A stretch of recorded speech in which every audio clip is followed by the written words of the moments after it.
We gather at the scene of his triumphs. In the lecture hall of the AA school, we meet to recount Mark's legacy and impact. This is not done easily. Mark's was not a singularly aligned career. He gave the better part of his life to the AA, and that life played out over decades in different ways and across different parts of the school. So the organization of today's symposium strategically moves through various contributions, intellectual, pedagogical, and cultural. We meet on a Friday, and we shall go to the evening when Mark would offer his famous Friday lectures. These lectures represent the bulk of the inheritance he has bequeathed us. And much of today will be spent recalling some of his finest lectures and their associated essays. But there are other elements woven through this focus, and let me offer a quick overview and order of the day. We'll kick off with introductions from Jeffrey Kipnis and Alan Balfour, followed by a first table session with Homa, Farjadi, Theo, Spyropoulos, and myself on Mark's educational impacts. There'll be a tea break around 11:35 and the launch of a special publication. Just after noon, Manolis, Stavrakakis, Adriana Vozani, and Mark Campbell will discuss Odysseus and makeup and Odysseus and homecoming. A lunch break will align with an annual lecture giving campaign. Around 2 o'clock, we'll have an introduction to the afternoon session from Parveen Adams. Enrique Walker, Catherine Ince, and Charles Rice will then discuss the new, followed by Dena, Ziari, Ryan, Dillon, and Valeria Guzman on the gesture. Another tea break will then afford time at around 4:40 to have Braden, Engel, Thordis, Arrhenius, and Tom McCarthy talking about the lectern, playing with words, and the architecture of deconstruction. 5:30, we'll see the presentation of the lecture hall dedication, and we'll wrap up the day just before 6 with a recollection by invited current and former students with toasts to celebrate the conclusion of the symposium. On behalf of the AA, I want to welcome the many invited speakers who have come far and wide to be with us today. Several tutors and students and former students have been there to support the preparations for the symposium in different ways. People who have helped make today logistically possible include Manijay, Catherine, Raj, Joel, Ben, Ed, Alex, Pascal, Darko, Roberta, Oliver, Ryan, Cabo, Anita and her facilities team, as well as our security staff. One caveat: as hard as everyone has worked, as much as we all want everything to be perfect for today, something invariably won't be perfect. There will be a screw-up, a delay, a glitch at some point. Mark Cousins was no fan of perfection. Rather, he embraced the imperfect. So, to honor this habit, we will allow for and even embrace the occasional mistake or miscue. We begin at the beginning with introductions from Alan Balfour, who secured Mark's firm place at the AA, and from Jeffrey Kipnis, who befriended and collaborated with Mark at a pivotal time for the school and the founding of its graduate design program. Later, we'll have an introduction, as I said, for the afternoon session from Parveen, who has dedicated herself, body, mind, and soul, for the preparations for today. Alan Balfour studied at the Edinburgh College of Art, then Princeton University as a Fulbright Scholar, and took his initial lectureship at MIT. He has had leadership positions at Georgia Tech, Rice University, the AA as its chair from 1991 to 1995, and on to Rensselaer Polytechnic Institute, finally looping back to Georgia Tech. I first encountered Alan by way of a remarkable book on Solomon's Temple. Jeffrey Kipnis studied at Georgia State University and received an honorary AA diploma for his contributions to the discipline as a teacher, critic, and theorist. Professor of architecture at Ohio State, he has also taught at Princeton, Columbia, SCI-Arc, Harvard, and the University of Applied Arts in Vienna. Students will be familiar with just celebrated essays, including Twisting the Separatrix and The Cunning of Cosmetics. His tenure at the AA in the early and mid-90s puts him together with Mark and Alan.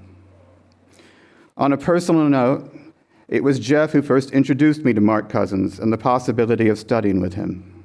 That nudge completely changed my life. Over the course of today, we will see how many lives have been changed and careers shaped by such introductions.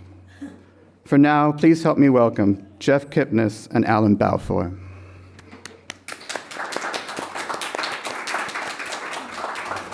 Did y'all see that picture or not? Yes? Yeah, okay, good. So if you saw that picture, I'll tell you about it in a second.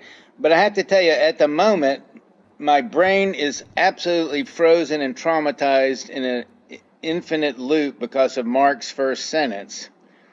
Because I'm frozen on this problem of what's the difference between an accident and a coincidence.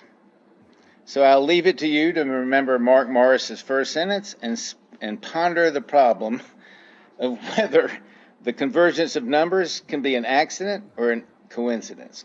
But anyway, that bit of foolishness with the picture was to remind the very few left alive, still listening, who might remember that I gave a performance at a conference called The Cunning of Cosmetics. And that was in 1990. And let me get rid of this picture. And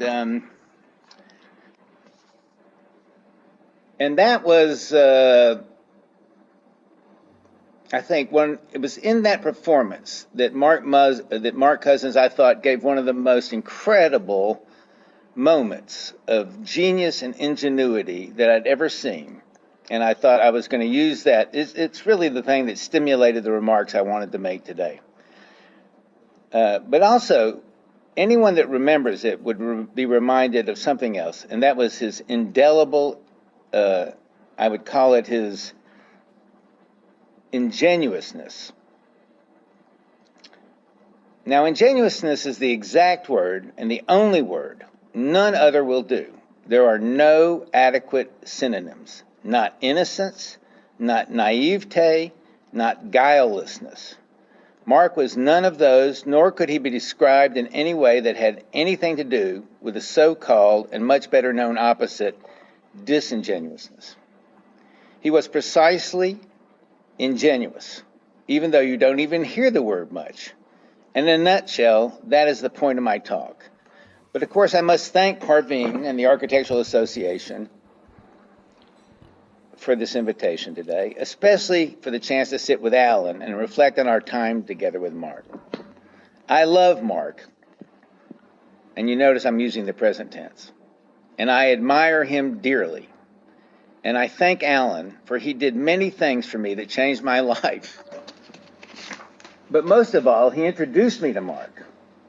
It was the one act that I should say that infuriated me most about my relationship to Alan Balfour. I'll leave that to him to discuss a bit. As I prepared for this lecture, I reflected mostly on Mark's Friday lectures, and I became startled to discover, with delight, a quality in Mark's thought I'd never put my finger on before. Now, going back to the image that I just showed, the point of my shenanigans at that fashion lecture was this. In it, I showed a series of slides of the transformation of the hair and clothing of the character you see in Kubrick's Full Metal Jacket. And as I did, I put myself through the same transformations, hair, clothing, everything in step with the character, even as I discoursed on an event that had transpired at the 5th Communist World Congress in 1925, where a debate occurred, I said, between fashion designer Coco Chanel and communist legal theorist Evgeny Pashikanis. The issue debated was, what would be the state of clothing at the conclusion of the economic evolution of history, the achievement of full communism? Pashikanis argued that all dress was commodity fetishism, and therefore all of humanity would roam nude. Coco Chanel argued nonsense. That dress, like language and visual arts, was irreducible and irreducibly symbolic, a system of communication. Humanity would no more go nude than it would become silent. Now you need to know that it was only 2 days before that I'd ever heard of Paschakanus, had no idea who he was, but as I loved the name, the sound of the name so much, I wanted to use it, and I learned it at dinner with Paul Hurst, a great legal theorist, and Mark Cousins. Just love the sound of the name. Anyway, to continue, many scholars I noted had argued that Coco Chanel had at that moment laid the groundwork for Althusser's groundbreaking swerve into neo-Marxism, that ideology is not false consciousness. By the way, she was having an affair with Althusser at the time, I've noted in my remarks. Now, just as you probably have realized, the whole gimmick of that talk was that no one could possibly be following my argument, which was completely factual nonsense in any case, not a single word of it true, because they could not take their eyes off the visual performance I was giving with my clothes against the screen. I was and to this day remained devoted to using my interests and skills in writing theory to challenge the ascendancy of theory, verbal technique, over nonverbal arts, particularly over architecture. Anyway, from the audience, Cousins instantly stood, picked up the thread of the fictional event, and elaborated on it so brilliantly and in such minute detail and so hilariously, and by the way, in much less time than I took, that everyone in the audience, when the laughter stopped, just spontaneously stood up in applause. But the applause was for him. I think they were convinced that it was a scripted event set up between the two of us. So I encourage that interpretation to this day. Later, not a few, including Alan Balfour, I'll have to say, came up to me and said, in all seriousness, did that really happen, that thing with Coco Chanel and what's his name? I'll never forget that. Now, in Parveen's book, you'll find 4 chapters from Mark's decade of themed annual lectures: Homecoming, The Ugly, Gesture, and the New. As I started to think about these and others of the annual lectures, is that the themes were never given in relational or structural terms, as was the style, if not the intellectual imperative at the time. The ugly, not the ugly versus the beautiful. The new, not the new and the old.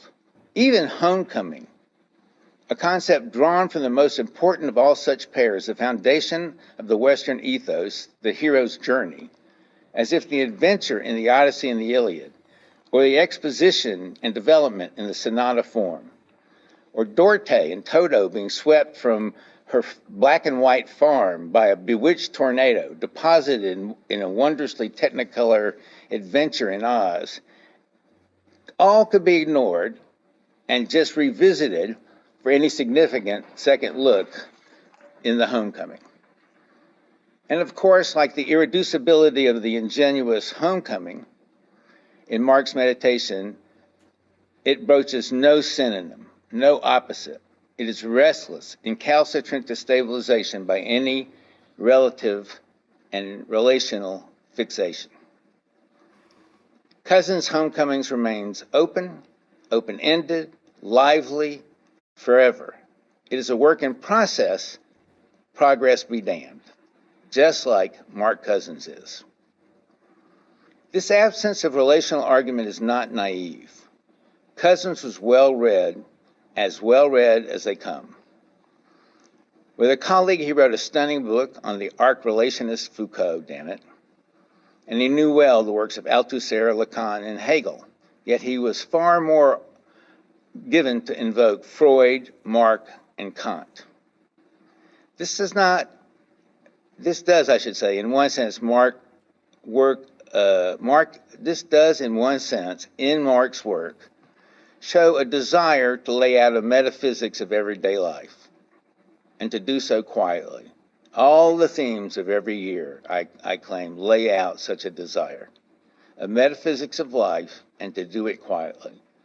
A metaphysics of life that is laid out in such a way as to protect it from the inevitable descent into the maelstrom of discourses neutering relational tricks that it would be destined to suffer should it ever be named. The metaphysics of metaphysics, that kind of bullshit. really care about anything, he seemed to tell us? If you care about anything, never give it a name. Rather, make it or make it happen. Thank you.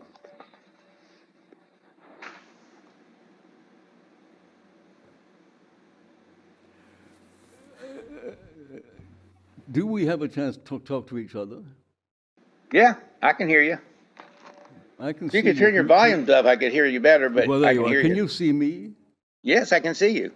That's You're nice. looking I can right see- at me. Well, there you are. I wish I could see us both together, but there we are. Anyway, I hope I we can told both them be to put together, a but little as it monitor is- right in front of your face. Oh, I that- sent them an email and I said, Alan Balfour is going to say, I wish I could see you.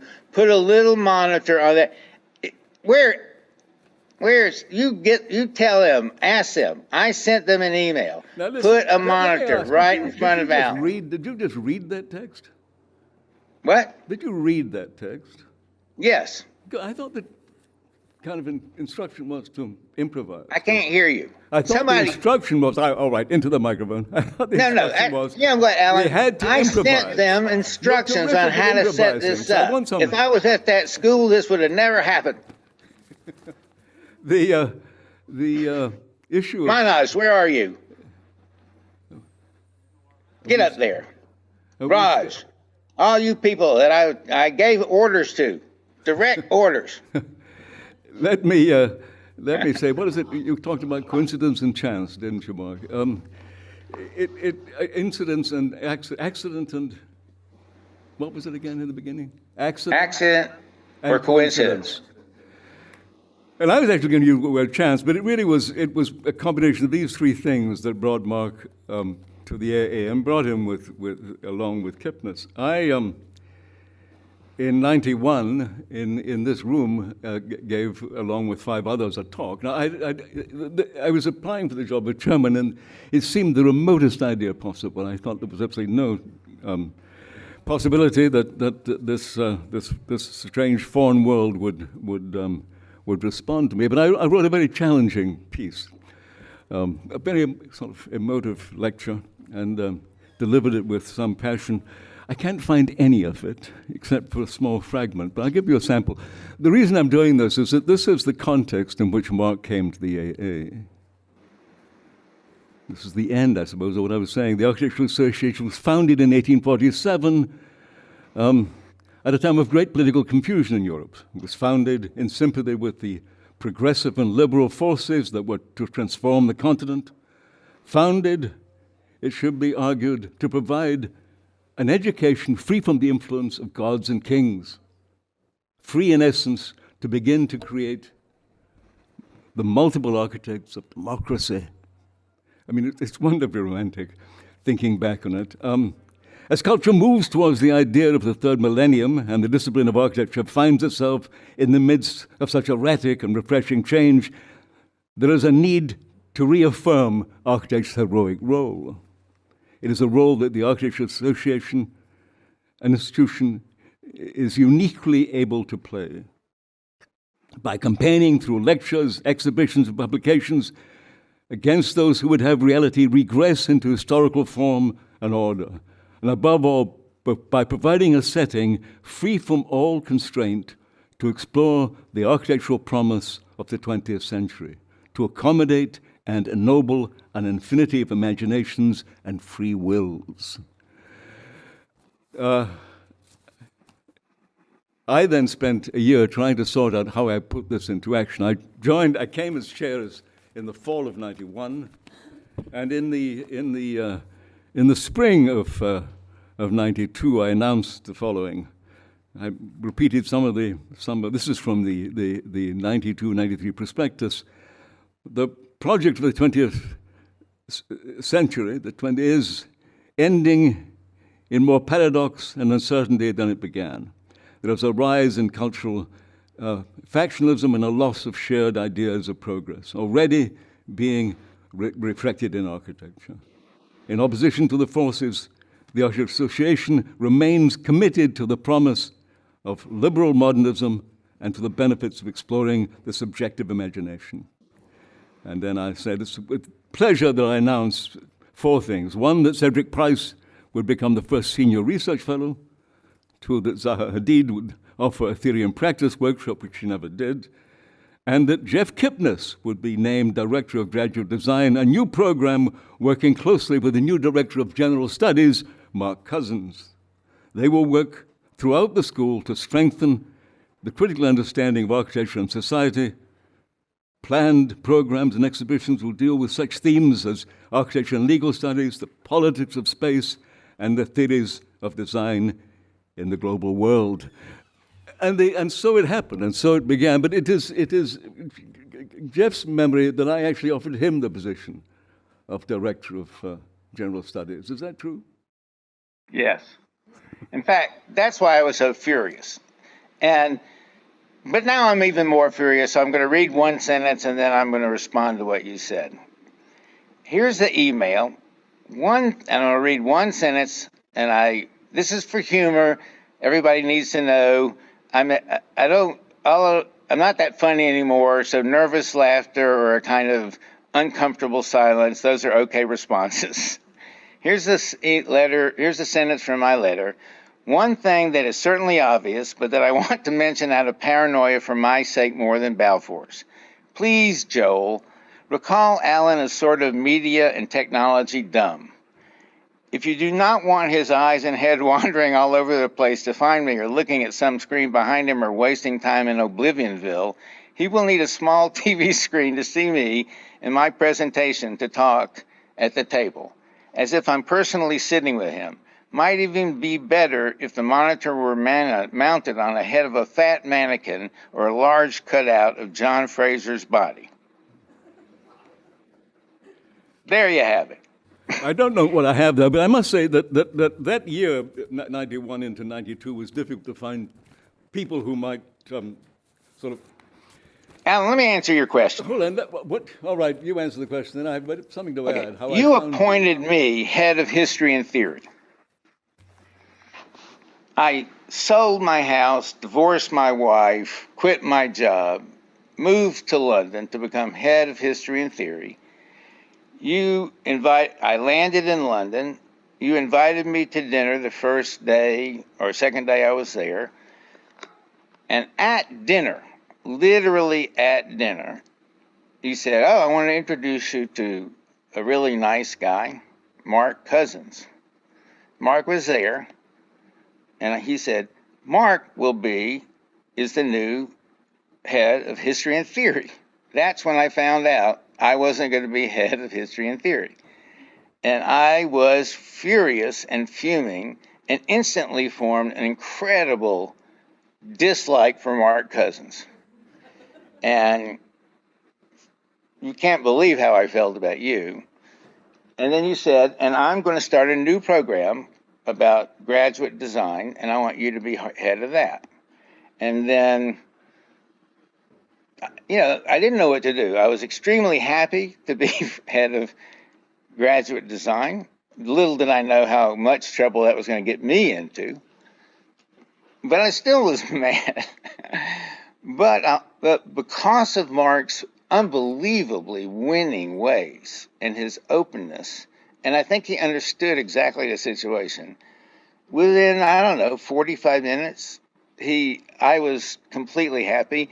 And the secret that I never told you or anyone else is I was so afraid. I had no idea how to be the head of history and theory. I read theory, but I read theory as a writer, not as a scholar.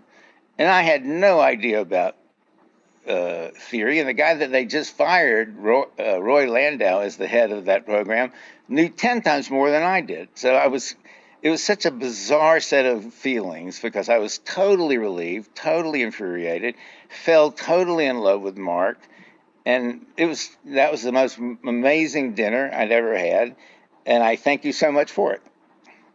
Well, on the issue of accident and coincidence, those two individuals, Kipnis and Cousins, could not have come from more remote parts of the world. Jeff and I had been friends for 20 years previous to my coming to the AA. He had a small art gallery in Atlanta, some of the suburbs of Atlanta. He had no claim to any involvement with architecture. but he was compellingly sort of aggressively critical of everything going on around my world, and I found him refreshing in a way that this agenda of mine seemed to suit. In the months after I came in the fall of '91, many people applied for the job of head of general studies. I don't even remember calling it history and theory, but it was a concept that I had, and it was essentially a concept that stemmed from my time at Princeton, and certainly the influence of people like Peter Eisman. It was looking for a kind of endlessly open mind of inquiry, looking to place architecture in a much more complex context. And in the end, there were maybe 4 or 5 possible candidates for this. But Mark, who again had no particular formal kind of connection to architecture, approached me, as did the others, and we talked. And there was about his imagination, his openness, and the richness of his type of inquiry, the way he examined objects that I thought was wonderful. And the concept was that Jeff would create sort of a new graduate program in design, and Mark, at every level, would be a kind of critical interference. My goodness, I mean, as these two together had a richness of interaction that I've never seen equaled. So it again was total coincidence. Kipnis from the suburbs of Atlanta. Mark Cousins, I think he had some role in Thames University, but really it was absolute chance that somehow brought us together. And I must admit, my tenure at the AA was perhaps too short, but I was thrilled to see, in a sense, even by the end of my 4th year, that some of the things I'd hoped to achieve in that grand statement from '91 was beginning to achieve. Thank you. And we want to open it now, Mark. What is the plan? Let me say one thing, because I don't want you to think of or remember Alan Balfour as a consummate administrator. I mean, for 2 things. One is the amount of roil and turmoil and intellectual and what happened while he was there totally transformed the AA and the amount of tension, and it was unbelievable. I remember. Every day was, but the other, and then in fact, out of the graduate program, but that's when the DRL started, and the whole thing was unbelievable. But Alan Balfour, in his own right, is a fabulous, just an incredible, I wouldn't call him a scholar, he's an intellectual. His work on Berlin for years has been seminal. But I met him because I was doing a competition on, I wanted to do an architectural competition in Atlanta, but I didn't have any ideas for it. And I went to him, I was sent to him, and he gave me this beautiful idea called the Tower to Southern Memories. I mean, from the very moment I met him, it was nothing but poetic, intellectual, historic, rich ideas about architecture in relationship to culture and society and history and modern life. And he has not stopped that from day one. He would steal away and in his free time write about architecture and culture and history. He's still doing to this day. So you need to understand Alan Balfour is maybe the rarest of all the talents you'll ever meet, but he always is presenting himself as a facilitator, an administrator. It's a very generous thing to do, but not the true Alan Balfour that you could know. Anyway, thank you. Go ahead.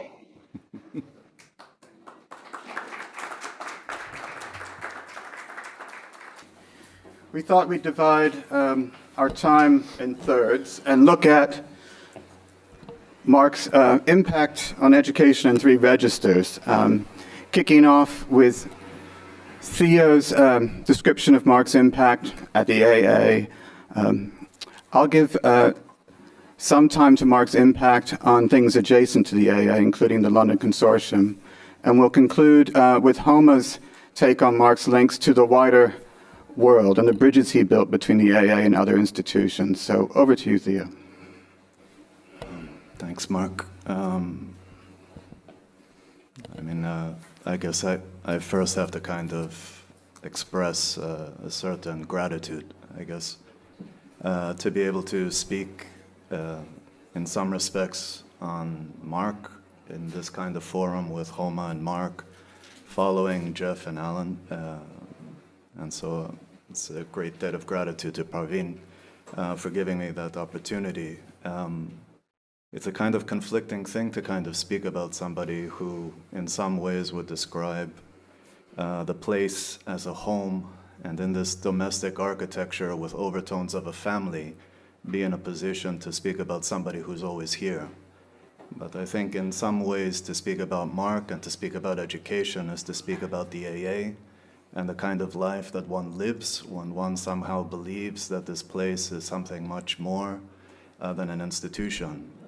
A lot of the conversations that I had with Mark was very much about problematizing this kind of aspect of what education is, the inability to actually teach someone, and in some ways to speak about the generosity of students and that kind of interaction that one has with another.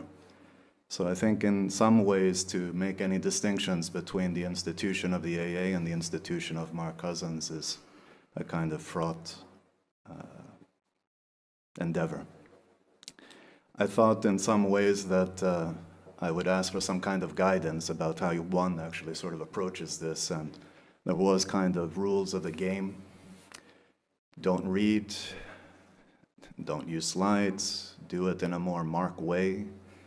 And I think in some ways you'll see the failure, and I think the contradictions of all of us trying to prepare for something that, to be honest with you, resists any form of preparation. In some sense, it's a lived experience that we've shared, and for many of us who know him, and I'll use it in the present tense, I think are here with some kind of connection to it, to think that Mark is somewhere looking down on us, kind of smiling at all the turmoil that has happened over the last week in preparation for this. And I found an interview that he did with Julie Marin that I thought was really interesting, because I thought that maybe I would follow in his steps about how he prepared for a lecture. And he said, I spend the week before a lecture thinking about it all the time, which is much more than you would ever think, because when you work as I do, you are never not working. It may be a question of thinking out an argument. It may be just thinking of words. I make it an internal rule to make sure that I've worked it out in my mind sufficiently, so that when I deliver the lecture, I don't need notes. But I'm relying on a text that's in my head. Perhaps the reason I do not use words is because I am a word processor, in a sense. I thought in some ways that I would binge watch pretty much every lecture that he gave, but only the introductions, which was his kind of invitation to bringing people here. I thought at the same time, in particular to having a platform to speak about the AA and Mark, it would be something that Mark would do, about a reminder of what the AA actually is, instead of something that was assumed. So I revisited a series of talks that he actually organized about education and architecture in 2004, when the school was in a moment of transition and self-reflection. And in some ways, I thought that in my own kind of meeting with him, I came back to start teaching in 2002, but in 2004 was really where I was introduced with Mark.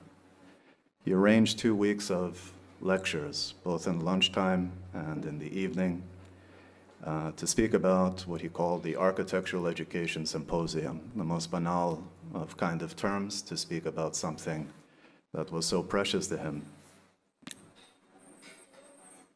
He said in some ways that when he was speaking about the role of the AA, he says that this symposium is really for us. We reserve for ourselves to create a model of who we are, where education is, and where we are going. He reminded people that the AA was a self-governing institution, a participatory democracy, and it was against bureaucracy and for thinking independence. He had invited a student of Paul Hurst, a woman by the name of Sam Eshenden, who spoke about what Paul would speak about as associative democracy, and the need for a place to engage in debate and to produce the mechanisms for this to happen. And he basically also wanted to express, in some ways, the dependency of that kind of active relationship that we have with a place. We discussed a lot of times issues about different models. I've seen in many different ways, I guess, over my 19 years here as an educator, fluctuations in terms of what was being described as a model of representation versus a model of participation. One riddled with committees, one investment in people, and an investment in a person with the aim to have maximize flexibility and minimize bureaucracy, and through maintaining something called confidence in something that was called a community. Mark, I think, in many different ways always spoke about community and family. And when he concluded, and I just mentioned the subject matters of those 16 talks, which Alan and Jeff were also part of. Paul Finch, where do we go from here? Jeremy Melvin, the school and the external environment. Jeff Kipnis, my thoughts and architectural education. Mike Weinstock and Charles Tashima, the computer. Peter Carl and John Toomley, assessment and external examination. Alan Balfour, possible futures for the AA, from the chairman. Raoul Bunschouten, Taschen's Welt's Small Worlds, Sam Ashton and Hugo Hinsley, The Constitution. Don Bates, Degrees, Units, and Half Measures. Carlos, Robert Mull, Brett, and Tony Fretten, The Unit System. Simon Alford, Accreditation. Peter Cook, The Happy Volcano. Nisreen Siraji, Pedagogies. George Fiore, Bob Maxwell, Brett, The Graduate School. And Zaha Hadid, Closing. When he was introducing Zaha Hadid, he basically spoke about someone who inspires what, after all, is appropriate in a home, and that is the emotion of love. And I think if that was true for Zaha, somebody who was also inextricably linked to the AA and spoke about the AA in pretty much every interview, I think the same can be said about Mark. And in some ways, he followed that up by saying that it's ridiculous, of course, in a community or in a family to introduce someone because they're always here. And I think in some ways, the spirit of Mark, I hope if anything we've learned from interacting with him, is that he haunts this place, not just in name to this lecture hall that's going to be dedicated to him, but in the actions, the behavior, and the statement of purpose of what this place is supposed to be. So with that, I want to thank everybody again for giving me the opportunity. It's not an easy thing to discuss Mark, because in some sense there are so many conversations that are so personal. But I think it's very important that the statement of purpose at the end of the day always had a belief that the student was actually the way forward. And in many things that I've learned, I think because in some ways I've had probably many mentors in observing a lot of people, and I have the blessings of being next to Homa and Moisand or Brett or Mark Cousins or others. I think that that kind of interaction, I think, is something that is so profound and instrumental. Those are the things that somehow limit our capacity to express because of those limits in language, but somehow are very dear to the place and the things that we recognize and the things that actually bring us back. So with that, I thank you for your attention.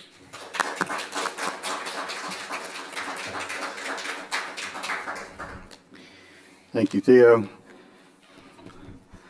Last year, I was asked to select an AA lecture from the archives and reintroduce it as part of an online public program. I picked Paul Hurst's masterful The Politics of Space, delivered in this room in 1993. I used the occasion to recollect the fruitful academic collaboration between Paul and Mark, who had originally introduced Paul's lecture with a warmth and friendship that sustained both in their careers. They could not have been more different, but they shared a deep intellectual camaraderie. They were friends and titans in their own worlds, and I took my own PhD supervision wedged between them. But how did it come to pass that a professor of politics at Birkbeck would be supervising any PhD with the director of general studies at the AA? How did these worlds collide? To go back to that same bracket of time when Jeff was teaching here and Alan chairing, we find the launch of a new educational concept, something called the London Consortium. This multidisciplinary experiment, starting in 1993, would offer Master of Research and PhD studies in a way no one had dared try before. Mark and Paul Hurst, together with Colin McCabe, got the ball rolling. Mark described it this way. He said, "From the start, we agreed that we were opposed to the increasingly extreme relativism of a lot of cultural studies. Not because we were indifferent to the difference between cultures or groups, but because we thought that this relativism had led to an increasing intellectual and political demobilization. Despite the turn of politics in general, the particular evolution of all three of us from an early Maoism through Althusser and into social democracy, these things brought us together." Then there was the added fact, he says, that from years back we all knew how to cooperate. Otherwise, it might well have been impossible to cut the bureaucracy that would be involved in bringing this together. And then I love this line. That coincidence was helped by the fact that we were all accomplished liars, able to persuade our institutions that this would be to their advantage without being able to offer any direct evidence. Mark, Paul, and Colin would be joined by Tate Education lead Richard Humphreys in founding the London Consortium, bringing together the Architectural Association, Birkbeck, the British Film Institute, and Tate Galleries. The ICA and the Science Museum would join later. Its faculty included Parveen Adams, cultural theorist Stephen Connor, philosopher John Sellers, artist and writer Tom McCarthy, film theorist Laura Mulvey, curator Andrew Brighton, and the ICA director Philip Dodd, along with our own Mike Weinstock. Visiting faculty have included Stuart Hall, Juliet Mitchell, Marina Warner, Slavav Zizek, Anthony Julius, Christopher Hitchens, Salman Rushdie, Michael Sorkin, Denise Riley, and Isabel Armstrong, amongst many others. These people were having serious fun. They were experimenting with teaching methods and course content. They were collaborating until it hurt. They were generous with their time, their contacts, their ideas. They were not particularly well paid, but they stretched themselves to make it work. There was something incredibly attractive and exciting about how the consortium was structured. The first year of the program was a taught year where students' ideas could gestate as PhD proposals were approved for the following year. A fulsome research methods course and research seminars kept PhDs from falling into their own echo chambers. At the core of the consortium's identity, and proof of its commitment to analyzing high and low culture and proximity, were the famous research seminars. These are the books across a few years of the consortium which describe these courses and the vision of the consortium. Mark wrote many of these alongside Paul. And the courses are amazing. Take any one. Privacy, Technology, and Cultural Form. Defining the Contemporary Museum. Kant, Art, Ethics, and Antiquity. If I had to select one course to highlight out of the many that ran across these years, it would have to be Mark's golden curricular turd, Shit and Civilization. He admitted part of the inspiration for this course was to see if the University of London would print the word shit in its prospectus. They did, they had to, because this was a genius course. Shit and civilization, our ambivalent relationship to order in the city, culture, and the psyche. Our societies, Mark says, are quite literally founded on shit. Civilization means living in cities, and cities are confronted in some way, dispersed settlements are not, with heaps of garbage and order. Ancient cities are now identified by the mounds raised above the surrounding terrain, called tells. We have a fundamental ambivalence to shit and see it as the opposite of civilization rather than its inevitable accompaniment. It is repressed, literally driven underground by sewers and driven into the unconscious by taboos and toilet training. Yet we cannot leave shit alone. We tire of aseptic modernist urban utopias and seek the bustle and confusion, the dirt of the real city. That scatological urge to joke and talk dirty, to break taboos, to return to the childhood freedom of play with feces, constantly interrupts the attempt to ban shit from culture. This course brings together two distinct disciplinary registers, architecture and the analysis of the built environment, and anthropology and psychoanalysis, to show this ambivalence. Thus, the phenomena of the built environment and the cultural rules and physical formation that we seek to contain the pollution of matter out of place will be examined together. It's just one course of about 6 offered in a given year. It was important to Mark and his consortium colleagues that their shared program did not have a home of its own.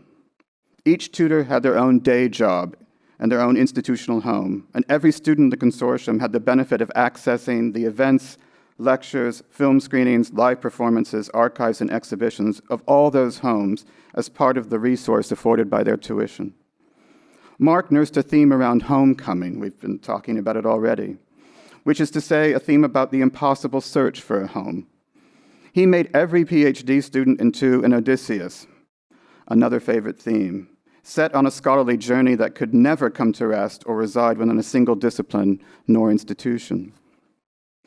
He said, "We like the idea of an itinerant institution which could dispense with unnecessary administration, placing its students in the inevitable burden of fabricating the identity of the place. This would assist in the aim of nurturing not just another graduate school, but an intellectual project which lay between all these institutions." Consortium students had a disproportionate luck with getting scholarships, bursaries, and grants.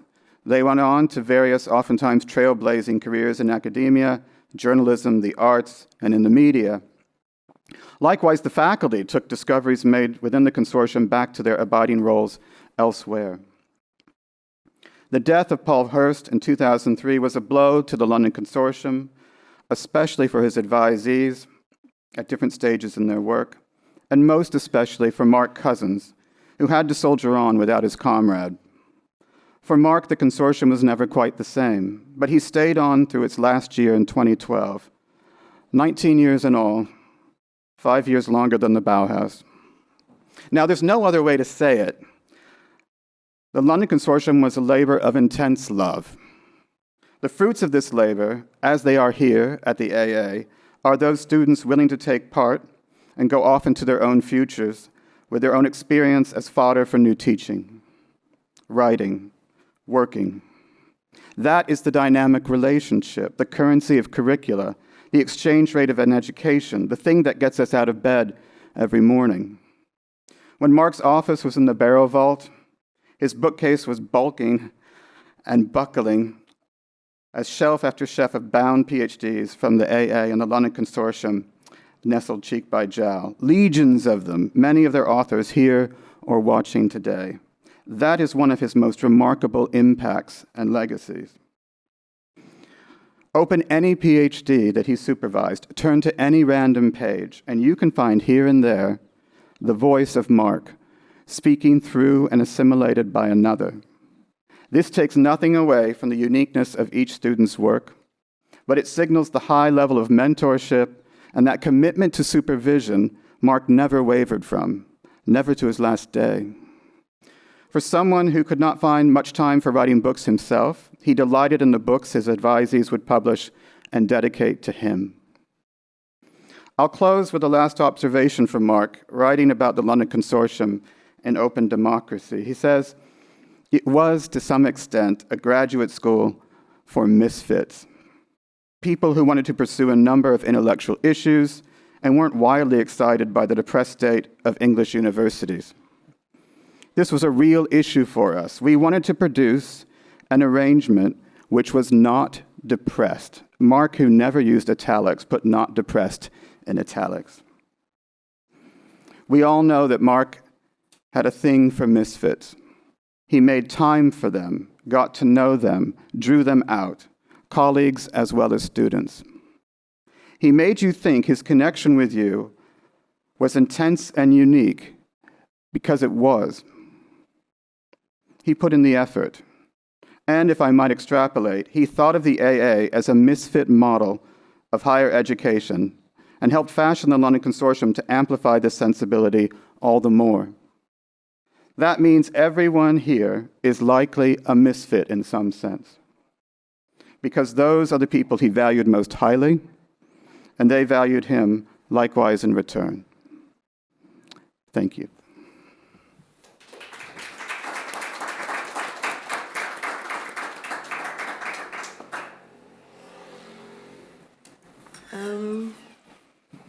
So my bit of offering in recognition of Mark is to address the contribution of architectural discourse beyond the AA. Given that architecture was not the focus of Mark's research to begin with, how did his contribution came to be so centrally valued at the AA, as well as outside the school in other schools in London and abroad? As I have been mainly teaching in the US, though with frequent visits to the AA and fond chats with Mark every time, my point of view is a kind of looking back.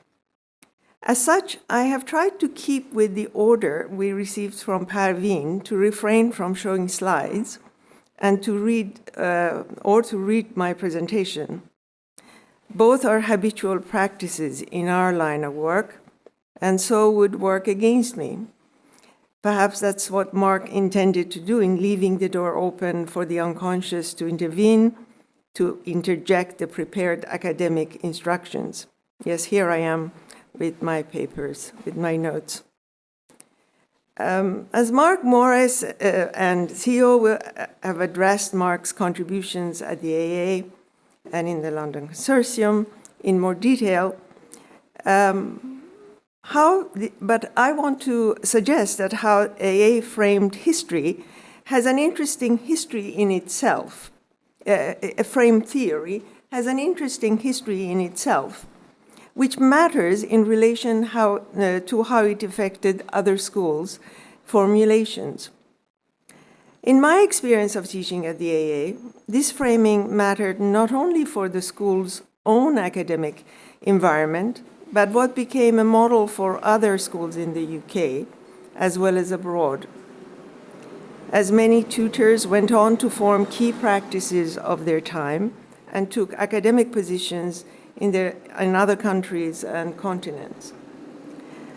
So the unit system, which was a parallel history and theory, set of parallel history and theory lectures. The unit system, the vertical studio initiated in the 70s under Alvin Boyarsky, pretty much still continuing, meant that the independent topic of research in each unit would need to be articulated in its theoretical and methodological framing. So the individuality and contemporaneity of the design research, along with the theoretical framing within each unit, abroad it would be called studio, went side by side the teaching of architectural history by historians covering more general topics and periods in the general studies program for the whole school. This is, of course, before it was called History and Theory program. This organizational context was not at all common within other academic systems. It enabled an approach to theory which had close ties with the design methodology, particular to each unit, run by an architect designer and not a historian. It used case studies, precedent projects, readings which would help theoretical positions, framings of interest, of references, and potential points of divergence in search of an other position, and preferably a polemical one. The case-based framing was not on the whole based on the history of architecture, but rather a selection of case stories, as Mark would have called them, of buildings, essays, literature, film, drawings, paintings, general topics in arts, or indeed sociopolitical stances. I call out these stories for what Mark chose to emphasize was opposing it to history of architecture. Techniques of design operations were critical inputs to the output the studio was to produce. all at the same time or according to unit master's picks, as one chose. Each studio's individual research had concomitant design implications, was a project tied to a specific polemic and design strategies. We call that design research now, but it was how design teaching was exercised, and it was what brought questioning concept to practice of design. This may be familiar territory by now, and especially at the AA with year-long studios. But at the time, such significant divergences within the same school were not common elsewhere, not in the university systems abroad, in the US as I knew it much more closely. As such, one could say it had less to do with historical discourses and more to do with individual artistic and socio-political positions, sensibilities, or indeed constituted parallel histories. At this time, at the AA, or elsewhere, one could say perhaps, modernist mantras had already been put into question by previous generation of teachers, Cedric Price, Smithson's, David Green and Archigram, who were still around. Rem Koolhaas, equipped with a sharp storytelling talent, had just come back from New York, and Delirious History of Manhattan Architecture was one such polemic. Manhattan was also big with Schumi, who was looking to narrative restructuring through Manhattan transcripts and was looking for stories, preferably literary ones, to rewrite spatially. Surrealism and Situationists were references Dalibor Vesely sought to invite in through phenomenological studies. Otherwise, postmodernism wreaked havoc in architectural offices and their rather available formulas. It provoked resistances at the AA. It seemed too easy, formulaic for the ever-present seekers of an alternative world we saw to be less easy to grasp. As you can imagine, manifestos were current, and along with them, the in-house theoretical props. What I want to emphasize is this, that theory at this time was focused on polemical stances and design project thinking. Structuralism and literary theories, later post-structuralist thought, were useful instruments in aid of such project-based thinking. At the same time, history of architecture was taught in very serious manner through series of lectures delivered by professional historians of architecture within what was called general studies, and covered periods and styles important building and ideas.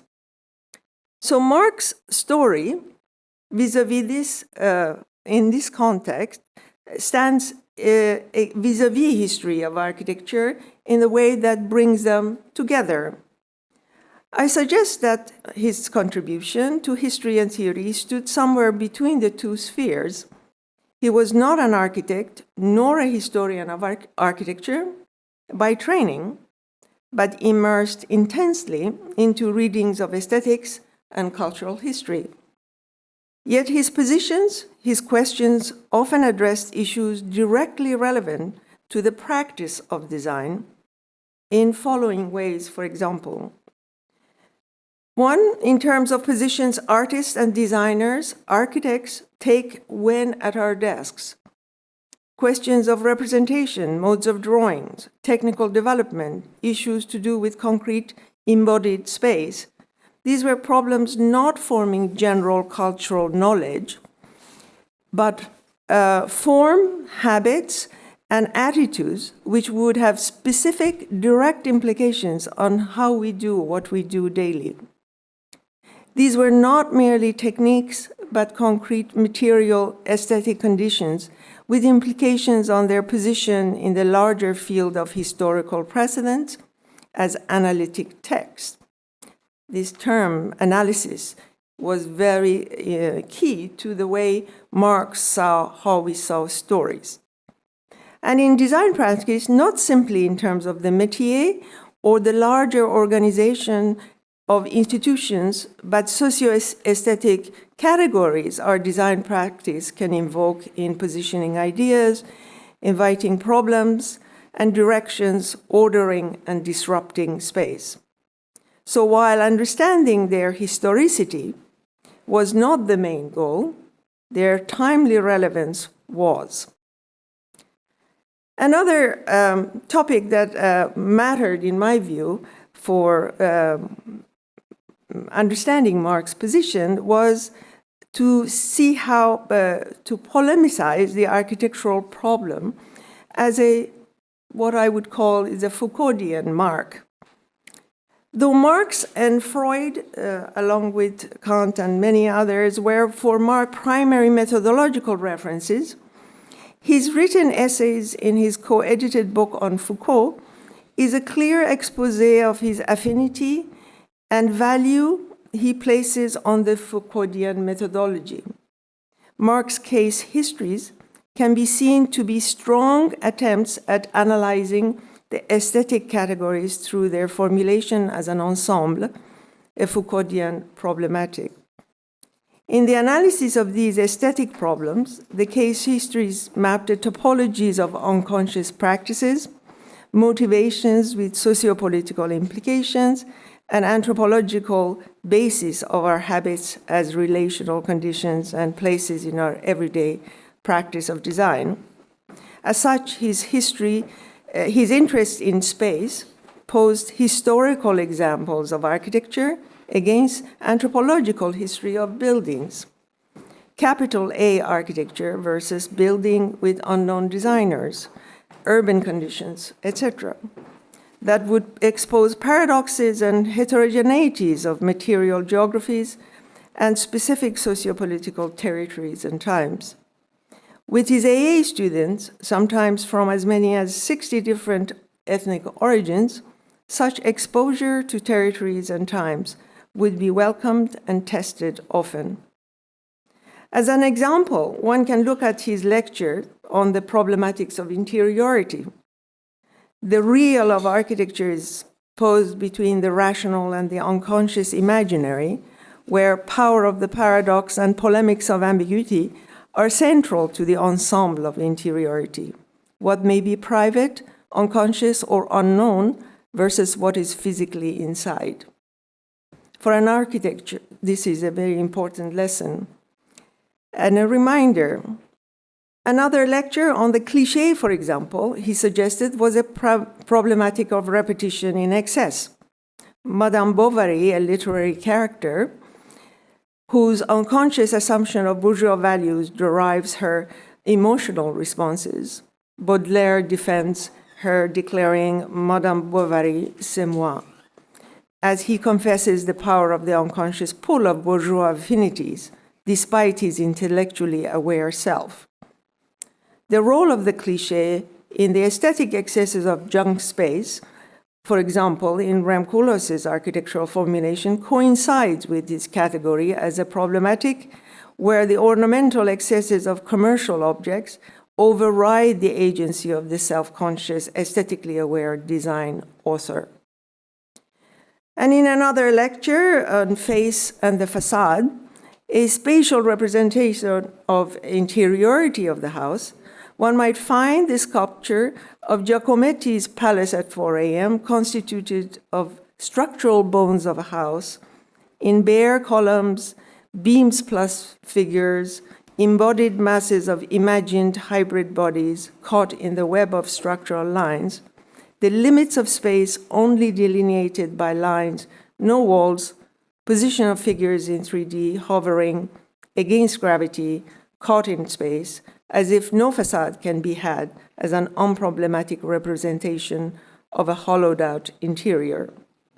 For a student of architecture, delineation of such paradoxical problems is, of course, invigorating in imagining a reality of the world not just as a dream, but as the ambiguous nature of the real caught between the rational and the imaginary. Marx is looking for problems, he said. If you could not construct problems, not a problematic, you could not have a past and not a project. Finally, I would just conclude by saying that Mark was interested in unsolved mysteries. He used film and literary narratives to exemplify his paradoxical subjects and constructions of ambiguity. A big lesson, I believe, in our design practices. The presence of these genre of studies within architecture beyond the studio, especially in the academic curricula of universities in the US, for example, has been much less common. In the experience of a 3-year professional architecture graduate course, there was hardly enough time to cover the basic requirements of history. This, you might be reminded that in America, that is where your architectural studies might begin and end in that 3-year course. The task was often picked up by the studio critics, and the limited time of the semester-long studio can afford to delve into crossings of theory and history problems. So Mark's invitation by other schools offered the specific opportunity to expand the scope of theory in relation to design practice as an extension of the relationship between history and theory. It is known that despite immense popularity of Mark's lectures and topic formulations, his publications were few. Was it a certain skepticism of formulated instruction, replacing the power of intellectually born unconscious recollections, despite his thorough reading of relevant texts? He also refrained from attending too many conferences. Yes, his reach to the outside world was significant. Mark's invitation to universities, whether in the States, Europe, Australia, Asia, etc., where many AA alumni and colleagues were recruited based a usual extension of his address within the world outside the AA. I believe his contribution in these encounters was significant both in terms of his topics that he introduced to the discourse and the methodology of analysis of the ensemble of categories that brought familiar in our daily practice of design. And they were less articulated as well. I am certain that Mark's expansive, often concrete and critical delineation of the complex formulations as case stories will remain a significant contribution to the discourses on architecture. As a dear colleague who could seemingly stand up and talk coherently and in depth without notes or slides on matters of literary and aesthetic crossroads, all with a strong sense of humor and with a welcome openness towards the unchecked territories of the unconscious, his stories will remain as important to our profession as they were vivid. Thank you.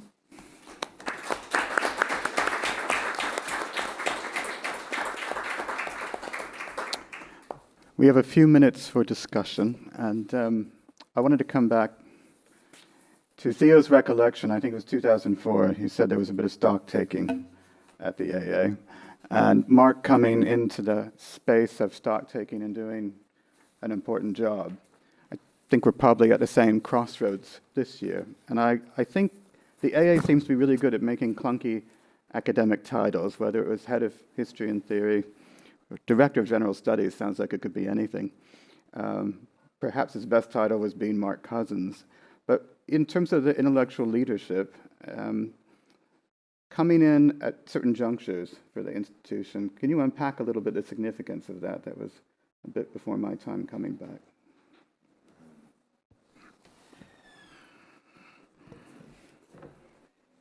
And I mean,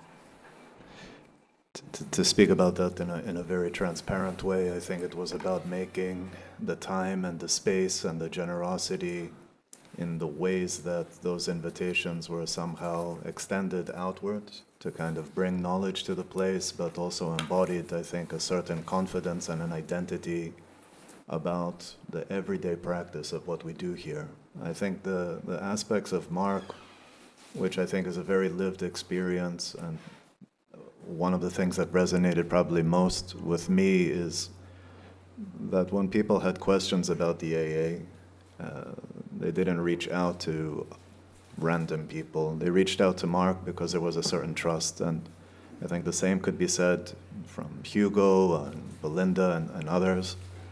The reality of that stuff was a kind of openness and an awareness that architecture is a complex business. The business of education is something that, in one respect, he treated like a home. He hated going out for dinners after a lecture.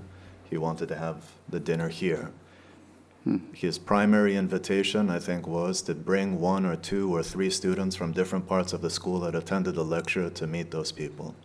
In some way, I think Mark and the AA embodied that kind of a attraction, which was much more about conversation and about talking about the challenges that one has in kind of creative, intellectual, and let's call it more operational forms of practice. That's why I think even in his structuring of some of those moments of transition, the most mundane, potentially like external examination, was conflicted and contradicted and kind of paradoxically clashed together with issues of our Constitution and statement of purpose, the people that were here. And so there was a kind of intellectual curiosity which I think had an interest in people, and with that he had an interest in everyone, and made the time and the space to actually allow that to really show itself. And I think those are the things that always resonate with this as a place and why he spoke about it as a home. I don't think it has anything to do with buildings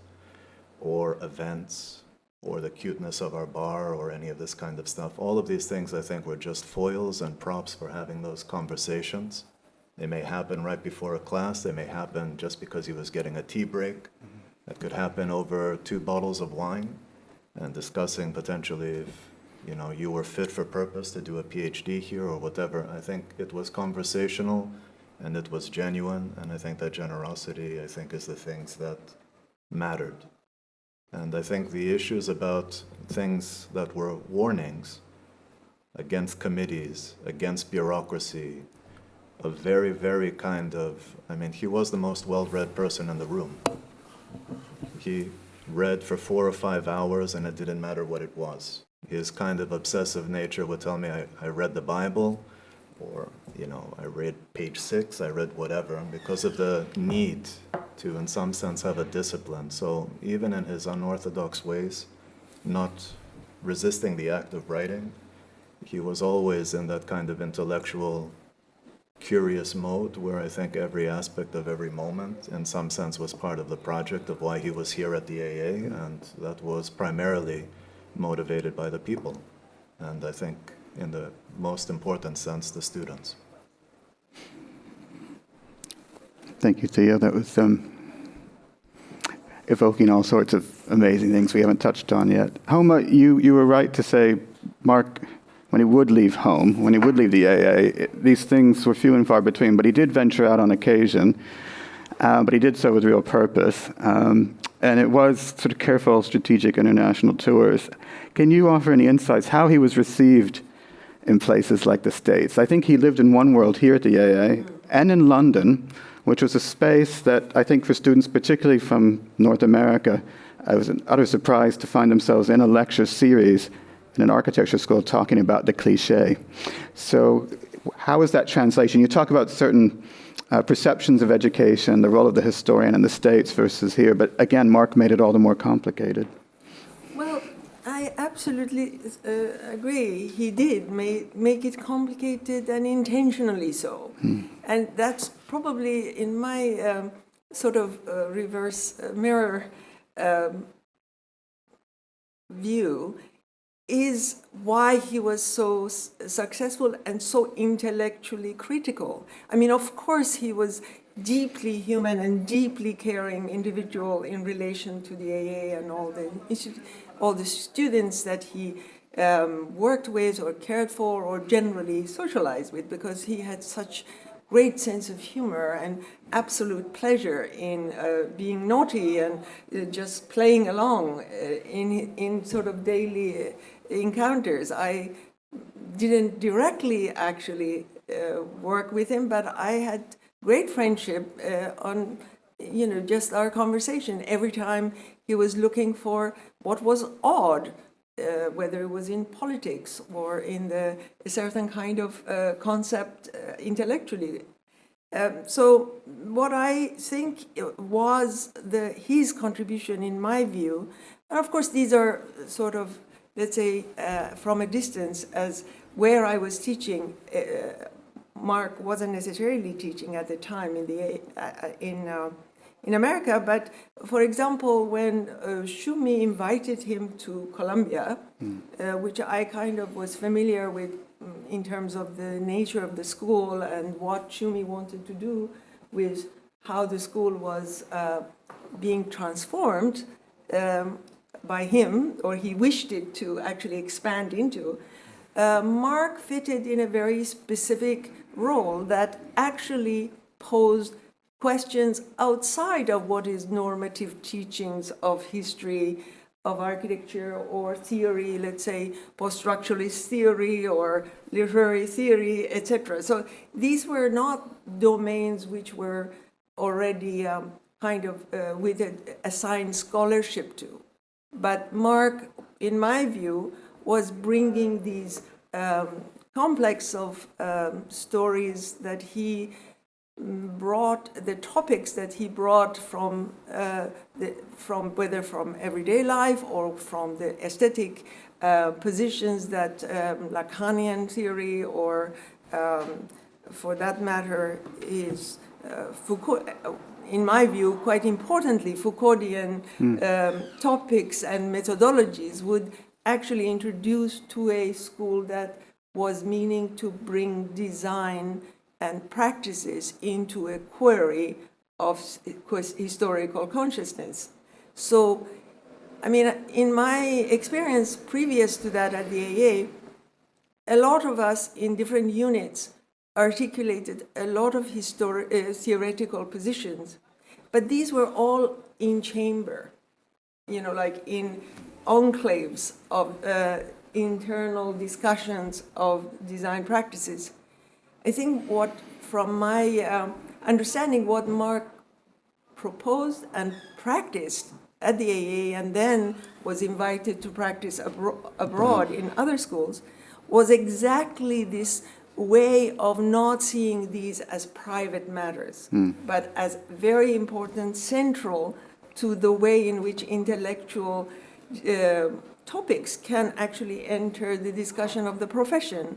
So it wasn't just the profession versus the historical knowledge, but he was able to formulate these topics, as you said, the ideas of impossibilities of representation, the ideas to do with interiority. We, as architects, daily work with these assumptions, but unless we are talking it privately, they are not articulated as positions in themselves. And I believe his contribution to the school itself, but also to the outside schools that he was invited to, was very critically introducing these domains of criticality of history as I think, anthropological as well as historical practices of design requires.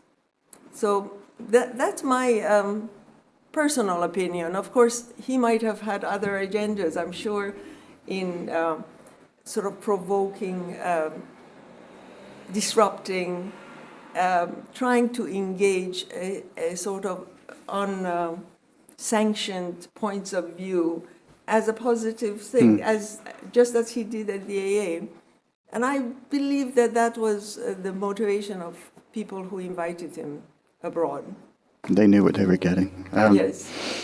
I think we'll bring this session to a close. I'll just remark on the phrase word processor. That's Mark. Mark had an insatiable addiction to books. And I think you're right to talk about his habits of reading and bringing in any manner of, I was reading last night, to start a conversation. And it only got worse and worse.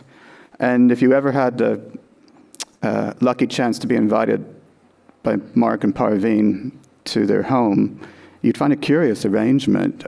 There is no sitting room. There's 2 colossal studies and a galley kitchen. It's a world of books.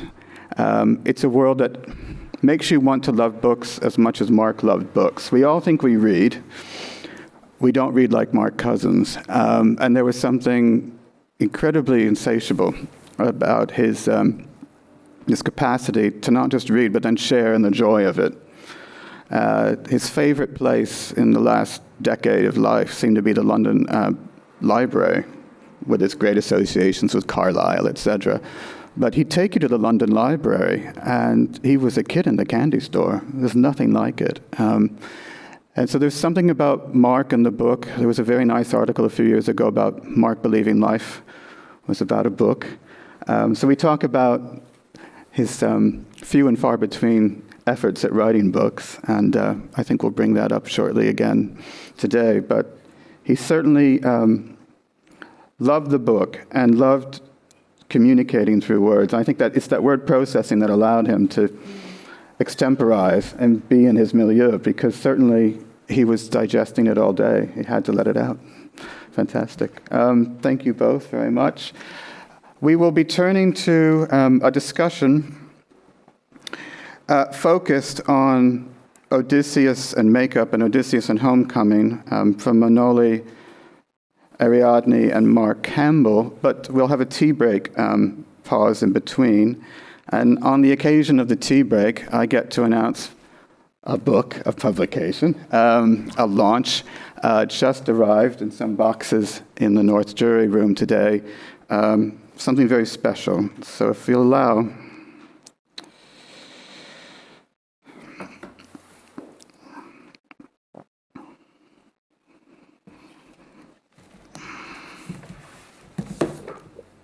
Here it is.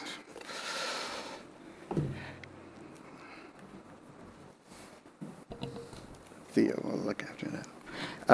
As part of the planning for today, there was always the ambition to produce a symposium book highlighting the scope and scholarship around more than 30 years of lectures.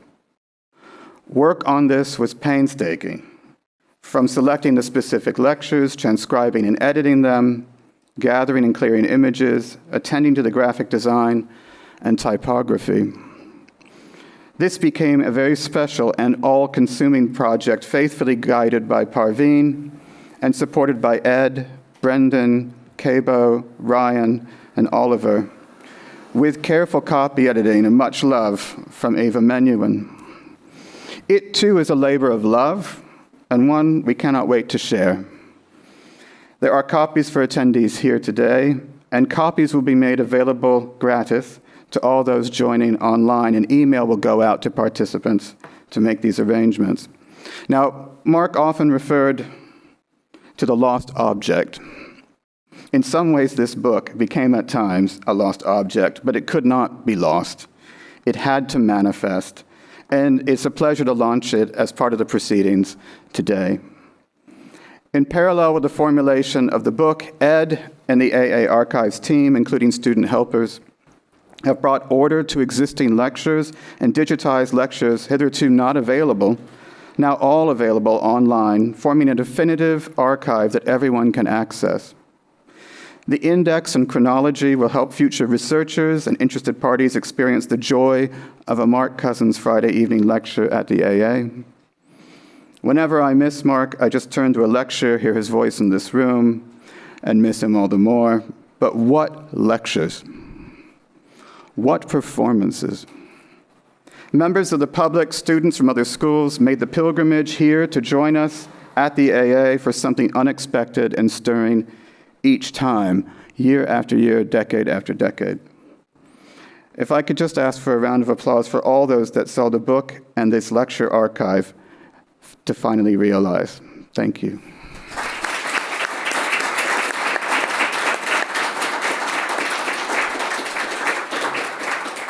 We'll take an interval for a tea break and come back for the next session, which will start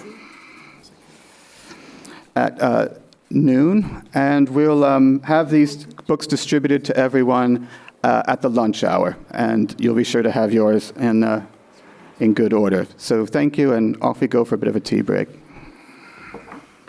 I would like to start with a series of questions that come straight out of Mark's texts and talks about Odysseus and homecoming and Odysseus and makeup.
Once upon a time, I found myself in a boat in between Mark and my father. We were transferring in between the island of Spinalonga and Crete. Mark had decided to visit me and my family in Crete. It was a cloudy day at the beginning of April, and Spinalonga is a little island found on the Gulf of Elunda on the northern east side of Crete. So there I was, sat in between my two fathers, returning home. My father did not speak English, and Mark did not speak Greek. But somehow they were able to communicate through the silences. During one of these silences, in front of Mark, my father asked in Greek, "What has Mark contributed to architecture that has made him the most significant figure of history and theory of architecture in the whole world?" It was a simple but significant question. To be honest, a question I hadn't thought about. I immediately said to my father, "Mark talked about the fundamental aspects of architecture. He talked about the things that nobody had ever talked or thought about before. And that's what had made him so significant." Today, I would like to refer to the way with which Mark talked about architecture. Mark asked architectural questions without referring to architecture, not at least to architecture in the way we architects understand it, or the most schools of architecture refer to it in the whole world. That was because Mark was not interested in the banalities or the trends that most architects do. One of the consequences of this was that Mark, as Homa mentioned before, refused to use any images for his lectures or talks. I'm really sure you have all noticed that there is ever an image used. He once said to me that the reason why he did that was because he didn't want his audience or his students to confuse what was shown on the screen, the image of the thing, with the thing itself. It's a common mistake we all architects do when we show a drawing, a physical drawing or something on the screen, and we refer to this is the staircase, this is the door, this is the window, while the only thing we're actually showing, it's a bunch of lines. The fact that Mark never projected any images in his lecture doesn't mean that he didn't use powerful images while he was talking, like the image of Odysseus in Le Mépris, looking at the horizon, being looked by nobody, that he very often referred to. Mark, like Godard, constructed very powerful images. The difference between them two was that Godard did it with his camera and Mark did it with his mouth. And as much he admired the beauty of Godard's images, he was able to construct equally powerful ones, but his were sublime. His words, his talks, were full of descriptions of objects and events. Events and objects he had lived, he had imagined, he had reproduced from books he had read or films he had watched, of things he had dreamt, or things that he constructed at the moment he was actually speaking. These objects or events were objects that everybody could mentally refer to. And that was the powerful thing about his teaching. It was that his words were actually able to trigger our minds, extend our understanding and perception of the world. That's why it was so difficult for all of us who went to his Friday lectures to actually grasp his words in the first instance. That's why we all left baffled. It's because Mark asked us to go home and think of what he had said, but most importantly, think of what he had not said. To finish, I want to say that I met Mark in 2010 when I came to the AA to do my PhD. I was introduced to him by Ariadni, who sits next to me, who had studied with him before. And in 2014, I met Mark Campbell, who sits next to Ariadni, who Mark had picked to examine my PhD. And the point made here is that there is a tie that connects all of us today, and that tie is very strong. I was very lucky to work closely with Mark after I finished my PhD here at the AA for another 6 years. Mark made me the man I am. He formed me intellectually. Mark was also my best friend. I owe this take on Mark's work on this series to Parveen Adams, who, like Mark, posed a very significant question to me at about a month ago. What do you think that Mark is doing? Thank you.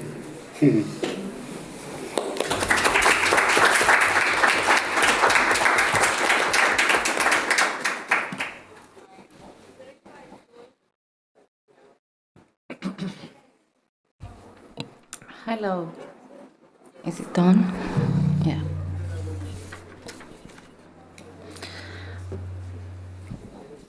Hello, as Manolis said, I met Mark in about 95 when I came to actually investigate if there is a chance to do my PhD at the AA.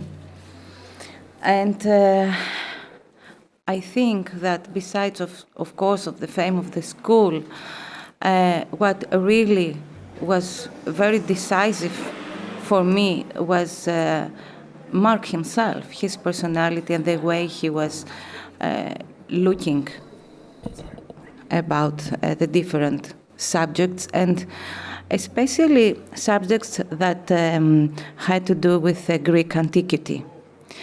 Now, the texts that we're supposed to refer on, actually the lectures we're supposed to refer on, are about homecoming and Odysseus. And as always, Mark, what he does in those lectures is kind to somehow reveal the false interpretations that we have about certain notions of antiquity. In this case, the notions of home and of homecoming. Sorry, I have to apologize about my English. I haven't speak English for quite a lot of years, really. Well, he does this, referring to the work of different disciplines. He mainly attacked the classicists, and in this case, in some way, he attacked on the work of Heidegger on the issue. But then at the same time, he uses the work of artists, or in this case, directors like Jean-Luc Godard with Le Mépris, that he explains that it is his work, it's about Odyssey, in fact, and that it's much more associated with the Greek notions of homecoming than what a lot of literature has been written about. Now, one of the strategies that he has is to return to the origin of the words, the origin of the notions. Actually, quite usually through using linguistics, the roots of the words, and coming to conclusions that are quite often revolutionary. For example, in this case, he examines the word ikos, domos, in antiquity, to reveal gradually, as he developed his thought, that it's much more associated with a kind of violence than with a kind of safety, as we in modern times associate what we could call ikos, domos, house, home, let's say. And I think this is very interesting because it's not like shifting the point of perception of his audience, like throwing a light in aspects that we never thought of. But actually what he does is a kind of mechanisms of understanding, mechanisms that deliberate the thought of his audience. And how he does that? Well, I will put another point that has to do with his performative talent. Because Mark, we all know, was a performer. And in this case, I was wondering to myself, so he delivers his much closer to what we could call the oral tradition of thought than the written tradition of thought, not only in antiquity, but also in modernity. But how he does that? I think he does that like a kind of a modern rhapsodist, like a modern Homer, by creating space between himself, delivering the story, delivering just the story, and his audience. And I think this is amazing. And to do that, he needs physical space. He needs the bodies, the eyes of his audience, and his audience become a kind of participants. So is he really a rhapsode then? The son of two actors, he used to say that he hates theater. I believe he was so much theatrical in the kind of Greek, the origin of the theater, the Greek classical drama. And I want just to make a point on this. You know, Greek drama had three parts. Was the part of the actors, the part of the chorus as a mediator between the part of the actors and the audience. Now, the role of the chorus is to comment on the plot, but at the same time to refer to the feelings of the audience, the thoughts and the feelings of the audience. And I think Mark played the two parts by himself, and the part of the chorus is actually his short stories that he interferes into every one of his lectures, kind of autobiographical episodes of his life that show two things. The one is that he has to have a personal interest about what he is working on. He mentions that in one of his lectures. He says, I have to dream about my topic. I have to feel that it is connected with some unanalyzed part of myself, in order not this work to become a chore. Chore? Yes. So one thing is that, but the other thing is that he wants to be somehow interconnected with what chorus does, which means the thoughts and the feelings of his audience. And only through this very personal attribution of these small, short stories, he can really achieve this. I think that missing physical space in the period of the pandemic was a big loss for Mark. I think he must have been some kind of torture to speak on a screen and not to be able to face, his audience. And I think he departed in a way when he felt that this was not just a short time that happens, but that we might have been introduced to a kind of a new normality, a new reality of communicating and of teaching. Now, I will finish these thoughts by saying that to me, to return to the AA was always to return to Mark as a home, as I think he was for most of us, colleagues and students. Thank you very much.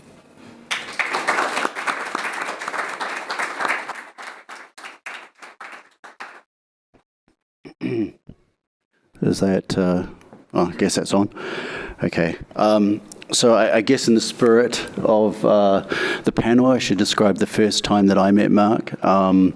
So I met Mark in suburban New Jersey in 1998 when I was in my second year of my doctorate, where my then supervisor said to me, there's someone I'd like you to meet, and led me into a room where Mark Cousins was sitting there. And of course, I had been set up. So I sat down and Mark said, let me tell you something. He said, I've read the last paper you wrote for my supervisor. And he said, I'd like you to explain it to me. And I think that kind of challenge, which was both friendly but also unfriendly, is something I very much enjoyed in the conversations we had over the years. So I'm going to read what I've written, because otherwise I'll forget what I'm going to say. So first of all, I'd like to thank Parveen, of course, for the opportunity to speak briefly today in celebration of someone we were all fortunate enough to hear from. Right, so in thinking of what to say here today, and as a total pedant, I was struck by a note Mark offered at the beginning of his third final lecture on Odysseus and Homecoming. There is a missing fourth lecture, he admitted, which would be and must be on James Joyce and Odysseus, but I'm afraid it's not there. His confession is, of course, as tantalizing in both its imperativeness, must be, and its absence, would be, and in its allusions to what is missing and that which always remains unsaid. It seems apt then, in an event like this, to dwell for a moment not on what or who is not there, which is both obvious and somewhat maudlin, but rather on the condition and the possibilities of this not there-ness itself. In speaking of Odysseus, Mark, of course, speaks wonderfully on the possibility of home. It is less a case of acknowledging that there is no home to come home to, the notion of homecoming presuming the pre-existence of a coherent form of home, the fallacy of which is illuminated throughout modernity, then it is worth inquiring into the drives that lie behind the desire to return home. Retrospection, nostalgia, the sickened longing for what isn't, for that which is absent, and contempt are not prospects, nor are they enviable futures. They are blockages to be overcome before the threshold, obstacles to be bettered in order to be recognised or remembered or acknowledged at the moment of return.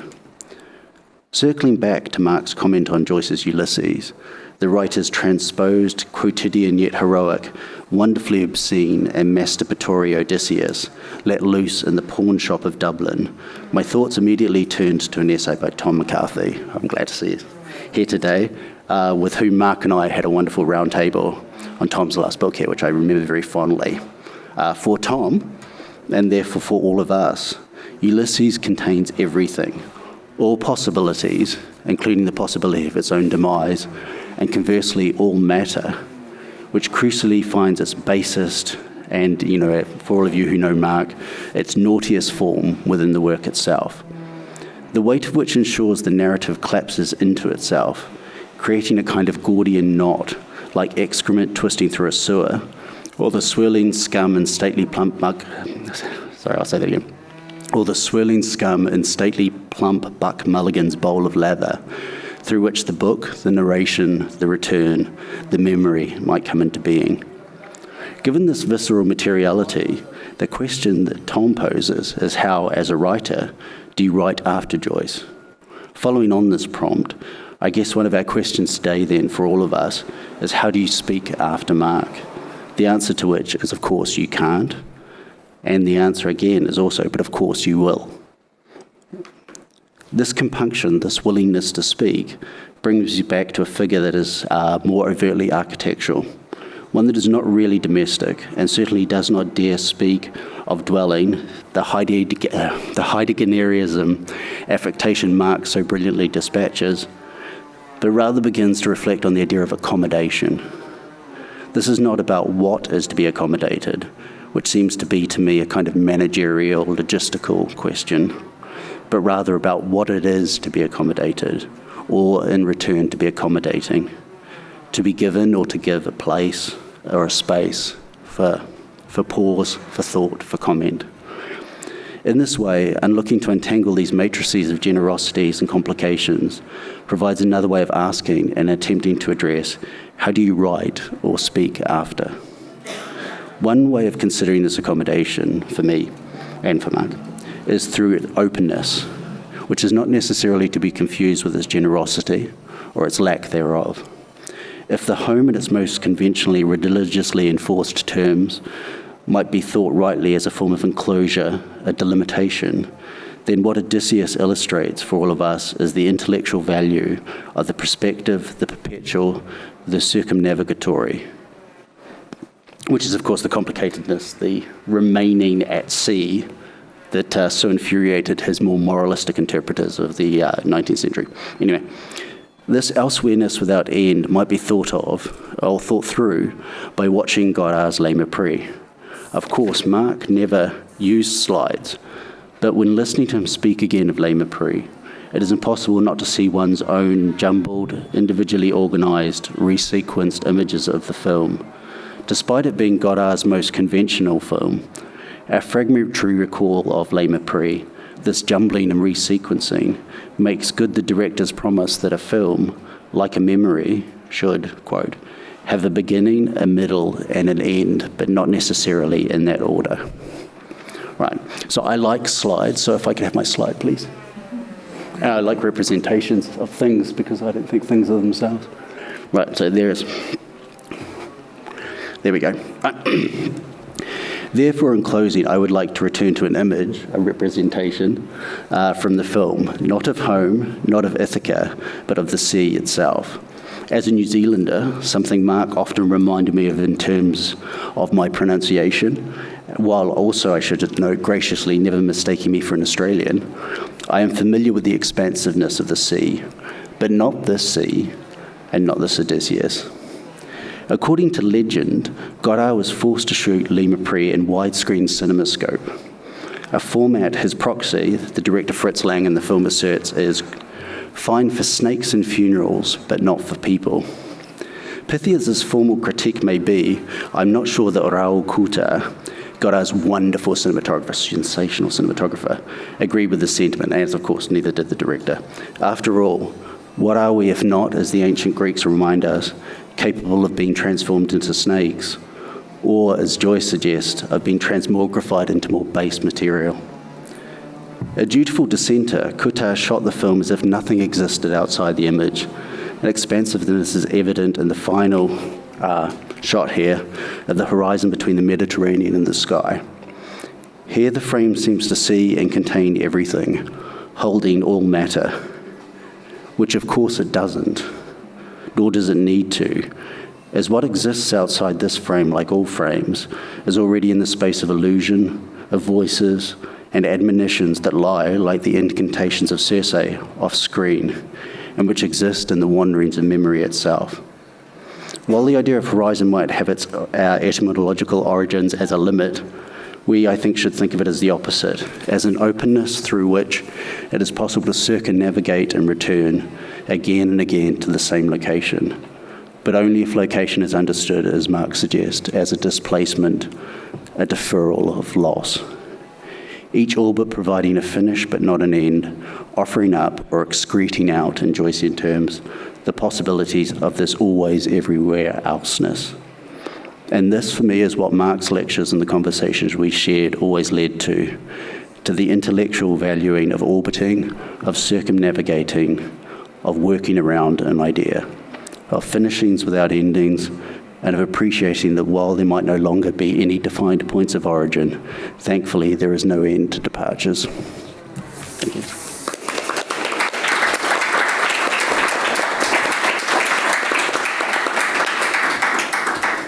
So I think the first question I would like to throw at you, Mark, is a conversation we're having yesterday with Ariadni, because she, like me, and I'm really sure like most of us, have thought about how much did Mark identify himself with Odysseus? Or in what forms of the Odyssey did he kind of like think of himself? And it was interesting that Ariadne presented him as a rhapsode, that he takes the position of the person who actually constructs the set of narratives, and not the one who is actually not performing them, but basically living them. I think he wouldn't mind me sharing something that for all of us who were his students, we all knew that the password to his email was actually Odysseus 1.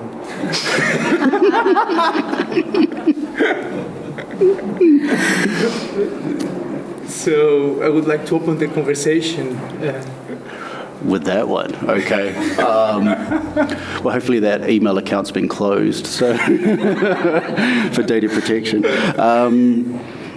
No, I think actually, I think maybe another way of putting that is, I think one of the most enjoyable things of having a discussion with Mark about any topic, and those topics are of course widely varied. We spoke a lot about the legal troubles of the royal family, which is a personal interest of both of us, and I'm very saddened right now not to be able to speak of certain members of the royal family with him regarding that. But I think it was its own kind of, it had its own qualities as a form of, I don't really want to say voyage, but I'm not quite sure how to discuss it, in the sense that it's an appreciation of what it is to be moving forward towards something, but which you don't necessarily nor will ever reach. And I think that's why, for me, in the way in which he thought, but also in the way in which he had conversations with us around the way in which we think, is to value that pausing, that appreciation, that the sort of procrastinatory moment is one that allows a type of consideration of things in their own terms. I think one of the things I would add to what you said was that For me, Mark treated language as something that would transfer you somewhere. And that's why one of the last projects that he wanted to actually do at the AA was this project of translation. And he very often used to refer to Robin Evans's text, that he basically said that the word translate in Latin literally means to translocate, so to move something from one place to the other. But always with that acknowledgement that when you move things, you lose them. Yeah. You know, and not only do you lose them, sometimes you find things. You know, and I think it's that appreciation of the losing of and the finding of that has such a kind of intellectual generosity. You know, hence his love of reading the most sidetracked of texts. Ariadni? Well, I'm not sure. We had the discussion yesterday. We said he was Homer or Odysseus. And I said, I can argue about Homer. And I asked you, why do you think he was Odysseus? And you said, but that's very easy. Because, he was going on in a kind of an adventure of thought, in a kind of exploration of other spaces and people of so many different kinds. And then I was thinking about his comment on Kavafi's poem, a Greek poet, Ithaca, that, his way of thinking, Kavafi's way of thinking, it's a very famous poem, is that the whole value of this trip of Odysseus is not about the end, not about the home, the return to home, but about the adventure, the trip of itself. But then Mark, in his lecture, attacks to that. Did you notice? I once, sorry to interrupt, I once asked him when I had first come, and I could understand he hated it. He hated it. Because he thought exactly that Kavafi, being part of what we would call modernity, he basically argued for exactly the opposite of what Mark believed that ancient Greek culture believed the idea of homecoming was. I mean, technically, homecoming doesn't exist before the 17th century, so it's already an anachronism. Yeah. And I think that's what becomes very clear of his understanding of home, that basically the way we relate to it in modernity onwards, it's something that is completely, as you said, violent, but also strange to us. Yes, strange to what we think about homecoming. And I think that was very important, I think, in all his work about antiquity. And I mean, by his work, I mean also the work that he has done with his PhD students, like you and me and Maria Theodorou, that wanted to deal with, certain issues on antiquity. He was so, he had a certain methodology to reveal all these anachronisms. And I think that was our thought, because the whole bibliography that we have about those issues is, in most of the cases, anachronistic. So I think Greeks owe him a lot. Yes. I think it was the other interesting thing is that we discussed yesterday was this idea of Mark's relationship with home, and I think that we'll all understand his work through this idea of the lost object. That there is always, as Mark, you mentioned, this idea of the loss, but within this space that is produced with the loss, there is always something to be found. And I was actually saying to Ariadni yesterday that I remember him describing to me something that he actually talks about in the first text of Odysseus and Homecoming, about him this sense of nostalgia and homesickness he felt when he went to boarding school.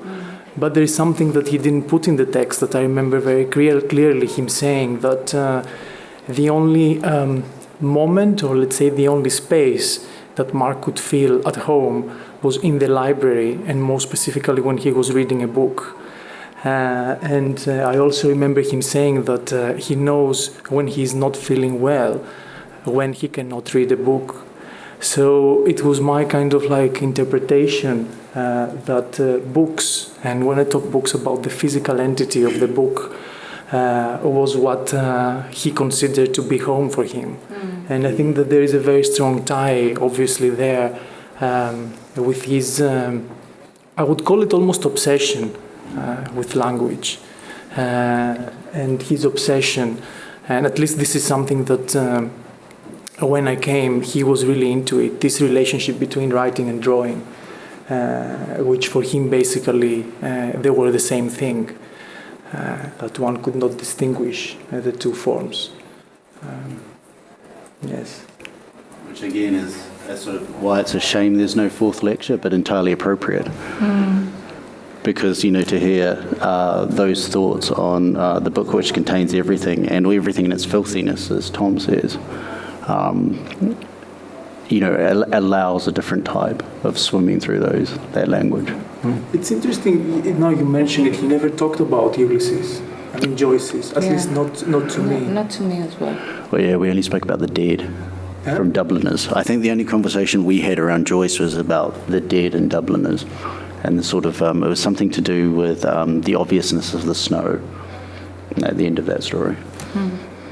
But it was, of course, you know, and once again, a kind of deferring to the weather. It was always kind of a wonderful point within that. Yes. But it struck me what you were saying about, again, I mean, what I very much enjoyed in the lectures on the homecoming is, again, this reading of the various interpretations of that form of delay. And whether there's a kind of mapping of the moralism over which, of course, he would have, you know, he speaks wonderfully on the kind of absurdity of that. But then also the that sense of what was happening, you know, what was the potential of those delays, and then also what were the kind of consequences in it. So there's a great admiration for the tricksteriness of Odysseus, you know, but also I think perhaps, I mean, like for all of us, a kind of not only the tricksteriness, but acknowledgement of that capacity for violence, which is incredibly revelatory, right? And of course, preemptive in terms of the way it works in history, which I thought in the framing of that within the lectures, which I assume are in the book, it has a real kind of charge. But again, it's one of those kind of beautiful cousins in moments where that charge is not resolved. It's acknowledged, it's discussed, but it's indefinite and it's not resolved, which is a kind of a generosity, because he then gives over those thoughts, as we know from attending his lectures, for those of us in the audience or those of us who are supervisees of his to consider what those things are ourselves. You know. And I remember I always loved those kind of intellectual arguments with him, where Mark had a kind of incredible capacity when you were having a discussion on something, where if he was convinced by what you said, he would just turn around and say, "That's it, I've got it." And arguing in different ways, where you continue the argument beyond the acceptance of the other party that you're correct, I would keep going, and he'd just say, "No, stop, you've convinced me, that's it."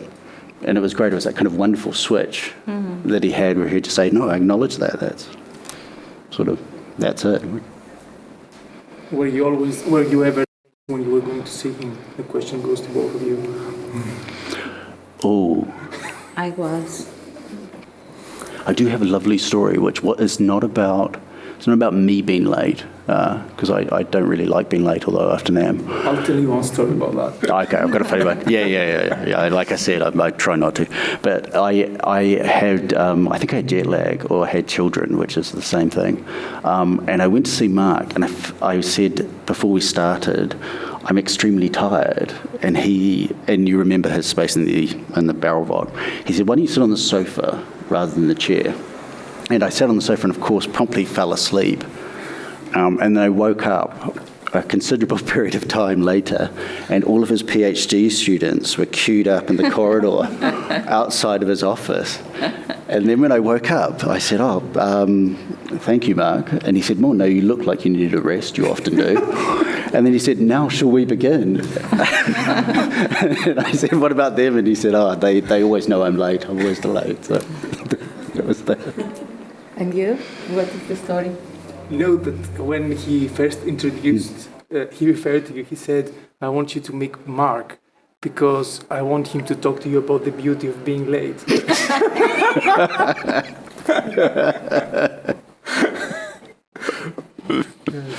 I remember I was once at least late. And I remember because I was trying not to be late. It's not in my nature. I usually I'm late. But You are or you are? I am. But with Mark, I was doing my best not to be late. But it was one time, I remember, I was so tired, I overslept. I didn't wake up for the appointment. So the next appointment of his, it was a friend of mine. And then there were no mobile phones, so he couldn't really reach me.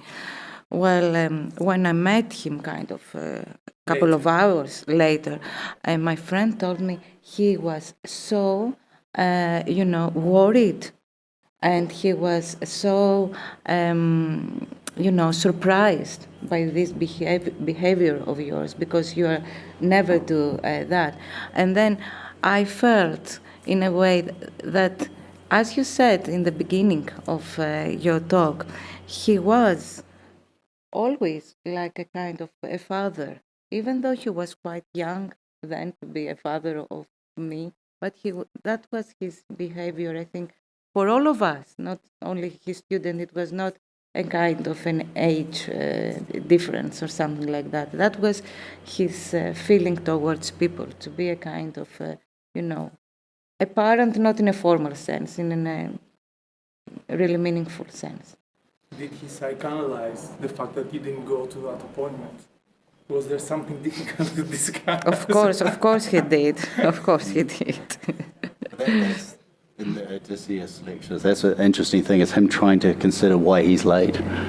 There is that kind of wonderful discussion of why he's late and what he possibly could be doing, and of what value it is. I think, again, fascinating.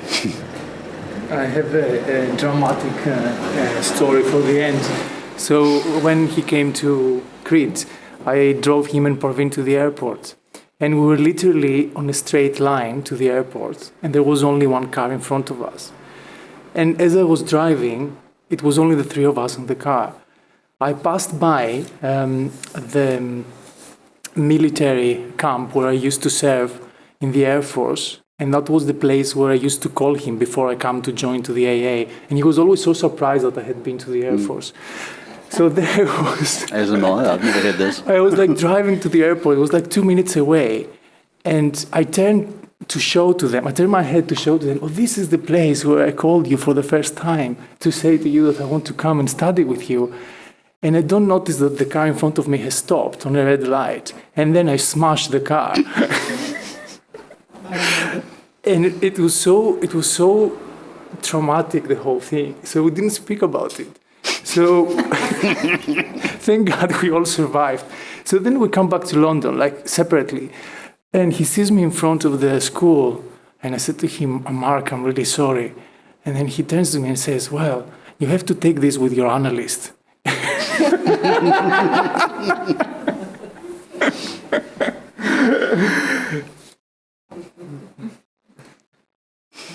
Well, I think we're on time. Thank you very much.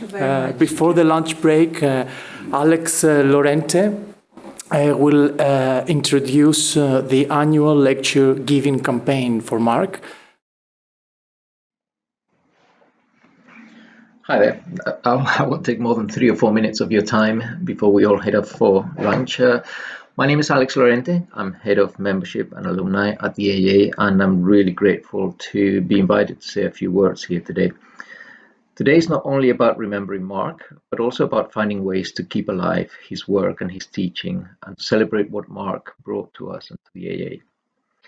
Over the last year, we have had a number of conversations with people approaching us who felt they wanted to do something for all that time Mark gave to us, and his immense generosity of which we were all grateful recipients.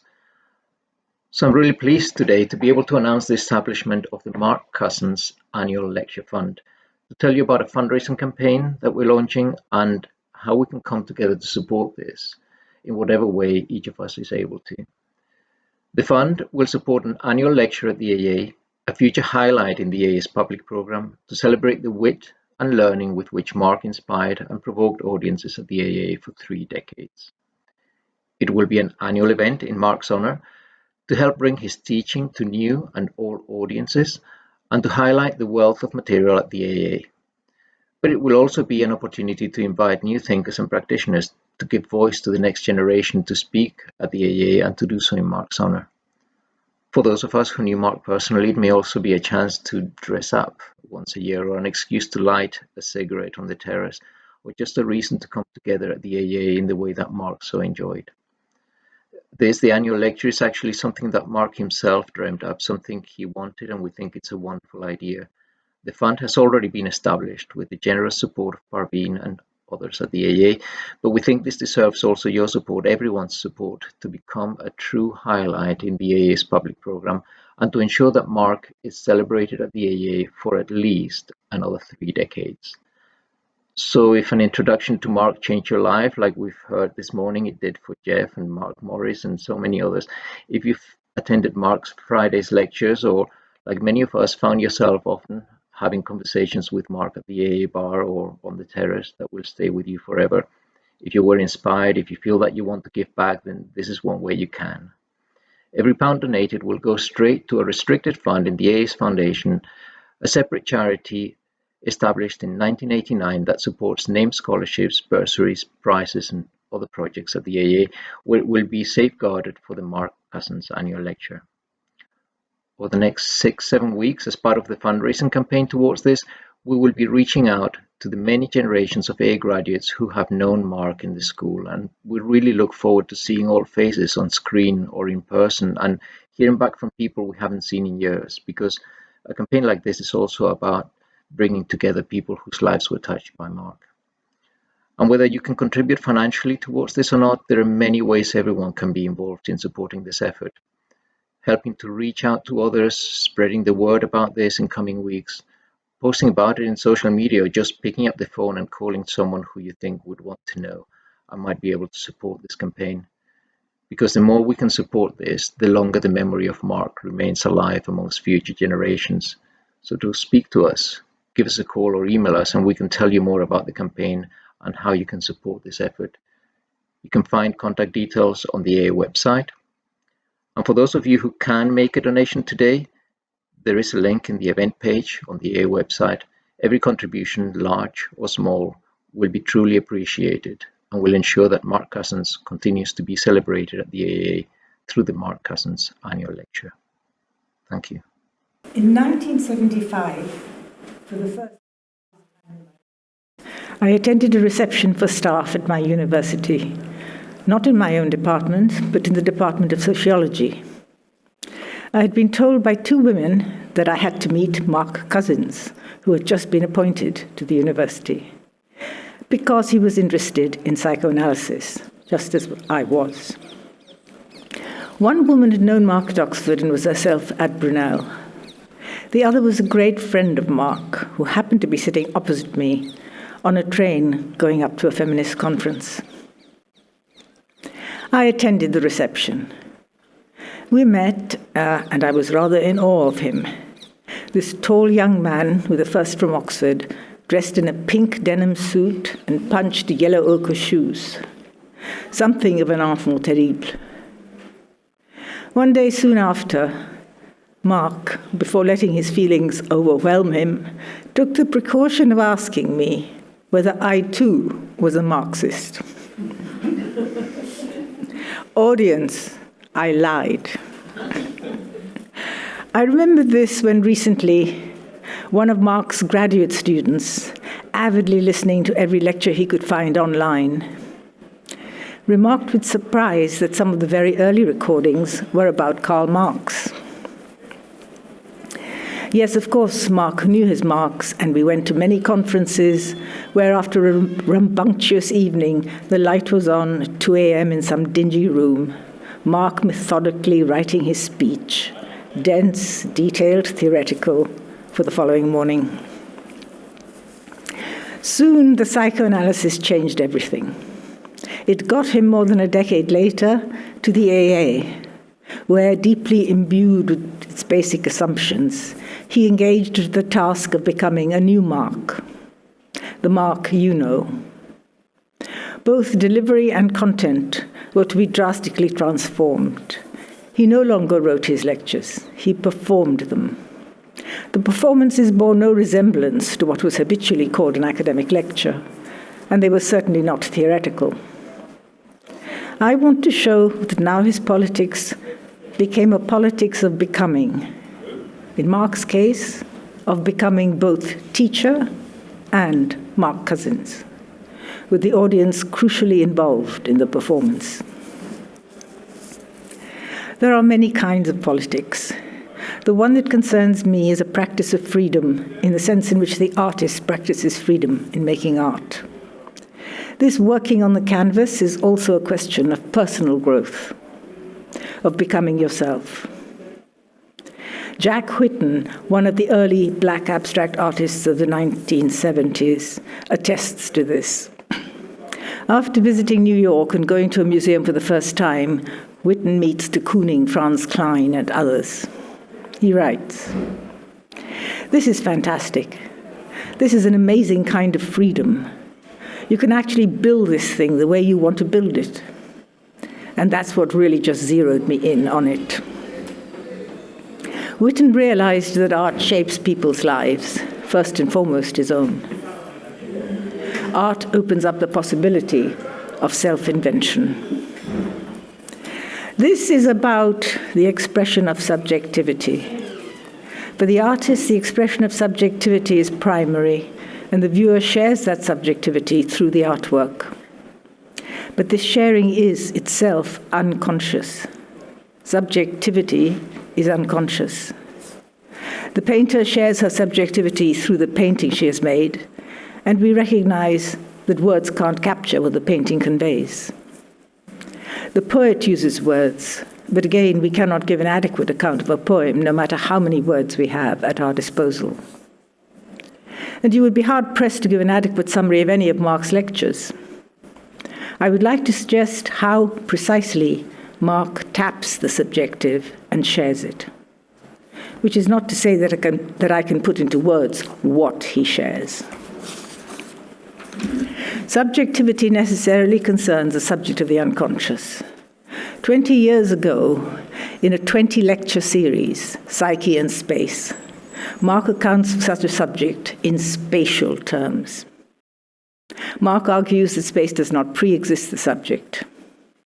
At first, when mother and baby are one, there is no space in the subject.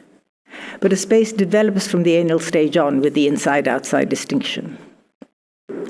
Development entails loss after loss with changes of the internal space of the subject. For Mark, this subject is a certain kind of space. In a fantasy, in a dream, this subject occupies all possible positions. It is everywhere and nowhere. Nevertheless, it is there to change and grow. Psychoanalysis works with this subject. The analysis of dreams was, of course, central to Freud's clinical practice. The subject of the unconscious is spread across the dream. The subject is the dream. And the dream, of course, is one of those unconscious creations that cannot be grasped in words. Psychoanalysis provides the setting within which the idea of free association to the dream allows the shifting of the space of the subject. As the analysand tries to say whatever occurs to her without any kind of censorship, seemingly unrelated words and phrases surface. But these associations will never grasp the dream. The dream belongs to the unconscious. It is the stuff of subjectivity and the space of the subject. We cannot grasp it within the space and time of narrative. But the never-ending network of associations can affect the space of the subject, allowing change and growth. All this has a relation to what Mark is doing in his lectures. I'm sorry, I'm going to have to take this off. Mark talks of finding a title for a new series of lectures in terms of the unconscious, and I quote, "In the spring, I need to fantasize or dream of what I want to talk about the following fall. I have conjured it out of air, the same air that other people breathe." That suggests a general shared subjectivity. That title, once found, draws to itself all manner of experiences, past and present, conscious and unconscious. Mark worked on his lectures day and night, for dreams are important, incorporating his vast and varied reading, everyday events, and his own internal life into a world of his own. It is these experiences that Mark relates in his lectures, experiences sifted through the subjective. At the beginning of one of his lectures, Mark admitted a difficulty. When you know, almost you know bodily, what you want to convey, and then find it very difficult to think it. The result is that you have Milton's Fallen Angels, high-frequency traders, the British Museum's Ice Age art exhibition, Greek theatre, Pina Bausch, and much more, all in one series. And a similar range is found within each lecture. How can anyone follow such a lecture? I think you can't at the level of knowledge. Certainly you learn things you might not know about, but that isn't the essential. The essential lies in the way in which Mark has assembled all this. It concerns feelings, not knowledge. It is as if the myriad scattered references in the lecture were Mark's free associations to the original dreams from which he drew his title. This is in reverse order to what happens in the analytic setting. Here, the audience is offered this network of associations from which it can share what Mark had grasped subjectively. What Mark is getting at, but cannot be finalized, is at the level of subjectivity. The audience can share Mark's lecture in the way they can share a painting or a poem. I think the art students, teachers, and artists who flocked to his lectures in the first 2 decades knew this. Mark's supervision of graduate students was also novel. He often insisted that they find their topics in much the same way as he found topics for his lecture series. It had to be something that they conjured up, that they could be passionate about. And he and his students took risks with topics that seemed laughable or might be difficult in the extreme. He nurtured independence and courage. The student was to discover the topic and go with it. Mark spoke of the nature of study in the lecture to mark the end of Friday lectures. It sounds familiar. Fantasies, dreams, daydreams, writing, talking, your desk, your bed, your room, all feed into study. Mark says daydreaming and fantasy are the glue of any practice. The subjective insists in Mark's spoken lectures. So what happens when you have to print the lectures? When people expect the time and space of narrative on the printed page? It's as though Mark had written a poem, but it had to be recorded as prose. To normalize the text would be the ultimate betrayal. It is inevitable that there is a loss of the voice. But what of the curious dispersal and repetition of contents no one else would dream of juxtaposing? Stories of boarding school, adolescents with acne, travelers at train stations, old people on buses, radical readings of Homa, Odysseus interspersed with Brigitte Bardot, Malaparte, and Martin Heidegger. None of it adds up in the usual way. As Mark said in the lectern, the lecture to mark the end of Friday lectures, there is something special about collective audition. Mark had often spoken of picking his lecture topic by breathing the same air as other people breathe. What was in the air at a general cultural political level? How much more powerful, then, is the subjective sharing in Marx's hands of a like-minded audience enclosed in a room? A student once said that Marx's lectures made the AA breathe. To take that away and make things follow smoothly, to make connections to the reader, to alter the rhythm, to extract the multiple commas that conveyed the shifting thoughts, would be to diminish the performance. It would deprive Marx of what was most precious to him, the power of breath. While preparing this, I worried for a long time about the moment the copy editor would step in and ruin all my judicious inclusions.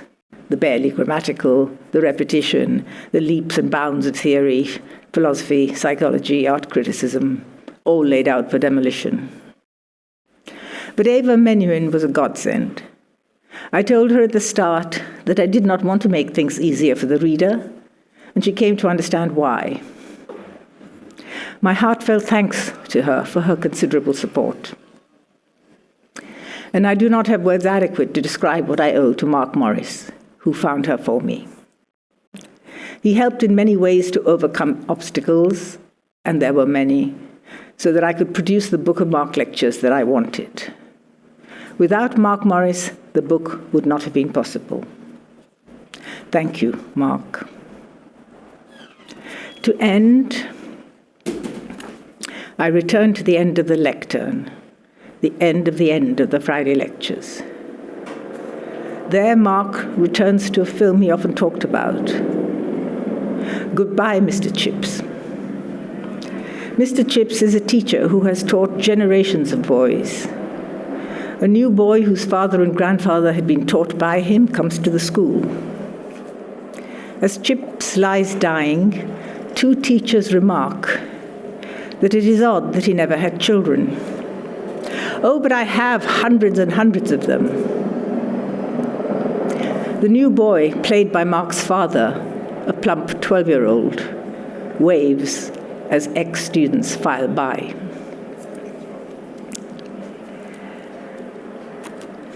Mark is explicit about his identification with Mr. Chips.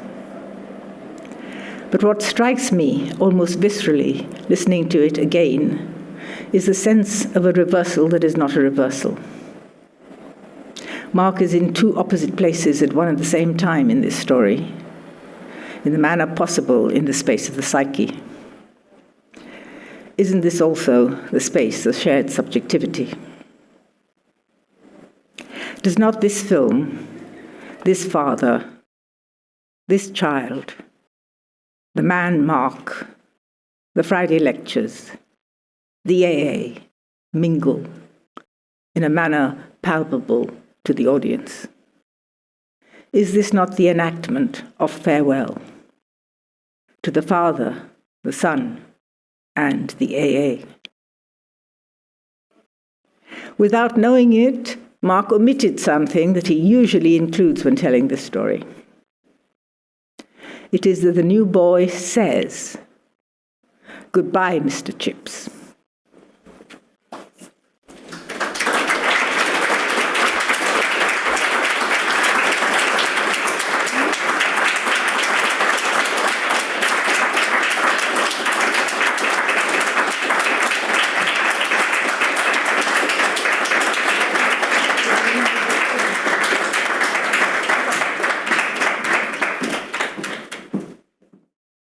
I think we're all here.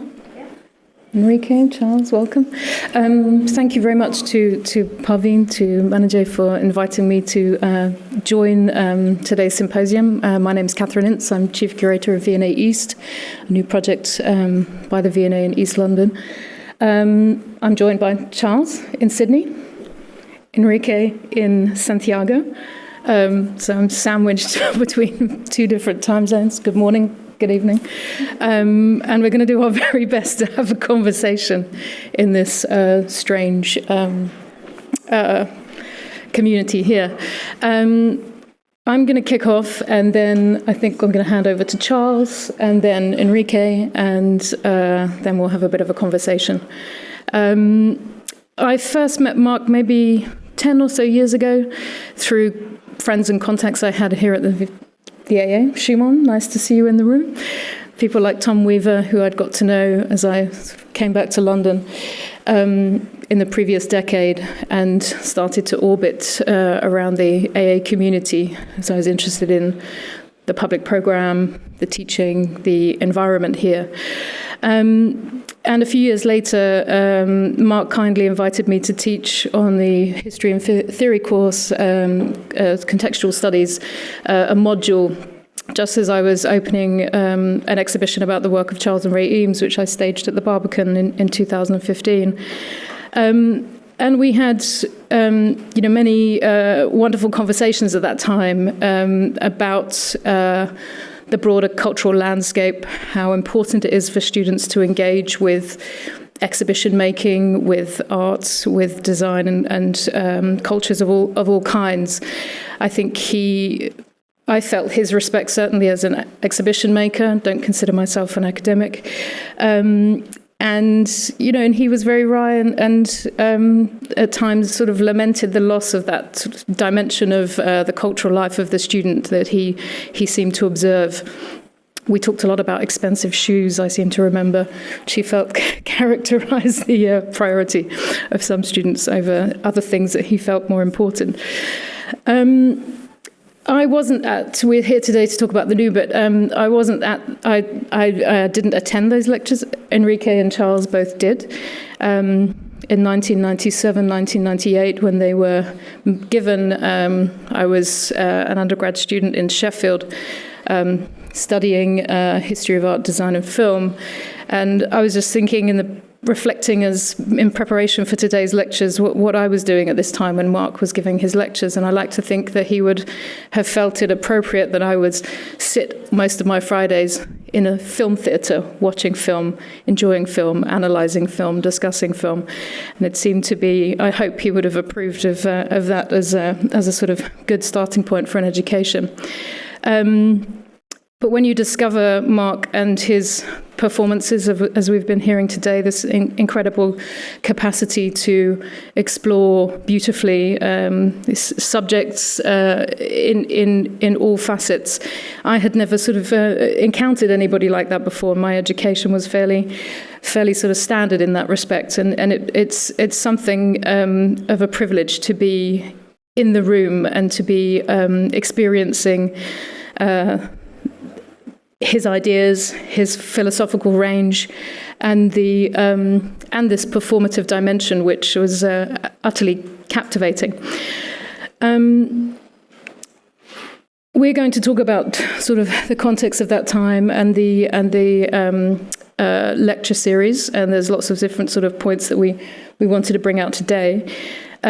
Charles was there during the new lecture series and still has his notes. So we're going to hear a little bit from him reflecting on what it was like to be a student and a recipient of that, and an audience participant of that lecture series. Hand over to you, Charles. Thank you very much, Catherine, and I hope everyone can hear me okay. I'm really very honoured to have been asked to speak on this occasion in the celebration of Mark's work and Mark's life. And of course, I would really love to be there right now. I am there in some very strange way, but I would have loved to have been in the room with you at this time, because of course I attended all bar one of the lectures on the new. And I know this because I still, as Catherine says, have my notebook, which I hope you can see here, and very studiously wrote down the title, the lecturer, and the date of the first lecture. So my not being there is in some way supplemented, as it has always been supplemented, by my notebook. And I think Mark would enjoy the fact that at the back of my notebook, on the flip side, as it were, are my notes for Paul Hurst's seminar on space and politics. So Mark and Paul are bound together in this notebook, this record of late 1997. And since I was invited to contribute, I undertook a kind of test. I listened to the recorded lectures and then read my notes on it. I guess it was a kind of test rather of my own comprehension. So in some ways, I listened to some of these lectures twice in the last few months and 24 years ago. But at some point, I stopped listening to the recordings and simply read my notes. In a sense, I became more interested in my own notation of what I had heard. And I refound a lecture that I'd clearly heard because I'd made notes about it, but I just don't remember at all.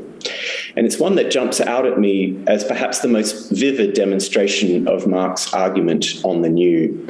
The lecture was, I believe, the 11th in the series, delivered on the 20th of February 1998, and was on the subject of fashion. Marx begins, or appears from my notes that he began, by saying that fashion is the practice that takes the new as its object, and he wanted to tease out what this meant conceptually. He very quickly moved past the hostility to the idea of novelty and mere fashion to say what I wrote down as, what is scandalous about the novelty of fashion is its anti-historical passion, and that it is one of the few social practices that attempts to privilege the present and not the past or the future. And then I wrote that he said the following things. Fashion has a history that is used, but not historically. Rather, it is the object of re-identification. If there is a history, it is the history of a singular body's passage through moments. Therefore, a type of identification, an identification with something external which has no history. Consciousness represses this element of identification in the name of practicality. Now, he clearly illustrated these points with respect to going shopping. And of this I wrote, we ask, is it me? You can hope so. The shop is designed to give the answer, yes. But then I wrote, the fact that it is inevitably not you is your fault. You didn't measure up. And then I wrote, the object of identification of fashion is a jealous God in the question of time and history. It makes you feel that you looked awful before you found it. And then one of my favorite lines, there is no cultural reworking possible of why I wanted a tie-dye shirt. And I continued in my notebook, with the identification that has no history, time is marked subjectively. Yet the continual failure to measure up to the object of fashion is an inevitable history of failure as historical time. As I reconstructed what my thoughts were on Marx's reading of fashion, I found that it actually offered me a way of thinking about my relation to those lectures on the new, as I re-encounter them now for the second time, not there in the room where they were delivered, but in my clearly imperfect notes. Our recording mechanisms, whether notes or audio tape, are always going to be bound to a kind of historical time of recording, of documenting the past, so to speak. They are bound to a kind of failure, a failure that I actually ascribe to the incompleteness of my set of notes, of the thought that I missed that one lecture, and if I'd attended it, I clearly would have found the key to something. What we hope to see or re-find in these recordings, and perhaps this has something to do with the new as what Mark described as something that is experienced for the second time, but for which there is no original. What we hope to see or re-find in these recordings is Mark himself as a singular body's passage through moments.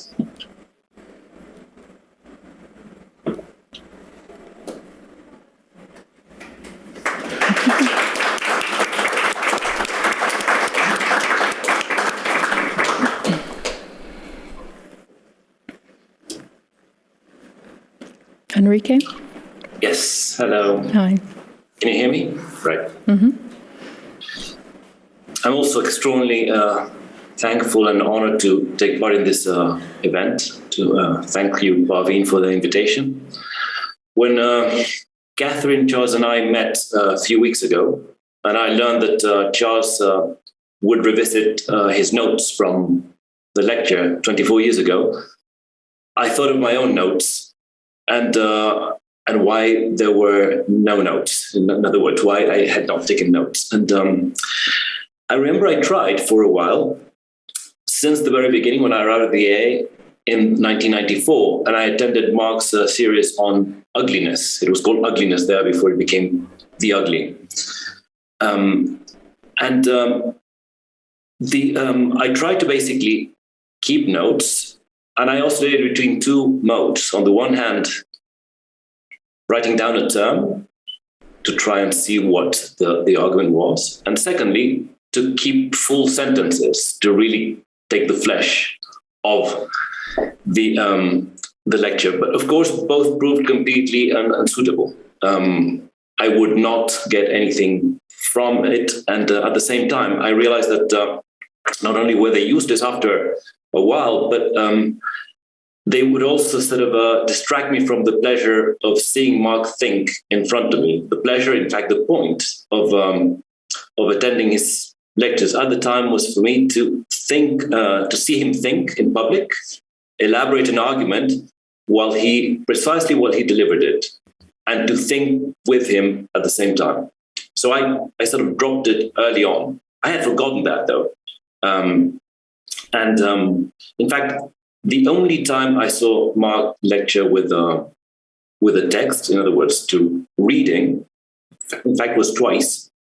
Once gave a lecture on vertigo, which was read, and then he also gave an autobiographical piece called Away from Home, that he also read. But apart from those two exceptions, every time I saw him lecture was basically with no notes, and he was in fact proud to refer to his keeping of sort of a classical practice ongoing. So at the time I saw those lectures, I had not lectured, in fact, let alone without notes, and did not know that those who dare, and I did, and I learned afterwards, were confronted with two options once they were in front of an audience: to either remember what they thought or to think it again. In fact, I could only know about it in practice. When Parveen invited me several months ago to speak for 5 minutes at this event, I reviewed all the recorded lectures on the new. Firstly, to see the lectures again. Secondly, to see what I remembered. In other words, to use them as a sort of Madeleine of what had happened 24 years ago. And third, to take notes, actually, which I did. And of course, after I did, I realized that it was futile. Once again, 4 months later, I couldn't use those notes. So what I did again a few days ago was to see a number of lectures again. And I saw myself once again thinking through them in a different manner than before, 24 years ago, or a few months ago, just as I saw Mark thinking through his argument. When I spoke to Mark last over the phone in August of last year, he mentioned he was rereading Proust, or rather he was reading In Search of Lost Time, the translation by Leonard Davis, after having read several years ago, Remembrance of Things Past. He mentioned he wanted to tackle the sort of voluminous, large reading project while in isolation. And I think he had actually taken Friedlander, but dropped it right before. I had the same project, and while he was reading Proust, I was reading Michel de Montaigne's The Essays. With Mark, in fact, we talked about books, films, exhibitions, lectures, seldom about architecture, never about his work, never about my work either. In fact, I dropped it altogether while I was already a student in the late 90s. I thought basically the more time I spent with him, I thought it was banal, or rather distasteful, to bring my own thesis concerns to the table. Anyway, when I saw the lectures again, I did remember, one, which lectures I had attended and which I had not, funny enough, 24 years later. But even those that I was following for the second time, I felt I was attending it for the first time. And I'm here quoting also an argument in the New. I also remember some points Mark made in passing, which I remember quoting as part of my repertoire to refer to Mark. Like, for instance, Mark explaining the anal phase and not missing the chance to state that we Arctics were stuck in it forever, contemplating in fascination the interior stuff that we had predicted outwards. I also remember a reference to Vertigo, which I also quoted, the dialogue between James Stewart and Kim Novak when they meet for the second time, that he used to Mark to problematize Flannery walking through the city, walking with the city, as a solitary pursuit of the lost object. I wonder, what will you do now? James Stewart says. I will wonder, answers Kim Novak. I wonder whether I could wonder with you. That would be no wondering. That's what Kim Novak says. And of course, as always, Mark would retell the story and in turn correct it, edit it, and perfect it. In fact, the line from Vertigo is perfected with an additional sort of alliteration. And he did so also with the title of the original novel by Boileau and Narcejac that led to the film, From D'entre les morts to Entre deux morts, a brilliant pun to structure his reading of the film in two separate films, autonomous films, between two deaths. And in fact, he also corrected, or to some extent perfected, the film Vertigo in his own reading of the film, which is almost like a piece that's given there for somebody to take on as a filmmaker and slightly correct, amend the original version. When I read the essays by Montaigne, I did not take notes either. I wrote down the titles of those chapters I plan to read in the future. In Montaigne, in fact, the delight is precisely in rereading, in letting him take you from one point to the other, from one observation to the other, from one book to the other, letting him, in fact, work through Seneca, through Lucretius, through Plutarch, often digressing, and just letting you basically think through him as he's thinking through his own stuff.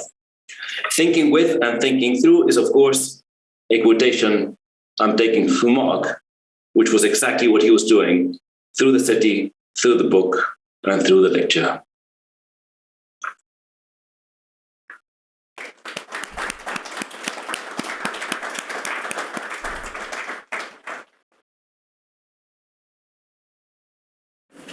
Thank you. Charles, when we were talking, I wanted to come back to this moment in time when you were there attending lectures as a London Consortium student.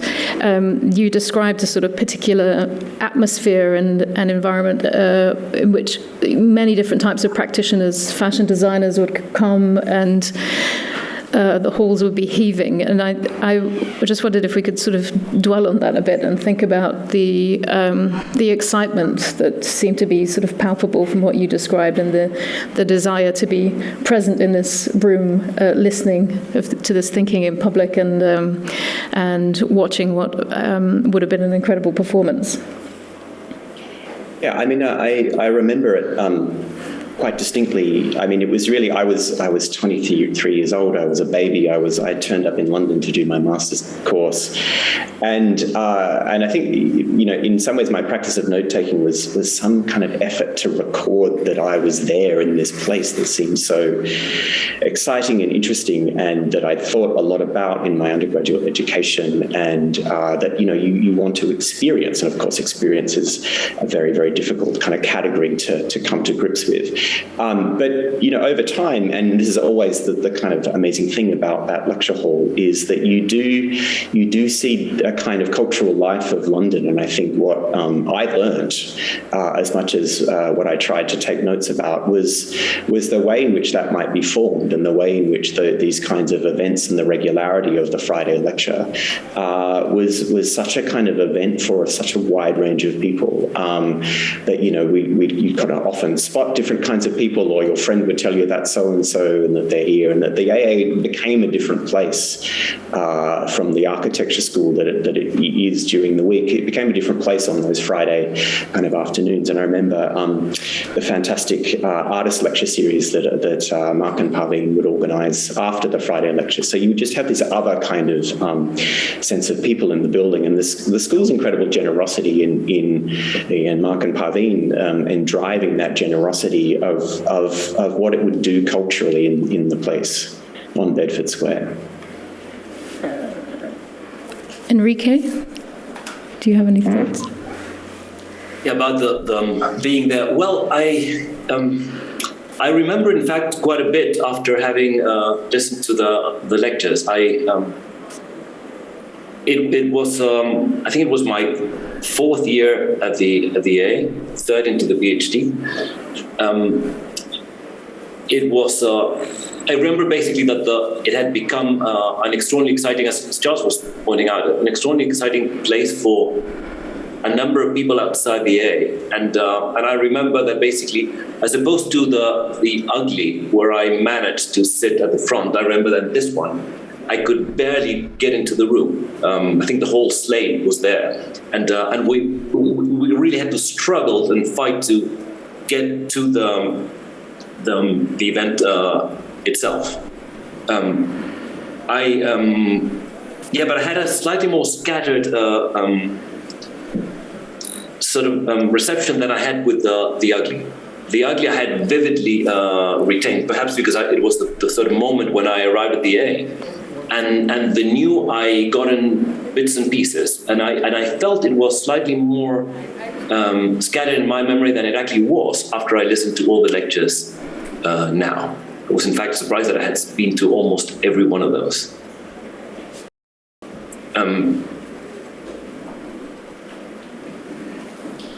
It's funny, Enrique, I never saw you there. Yeah, in fact, we'd never met over there, in fact. I mean, this is also the amazing aspect of the kind of the network of relationships and relations that are set up, that the people passing through that room, and then where we all end up sometime later. So Enrique, I think I met you 12 years after that, but to know that you were that we were both in the same room is is an odd sort of experience, but it's also the way in which that network of relations worked through this lecture series and worked through that lecture hall. Right. Yeah, and in fact, there's also a constellation of all of us who have stories about Mark, and we share them elsewhere, basically the same. It was sort of incredible concentration place that then scattered. In fact, we met, I think, in New York many years later. Well, through Mark and with Mark. That's right. Yes, indeed. And we talked a little bit about, and you've touched on this more so, Enrique, about this, what it's meant to revisit this lecture series, what it how you experience it as a young person new to London or just starting off in your career, and what comes back to you in this revisiting and rereading. I wonder if we could just sort of explore some of those views a little bit more. Right. Well, now, I mean, part of what I suggested in what I briefly spoke, and I must confess I transgressed my own rule, slightly read. I had notes, and once you have notes, use them. Otherwise, you have to think through or remember.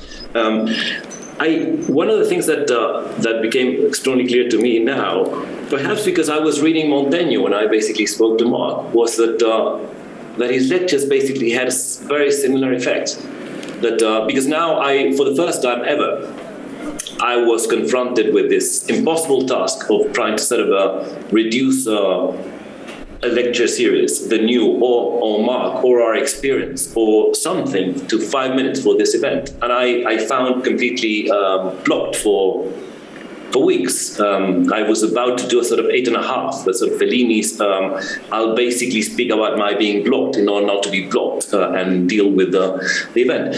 But I basically, one of the things I thought about was, in fact, that the impossibility of, for me to sort of pinning down, grabbing the sort of full content of the lecture, because every time I would basically see it, it would be, and this is a topic in the new, and funny enough, a topic I sort of wrote on the very first essay I submitted to Mark when I was a student in The Ugly.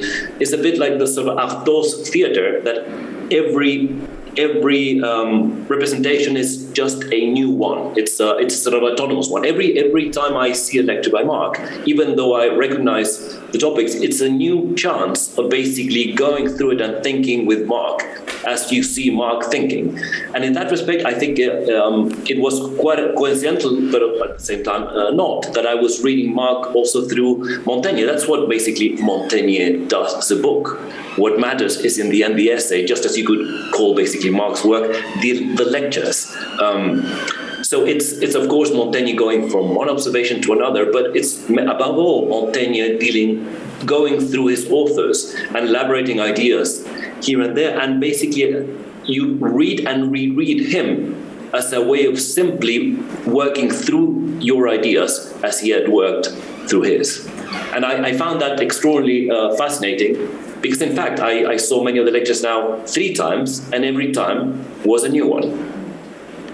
But let's say there was a new way of digesting it. It was quite fascinating and liberating, but in fact the form itself was fascinating. On the other hand, what I also thought, I mean, the sort of craft and the artistry of the lectures, I mean, needless to say, was extraordinary, or the very originality, even though Mark in the New would say that those who were original were simply those who were unbearing an old string of cliches. I would basically say that's actually what's fascinating with Mark. He would do a new lecture every year, and the sort of originality of his approach, decried in the sort of a series on the New, was very much present there. The sort of, in addition to that, the sort of the thinking through was his way of being extremely sort of inventive and creative, and at the same time, the sort of incredible corrections of the stuff he works through.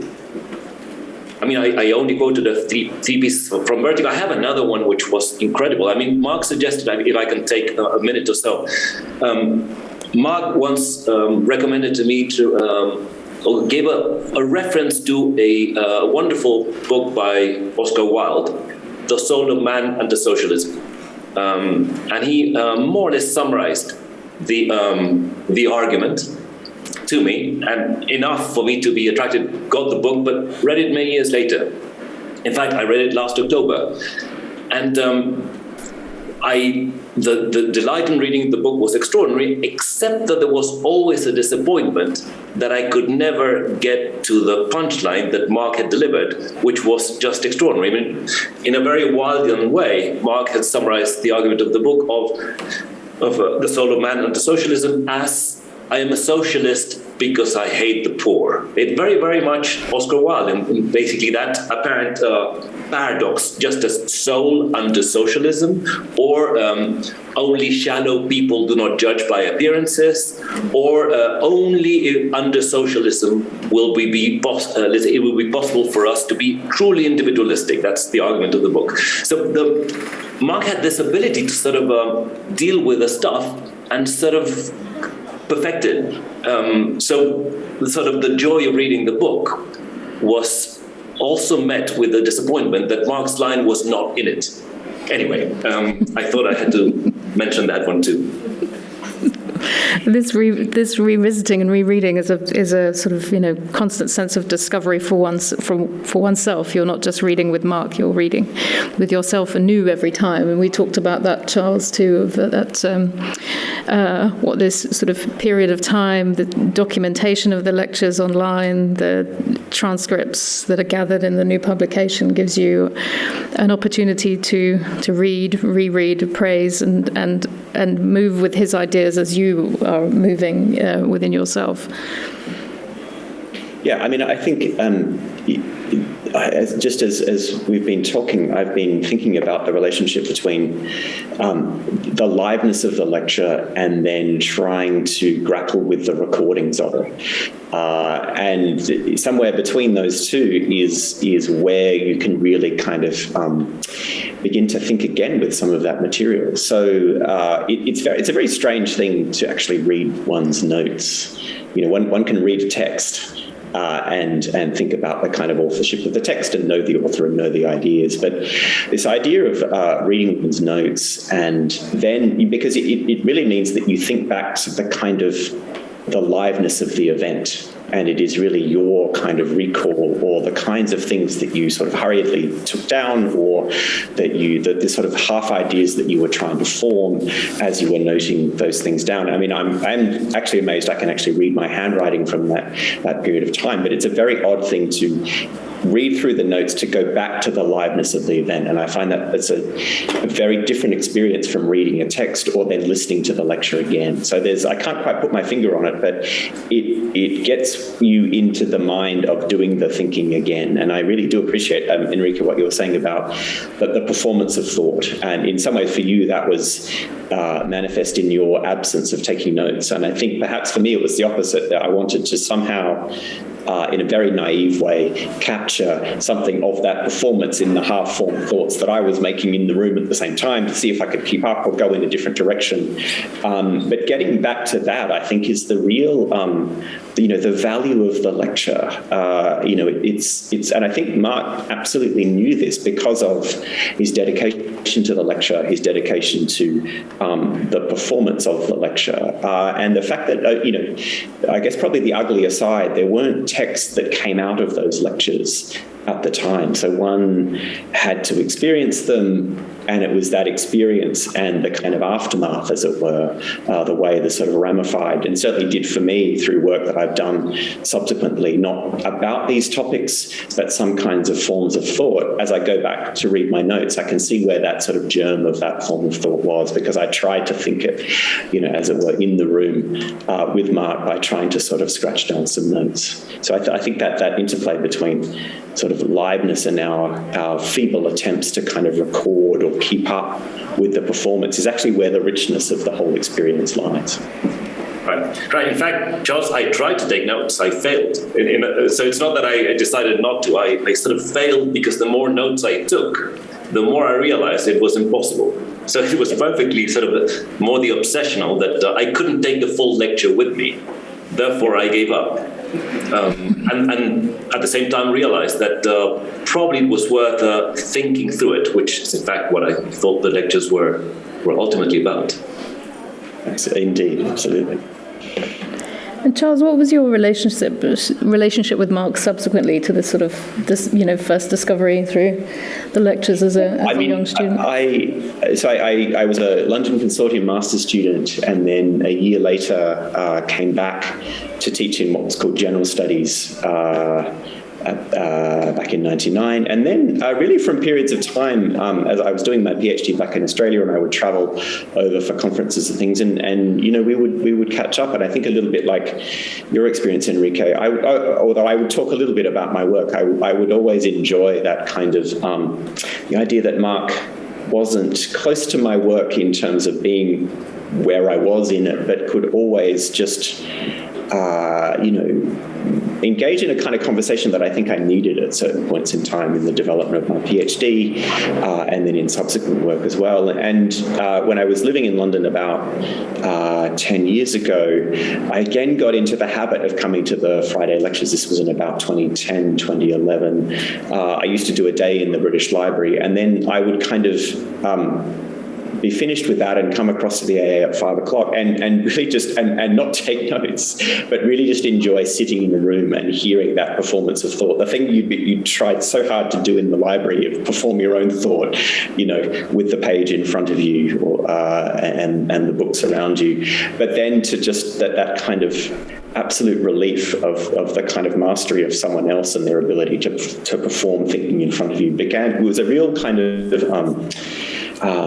a moment of a kind of really feeling that I had a kind of rhythm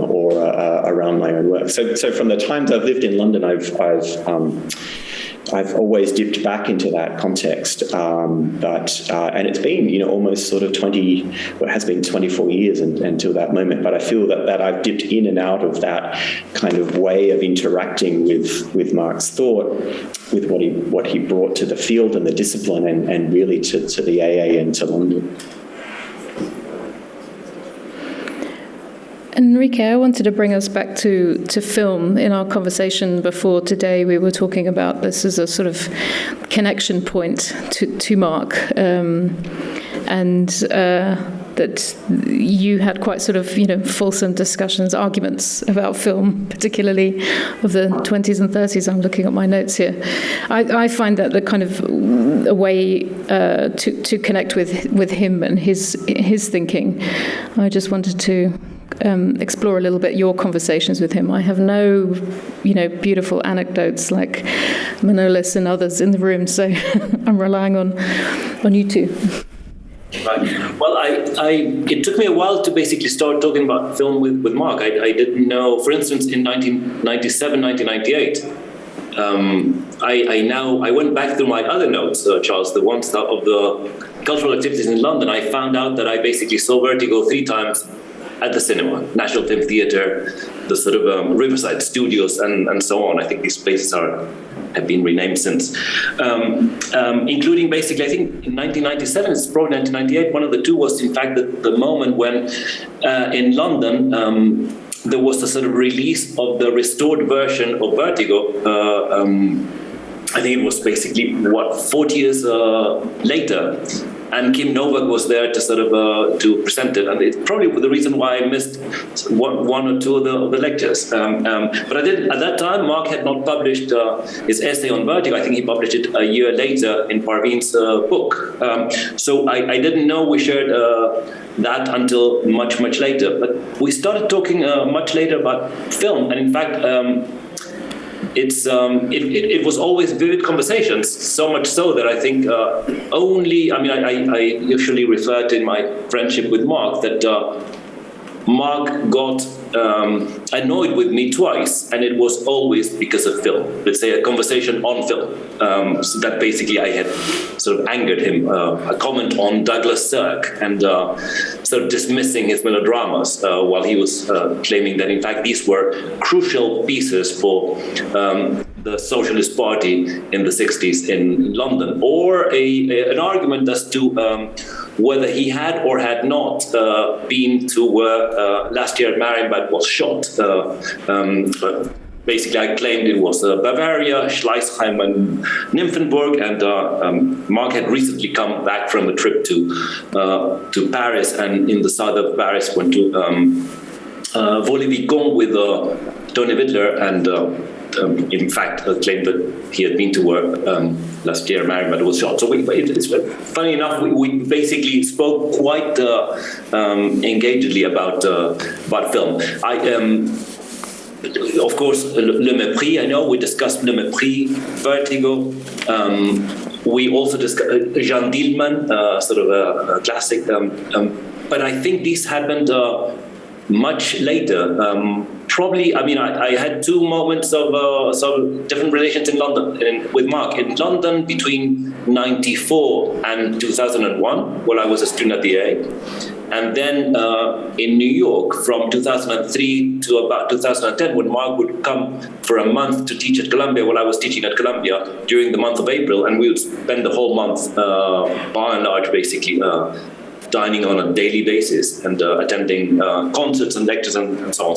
So one of the interesting things is that basically I've spoken to Parveen. I'm not sure whether I can bring Parveen to the conversation, but Parveen mentioned that Mark had a sort of important film phase when he was younger in the 60s.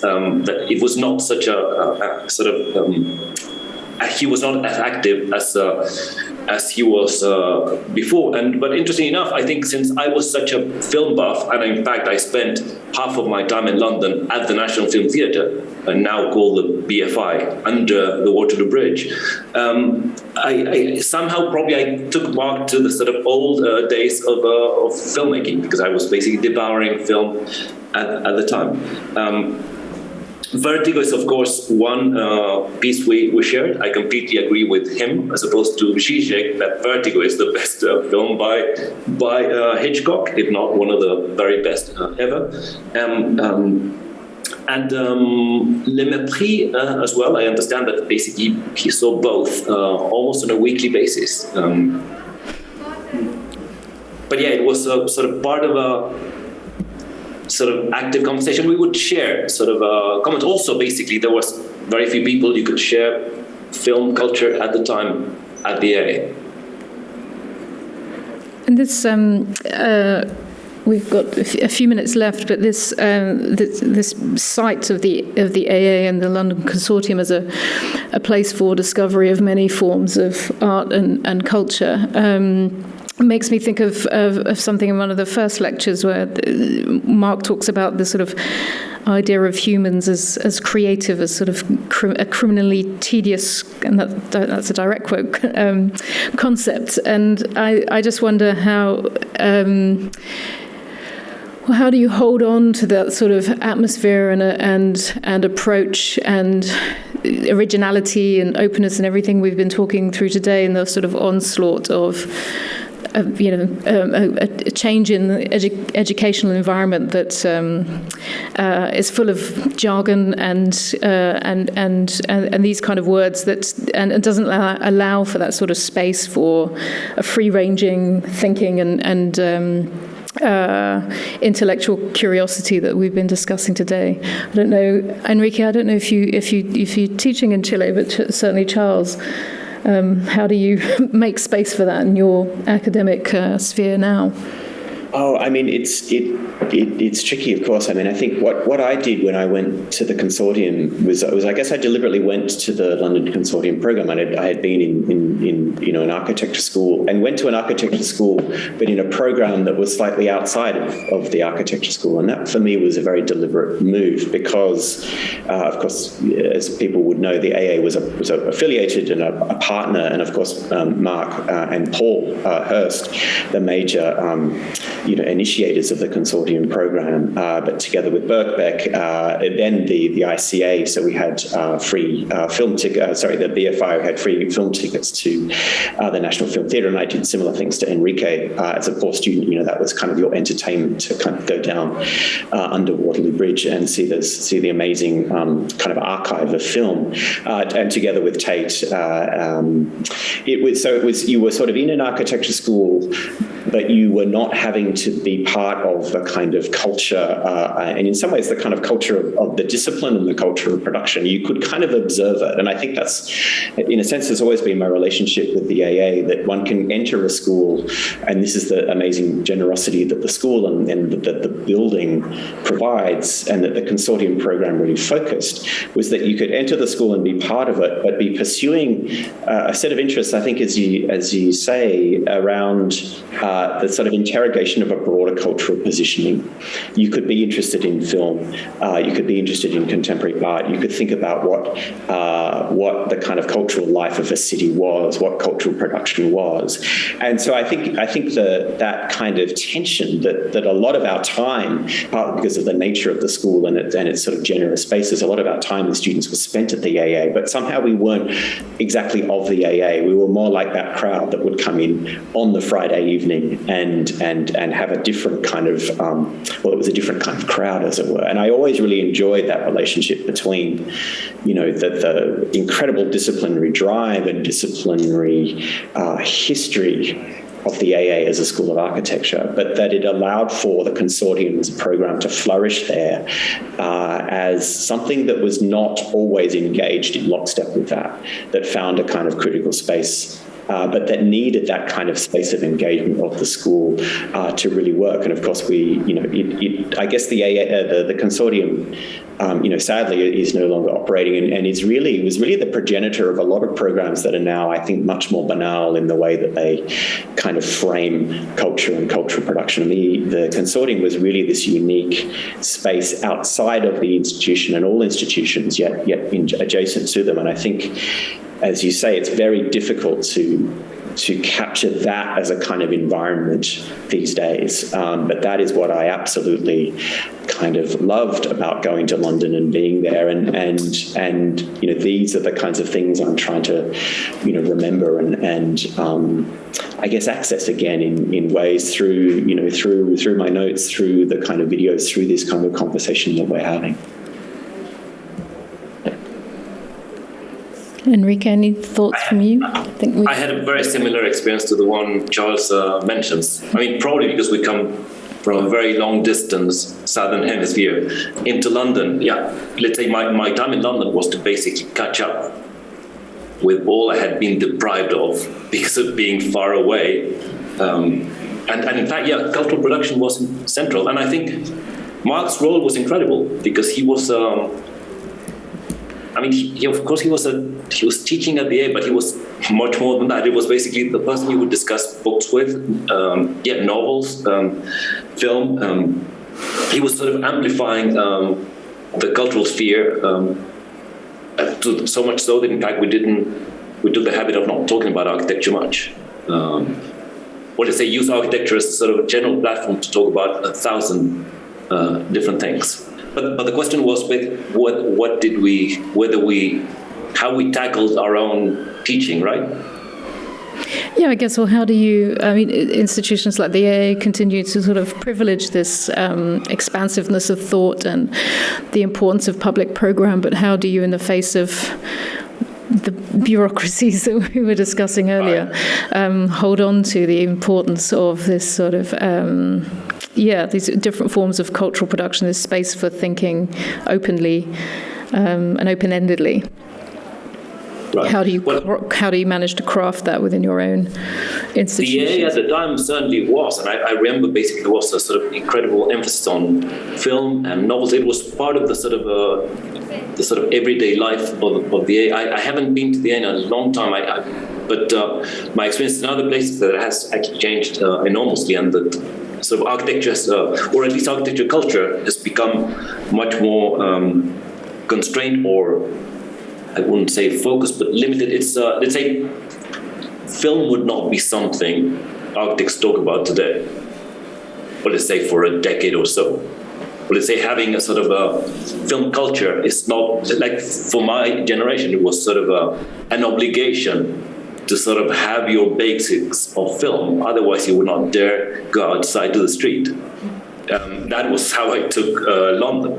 Sort of, I tried to catch up as fast as possible, not to be ashamed of not having seen the last Mizoguchi series, which in fact I also saw. I was seeing in tandem while Mark was lecturing on the new. We should probably wrap up. Is there anything else that either of you want to add? It's worked remarkably well, given the circumstances. It's been wonderful to join from and to join with Enrique from the Southern Hemisphere. It's and really, I think if there is a kind of an other side to the kinds of constraints of the last months, it's that somehow something new has opened up with the sort of network that we can bring people together, even virtually, in a space that we would all love to be in actually. But it has been such a privilege to join you and to have this discussion. Thank you to you both. Extraordinary pleasure to sort of join the conversation. Also extraordinarily honored and thankful to Parveen for having invited us. I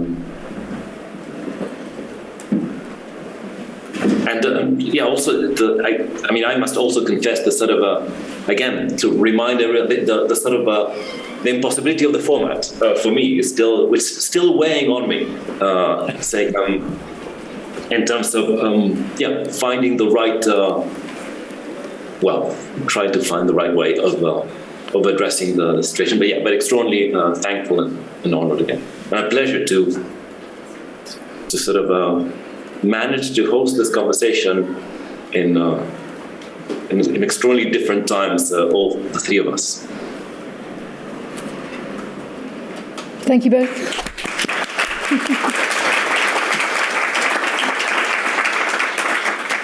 Now to introduce the next table, speaking about the gesture, Dena Ziari, Ryan Dillon, Valeria Guzman. Thank you. Hello. Yes, well, Dena, myself, and Valeria are here to talk about the gesture series. And so first, I'd like to thank Parveen for having us, inviting us, and giving us this space to talk about these lectures as well as our experiences with Mark. And so we're going to go in order of myself, and then Valeria, and then Dena. And so just to give a little background of myself, my name is Dillon. I am a colleague and a former student of Mark. I've been was working with him for about 12 years. And so I'm really happy to sort of talk about my experiences with him. Let me introduce myself. Yeah. I'm Dena Ziari. I used to be a student of Mark's, and I've been teaching at the AA for the last 11 years. And I don't know if you can hear me properly, but I'm really thankful to Parveen for the invitation, and mostly thankful to Mark, actually. And Valeria, would you like to introduce yourself? Yes, hello everybody. Good afternoon. I regret not being there with you today. I thank Parveen for the invitation as well. I met Mark back in 2000, I think, and I did the MA and PhD with him.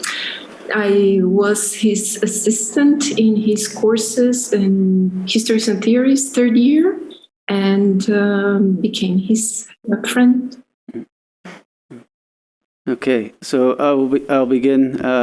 I'll give a little context. When I was thinking about this piece and the lectures, I was quite struck by reading the lectures, and I felt quite interesting about the fact that we were learning about the gesture, and I was constantly trying to visualize Mark's gestures while reading the pieces in written form.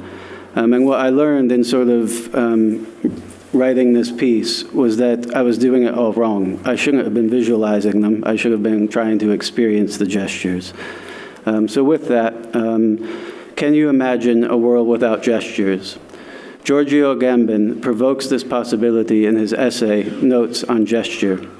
And of course, what is lost needs to be found. The still image, whether a photograph, a painting, a film still, are all moments in suspension. This suspension also implies a stillness, and the stillness freezes the gesture.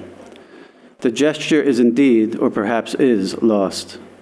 But the notion of suspension with respect to everyday art practices also implies that this moment is temporal, that is part of a larger gestural experience of objects and bodies in space. Agamben refers to Edward Muybridge and his work at the University of Pennsylvania, in which 24 still photographs are spliced together to create movement of bodies and animals, a gesture, and that film, the dynamism it provides, is the medium that can rediscover our own gestures and to restore their power and meaning. This seems rather limiting, because gestures are visible in stillness. Gestures are apparent in being human, and the medium they are visible within seems rather irrelevant. This brings me to one of my experiences with Mark, one of the first, really. As a student in the MA program here at the AA, Dena and I were classmates, taking a Term 1 seminar of Mark's on aesthetics. As with all courses, we had to write a 3,000-word essay. I have never been so intimidated in my life, of anyone, of Mark Cousins. His intellect and earth to the core depth of knowledge made me feel like a child in my pram, with basic toys such as wood blocks, trying and not understanding why the square peg just won't fit in the round hole. He suggested to everyone in the course that we go to the Francis Bacon retrospective at Tate Britain. I did. I never sat in a gallery for so long, so transfixed, watching bodies move around both within the canvas and in the gallery.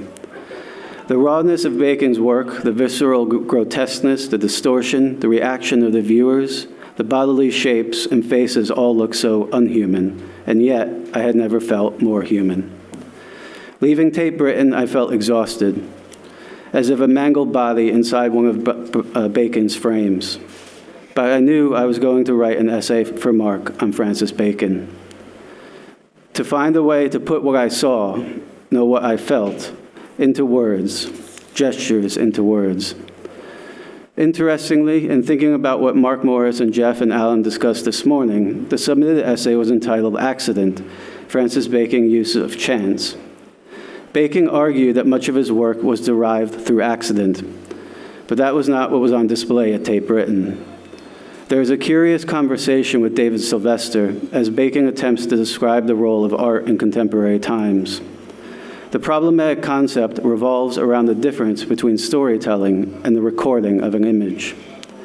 So then why does Bacon say, I believe that art is recording? I think it's reporting. What does he mean? What does he want us to report? In discussions with Mark, I came to the conclusion that that recording is tension and sensation. The kind of tension that flows through our human everyday life on a daily basis, an anxiety that only can be trapped in an image, and its stillness, that is the offspring of a human mind, the emotions flowing out through the mind and the body, the tension that is created inside a person. An artist or a person records their own sensations and tension, an ability to capture and record the apprehensions that are observed in the people and life that surround us. This recording is not achieved by chance nor accident, but through happenings that swirl in the collective memory of the artist, or in Mark's case, a lecturer, through artistic performance that records the artist's sensation and returns them more violently onto us and our observed senses. The role of the frame in Bacon's work thus could be understood as a means to create this tension, to provide the feeling of space that compresses upon the body, to release the sensations. Returning to Mark's lectures on gesture, I am struck by his cleverness, a simple word change while discussing Wolflin's statement, if I understand architecture, it is because I have a body. Of course, in this lecture, the penultimate of the gesture series, Mark replaces the understand, which he states is having a kind of intellection, some kind of thought, with the word experience. If I experience architecture, it is because I have a body. Mark is shifting the notion that we understand architecture through visual means, only that of an architecture that is experienced within our own bodies, a tension between the frame of architecture and our bodies within it.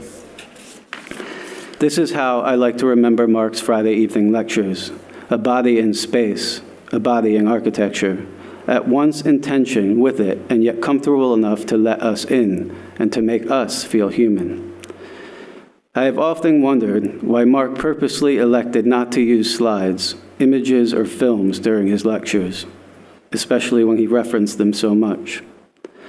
And perhaps this can be explained that by doing so, it shifted all of our focus onto him, a body in space, that his expressions, the raise of an eyebrow, his devilish smile, the flint in his eye, his movements, placing his hands on the lectern, moving out from beyond the lectern, the raise of a glass to quench his thirst, his pauses and at times his stillness, his gestures, allowed all of us to show sympathy, to relate not only to the words he was saying, but to him, to make all of us, including Mark, feel human. It was in his gestural stillness that I also saw vulnerability, a once-in-a-lifetime mind collecting his thoughts. In this gesture, the absence of words spoken what resonate, providing the act of gesturing a volume, a silent amplification, a thundering. The movement of the gesture is a presence that courses through our own body. We understand it, we feel it, because it is at this moment where Mark perhaps is inviting us into his space that he is experiencing, a space of collective openness to join him in the conversation. It is now bodies in space. This can be felt, and I use the word felt with purpose, in Mark's conclusion to almost every lecture, a simple thank you, which felt more like the experience of a warm embrace than just words, a final human and tactile gesture without the actual need for touch. Thank you, Mark.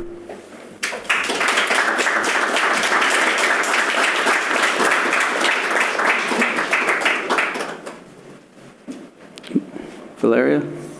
Yes. When the series ended back in 2015, I told Mark I didn't fully get what the gesture was about. And he replied, it was the same for him. I have listened again to the recordings and read the transcriptions that Parveen kindly sent us. And now I have to think he was just being polite to me. Reading today, the series unfolds as a carefully knitted sequence of thresholds where the different dimensions of the gesture pick through in subtle ways. And it takes a while as a reader to put this sequence of thresholds together. Sometimes the thresholds take the form of neutral angels pulled away from the imperative of communicating. Sometimes they emerge in the experience of sympathy for objects and buildings, sometimes in poetry or in the straight line. The challenge is to work out what the gesture is doing, conceptually and subjectively speaking, through the examples that Mark offers. I was sensitive to the way in which some of what the gesture is revealed by a deliberate attempt to suspend the limitations of the norms, organizing ideas of, for example, drawing, visual perception, movement, and its relation to stillness. I'm going to pause briefly on the issue of movement as gesture, because for me, this topic poses important spatial questions. My intention is to evoke something of how stimulating it was to engage with the train of Mark's thought and teaching. Movement in the city cannot be explained through geometry, nor through the physics of perception. Mark claims instead that our perception of movement follows an expectation of what movement is supposed to be doing, and that this expectation is very strong. He presents movement as culturally organized, and for this, he uses the term orthopraxis of vision, a kind of orthopedic and bodily internalization of what we are supposed to be seeing when we perceive movement. I also find to be of particular interest that he places the technology of cinema as a form of producing the expectation of movement, as is the case with the famous movement studies of Muybridge. So there is an aspect of movement that Mark calls gesture that has been repressed by the norm and the expectation of movement. And he presents gesture as the moment when our movement comes back, when we are able to grasp how, in his own words, each thing has its own way of moving. If and when movement comes back, it is also in relation to the subjective dimension of gesture, subjective not in the sense of personal, but in the sense that gesture incorporates body image, sexuality, and language. I find the treatment of Heinrich Wölfflin's ideas in the Prolegomena, as considered in Mark's lecture, Does Stone Suffer, particularly compelling.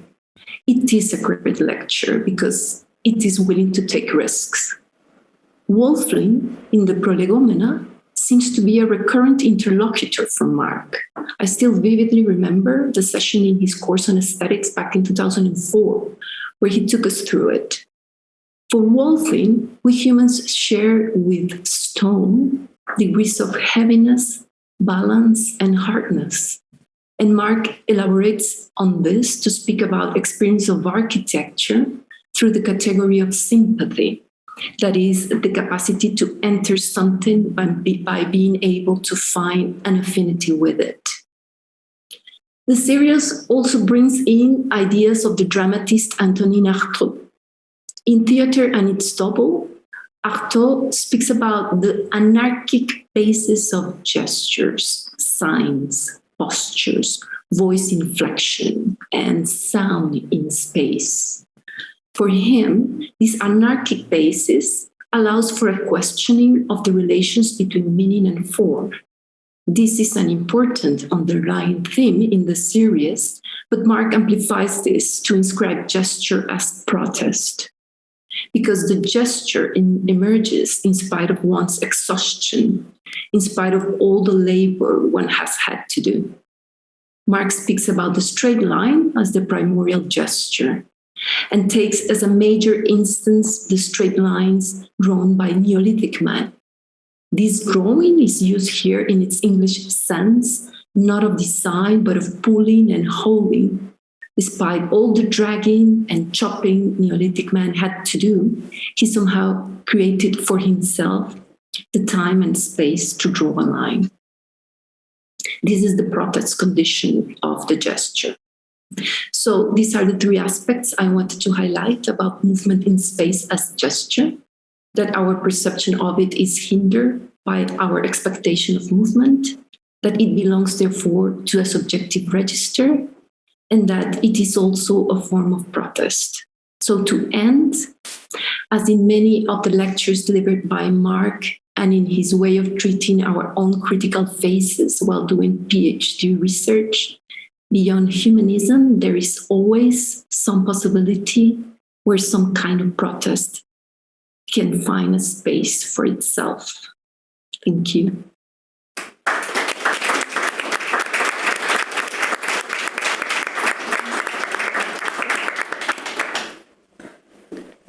So, I don't think that I can begin to tell you exactly what the gesture is, partly because at least one of its qualities is that it seems to resist the specificity that is necessary for description, and also because I couldn't match the eloquence with which Mark moved around the subject to formulate what was a performed understanding of what it could be.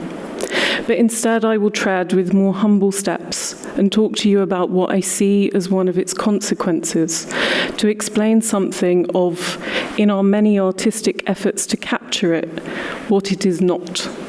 And in saying what it is not, we might get a little closer to what it is. And how the matter of being human, that for Mark is essential to the gesture, becomes a matter of space, to posit that the essence of gesture is spatial. In the process of lost wax casting, which is probably one of the oldest methods of casting metal for jewellery and other objects, we have the arresting of a moment in the life of the original wax object from which its replacement is then cast in metal. It's this concept of arresting, the grasping of that which is really only fully comprehensible in movement, like a snapshot, which is mostly an attempt to contemplate how one ends up inhabiting a space once there is nothing more to capture. Actually, it's not that there's nothing more to capture, but in the process of sculpting, there inevitably comes the moment of deciding that the work involved in sculpting is done. The form made of wax is then encased in another longer-lasting material. Molten metal is poured from a crucible into the casing, and while the wax disappears from the mold by the process, often quite literally, the space it occupied remains, hence the term lost wax. The void left within the cast becomes the most important thing. I knew that this would happen. I actually just lost my place, I'm sorry. It leaves us the impression of that which once occupied its space, and that space inextricably belongs to it. What remains after the wax is lost to us is the space of the disappeared and now lost object. While this is a momentary impression that contains the very absence of movement or the very absence of gesture, it's the capturing of an instance that it had once been. In this process, the space of occupation and absence are interlinked. Actually, they're inseparable. Much in the same way that Mark had described in one of his lectures, I think it was the fourth one, that in the 19th century, some people were going through the solid material in Pompeii and found holes that enabled them to cast what was inside, although they didn't know what it was that they would find. but they found forms of once living beings. He talked about how the gesture can only be understood in movement, and an instance of that is taken in this type of occupation once the movement has given way, and once the decision to cease the work has been made, either by nature or by conscious decision to stop. Gesture, he says, to stress, is being only human, perpetually slightly out of reach as it resists description, and indeed for all our many artistic efforts, the very place where it is captured seems to be the very place where it is not. In the period after Mark physically left us, I really know, actually, that I wasn't alone in feeling his presence very strongly, and very much through the fact of his absence. He also had assumed a sense of that digital ubiquity that he bestowed upon angels, which wasn't entirely out of place for me, as the last time I remember seeing him was on my computer screen, seamlessly transposed. And then the news of his passing came, everywhere and nowhere at the same time, but not somewhere anymore. And it didn't occur to me what that might mean at the time. In some ways, he felt more present than he had ever done, which may well seem paradoxical, but when we think of it in the following terms, it seems to me to be less so. There is an idiom that we have in the Persian language, Jaya Shoma Khalist, the literal translation of which is, your place is empty, commonly used to tell an absent person that one wishes they were here. It's interesting to me that what underlies such an idiom is that a person, a form, can continue to occupy a place through which the very absence of their presence is made comprehensible. Just like lost wax casting, just like Pompeii, and also that this area of occupation can end up being tied to something or someone specific. All the while, they themselves may be visually subtracted, they are not, and perhaps even cannot be, spatially subtracted from the place that they inhabited. This place remains theirs, linked to them, without it ever having the desired and impossible quality of being them. We know very well what is lost. Many of us wondered how we would feel returning here to this place, to the school, to the spaces that Mark occupied, and conversations that I'd even had today were of the same description, without him physically here to occupy them.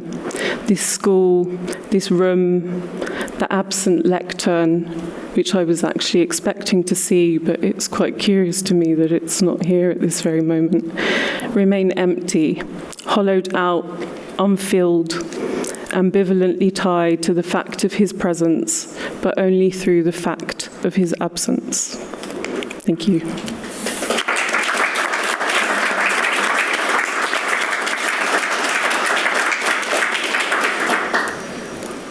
Thank you, Dena. Thank you, Valeria. So I think perhaps we can start the conversation in reflection of our conversations as well, our emails back and forth, and how we seem to come at the same lectures from different angles, but consistently falling on similar themes, such as the line, such as movement, such as bodies in space, absence, presence. And I guess one thing I also would like to talk about is the act of writing, which is quite dear to Mark, in relation to our experiences of reading these pieces, in relation to the gesture. And I know that's something we talked about even last night when we met. And so I wonder if either of you can expand upon that and kind of the experience you had in reading these pieces, and not having Mark at the lectern in that sense. Could I go? Yeah. Actually, this morning, on my way here, after we had discussed with Parveen, actually, of like this idea of what would happen if we were to watch Mark's lectures without listening to them. And so that's exactly what I did this morning. And it was a curious thing, because he was perfectly sort of readable. And when I think about him as a person in this school and the person that I knew, actually most of the things I remember was the way that he moved. I remember the way that he moved his hands. I don't necessarily remember exactly like the content of, everything that he was saying. I think, a lot of the things were quite difficult to grasp, especially like within the gesture itself. But that was one thing that really, really like remained for me, and reading the words and listening to the lectures and really being kind of quite reminded of what wasn't there. Well, I think for me, because it's been so many years, I've been seeing these lectures online, and I had to remember. I prefer to remember when I was there at the actual lecture hall. And there is a particular gesture I really liked, and is when he moved from the lectern to a white table, and he will sit on the white table, almost like saying with his body, it's almost like this is the end. This is the end of the lecture. I was thinking also about the length of the lecture and this kind of body incorporation of how it ended.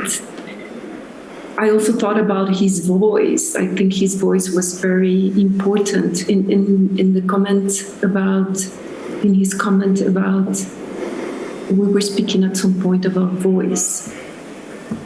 And his voice and the lecture hall, his voice in general, in the AA, in the building.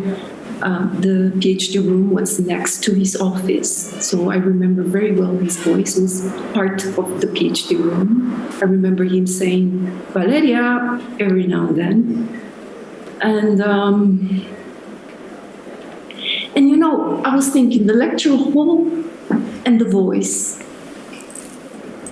got along with each other, and they found strong affinities with each other. I think the lecture hall is going to miss his voice so much that he's going to shrink.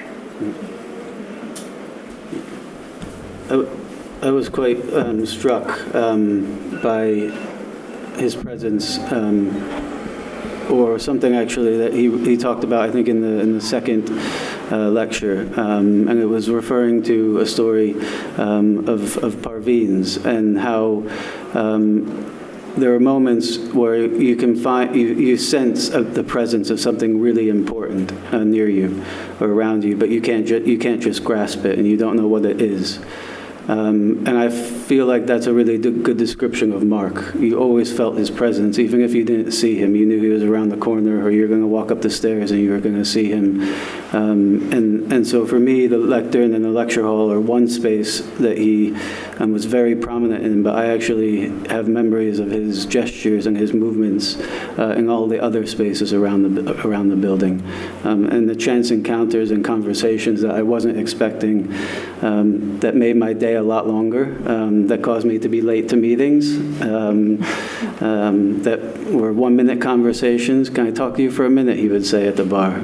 Just grab you for a minute. We should go to the terrace. And about 45 minutes later, on a short day, we would still be there. And so those are sort of the presence and the moments of seeing him and his movements that were quite theatrical in how he occupied our buildings.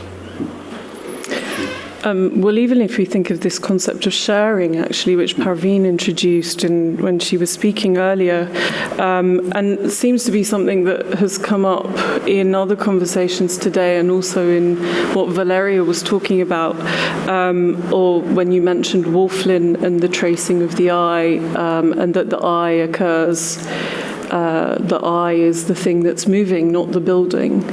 But actually, there seems to me this kind of sense of actually like requiring the both and I had this recollection of a particular lecture, and I'm not certain which lecture series it was, but he was talking about a baby requiring somebody to hear its cry, and actually at this very moment a baby in the audience had kind of like piped up, and it was, I mean, there was just like the wonders of like timing, but also this connection that he was drawing between himself and his audience, and that actually the audience was really quite intrinsic to what he was doing. It required being viewed, it required being understood and felt by what we might call an audience. I think it has been really, because I've been thinking about his sort of generosity in his ideas and his thoughts and his work, and that idea of sharing that came up so much today, and maybe will again. I saw that in reading the lectures, because often he would end a lecture, and typically what would happen when you end a lecture, and it's a series, you pick up that thought in the start of the following lecture. That's how most people would approach it, but not Mark. He left things so open-ended that almost at the end of every lecture is an opening for any one of us to take on board and take forward as a possible topic or essay, research, film, whatever it might be. But that sort of method, I think, was purposeful. And it was really startling when reading the essays in that way. And so I think there's invitations throughout. Can I say something about sharing? You know, there is a memory I have that I really find, like I really treasure, which is he used, I mean, I think he's the only person I have enjoyed doing collective website research. So we will enjoy a lot going to the website of the Vatican and see, you know, the period of Ratzinger. And we'll laugh like so much at the pontifical messages. It was just such a joy, a collective sharing of. It was almost like the way we will laugh is with the same pleasure that he will describe when, you know, these phone calls he would make when he was a child to the Vatican to update football terminology for his talks in Latin. It was, you know, a really joyful experience in this tiny PhD room that doesn't exist anymore. You mentioned the childlike nature, and that is something that I think always resonated with me, with Mark. He always had this impishness to him. He never sort of lost that sort of childlike wonder and spontaneity, and within that sort of not worrying about ruffling feathers. He was so brave in standing up and stating what he really felt and believed, no matter who it would rankle. And that voice, I would say, we're in dire need of at the moment. And so I think reflecting on that and not losing that ability to tap into that sort of inner child, I think is quite important. I miss that impish smile that we always saw.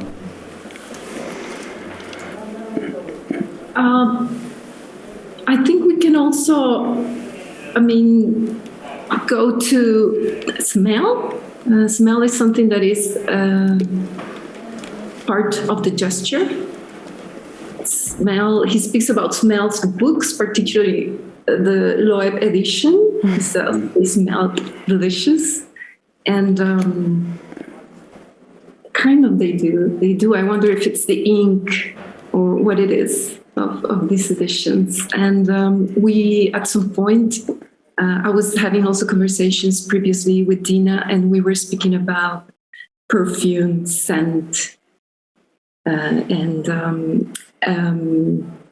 anecdote that the former Triangle bookshop owner mentioned about Mark. I don't know, Dena, if you want to share it. Well, so actually this was an anecdote that was told to us by Parveen, but maybe some of you remember Derek from the Triangle bookshop, who was this quite acerbic but very learned man. And he had said that you always knew where to find Mark by tracing his perfume.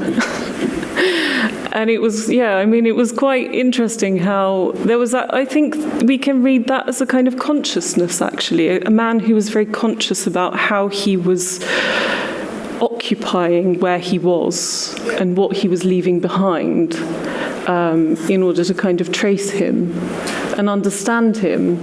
And actually, one thing that was that Valeria and I had talked about last week when we were talking about perfume is that actually the day after he passed away, we'd both, curiously, she's in Costa Rica, me here in London, had both gone to perfume shops to try to locate a perfume that actually we thought that we remembered Mark wearing, and neither of us were able to find it. Well, actually, I was in China. Oh, you were in China at the time. Okay. This was 2018, I went through every single scent in the shop, and it's not that I was looking for it necessarily. It came, and at some point, I said, And when he died, I have to say, I said, I'm going to buy this one. It doesn't matter. I don't care. I'm going to buy it. I'm going to use it.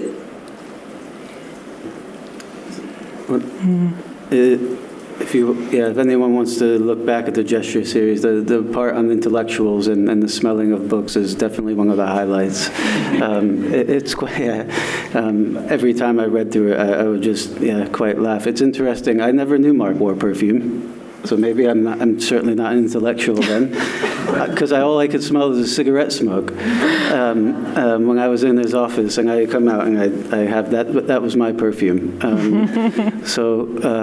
But yeah, I think, and the other thing maybe to touch upon, which kind of is a different line of thought completely, is I was really struck when we were talking last night about Valeria, your connection to Francis Bacon within these pieces, and up until that point, I had not put that part of that history with me and Mark into what I wrote today, and so it's such a personal moment for me. It was the moment where Mark kind of maybe saw me for the first time, and I'd love to hear a little bit about your inclusion of that. Or your connection to that? Well, I think it's just probably the association. For me, there's something about the series that speaks with, but that's my own interpretation, Francis Bacon. There's also the fact there is a new biography of Francis Bacon, which I don't necessarily recommend reading, but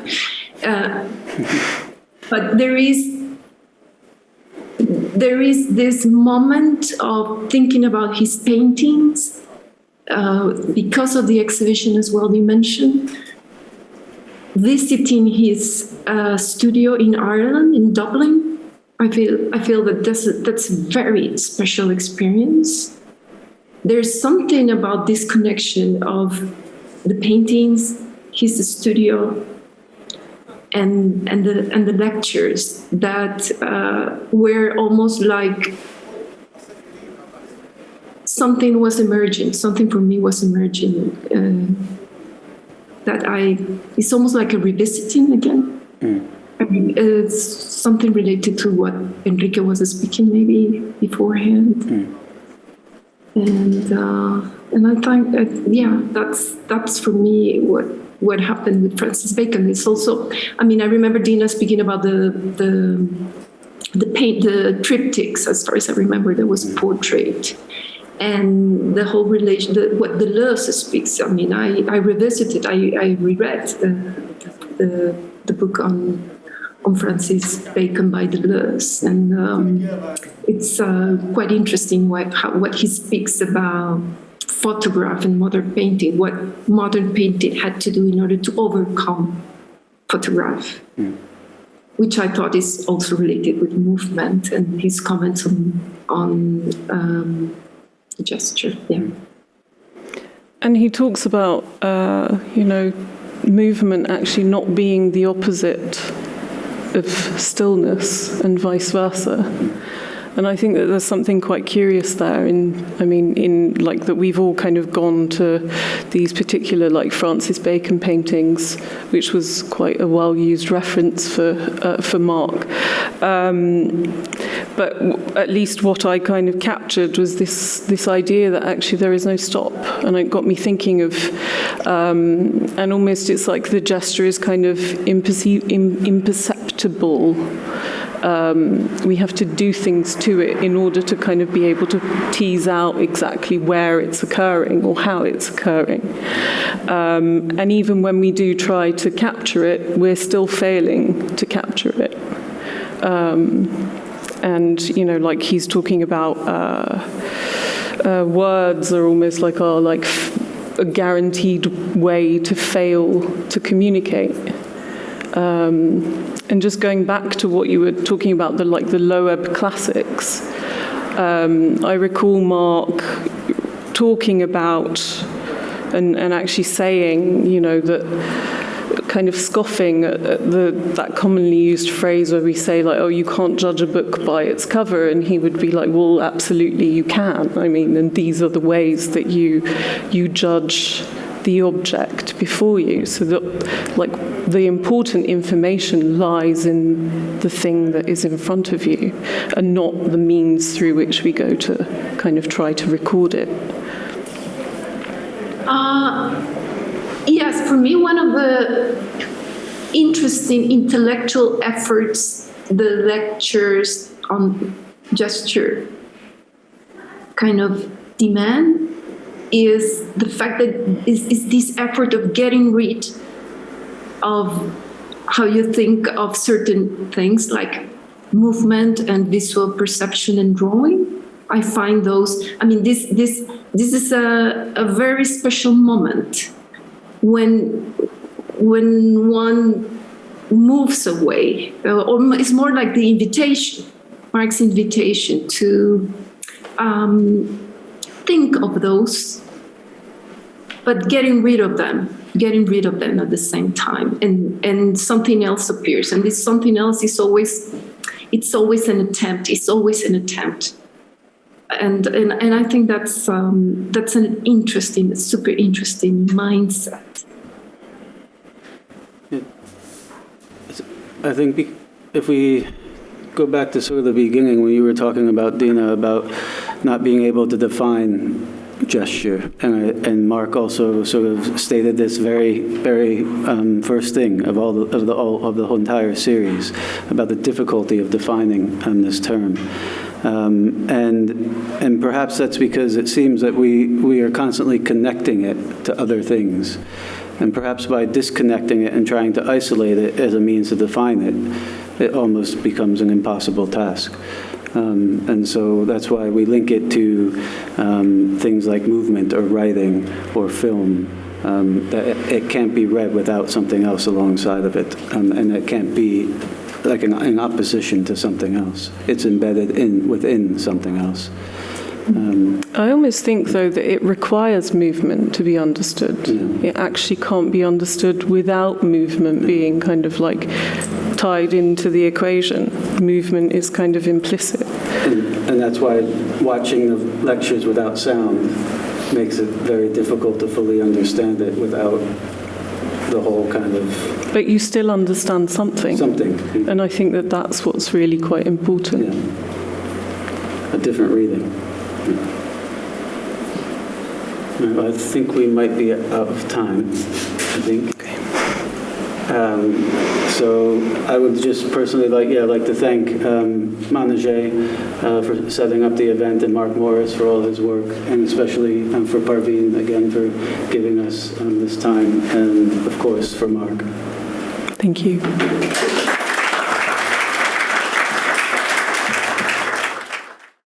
Us an invitation and an interdiction. The invitation for this session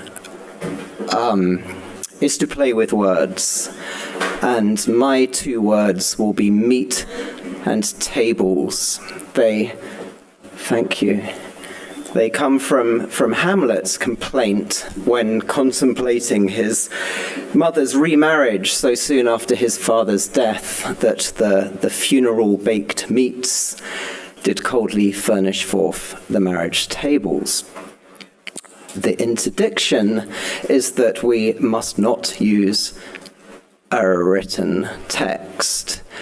It always struck me as very paradoxical that Mark, who was so passionate about Derrida, whose entire project turns around the irreducible centrality of writing, of the grapheme, the trace, to all practices, not least metaphysics, that given this passion, Mark should never write, or at least never, almost never, publish. An anecdote he once told me over dinner was that every few years or so, some former student or other of his who now worked in mainstream publishing would arrange a lunch with an editor keen to repackage Mark's ideas in print for a wider audience.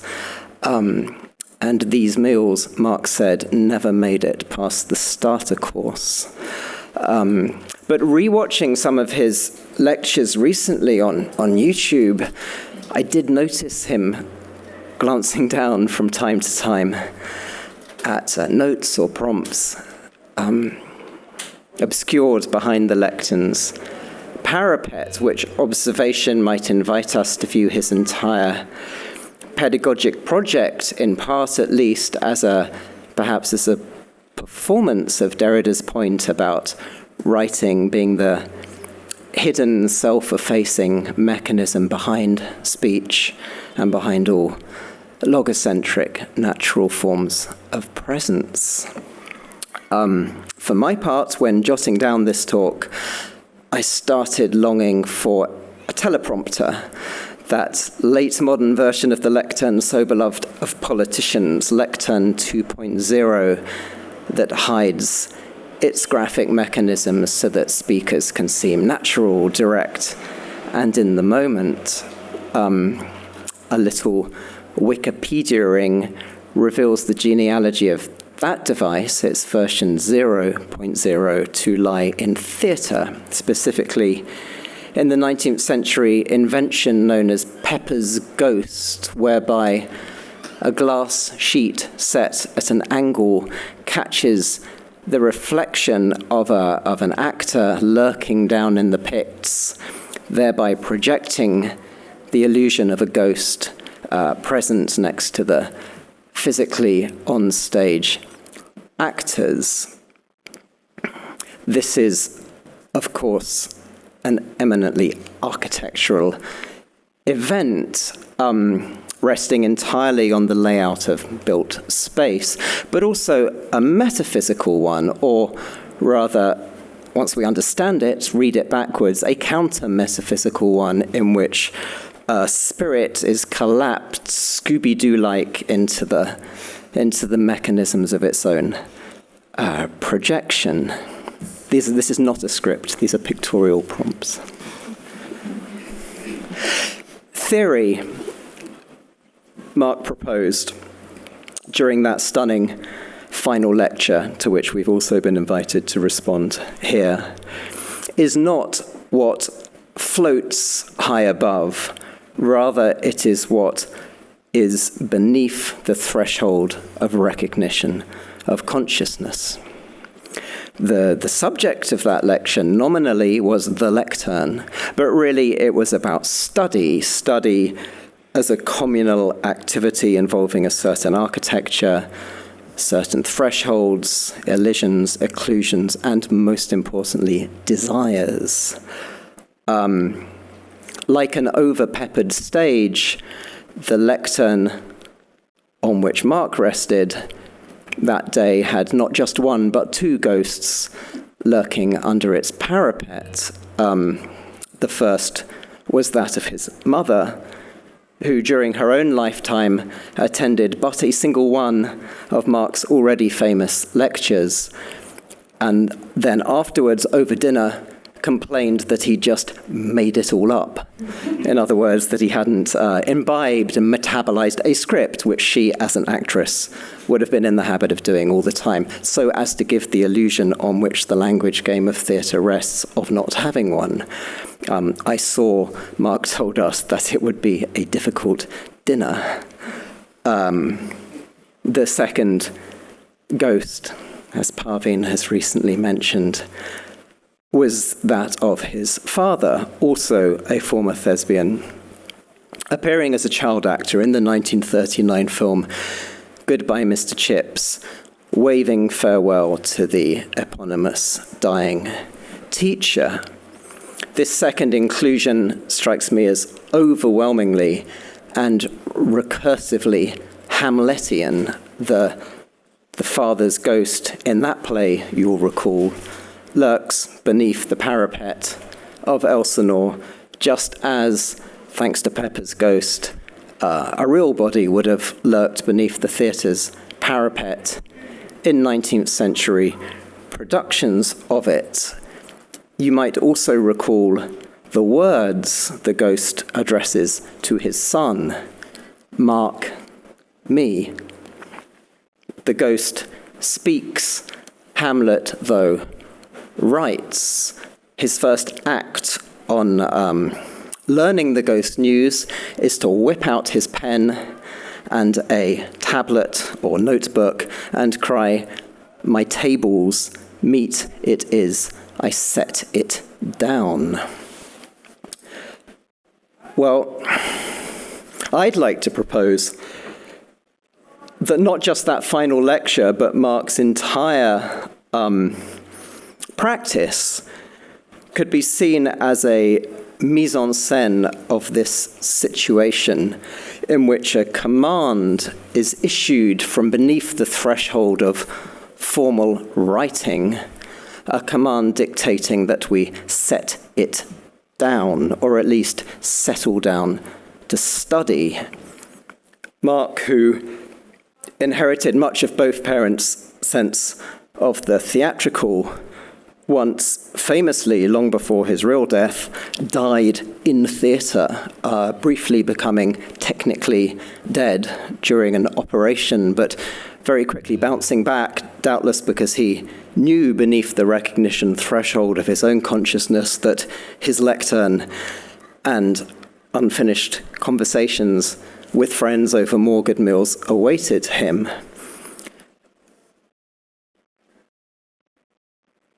Perhaps here too, in his theatre of operations, this room, he was somehow rehearsing his own death, his own becoming ghost, meticulously excavating the below parapet spot from which he would continue, as before, to issue a command to study, if that word is understood in the playful sense in which he meant it, which is as mischief, divagation, serendipity, pleasure, and most of all, the desire for more, because study is never, to borrow Faustus's words, settled, or to borrow Mark's own words, the point, to quote Mark's own words, the point of study is not to have ideas, it is to study more.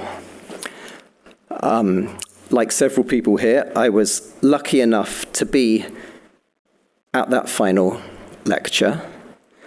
When it was over, we all cleared off to the bar and returned after a couple of stiff drinks to find the lecture theatre's chairs replaced by tables on which many baked meats, stewed lamb, I think, were laid out. Recalling that in turn reminds me that the original Greek meaning of the word symposium is feast. That Parveen, who herself, in her own introduction to that final lecture, noted Hamlet-like a double marriage. I am, she complained fondly, wedded to a man who is wedded to the AA.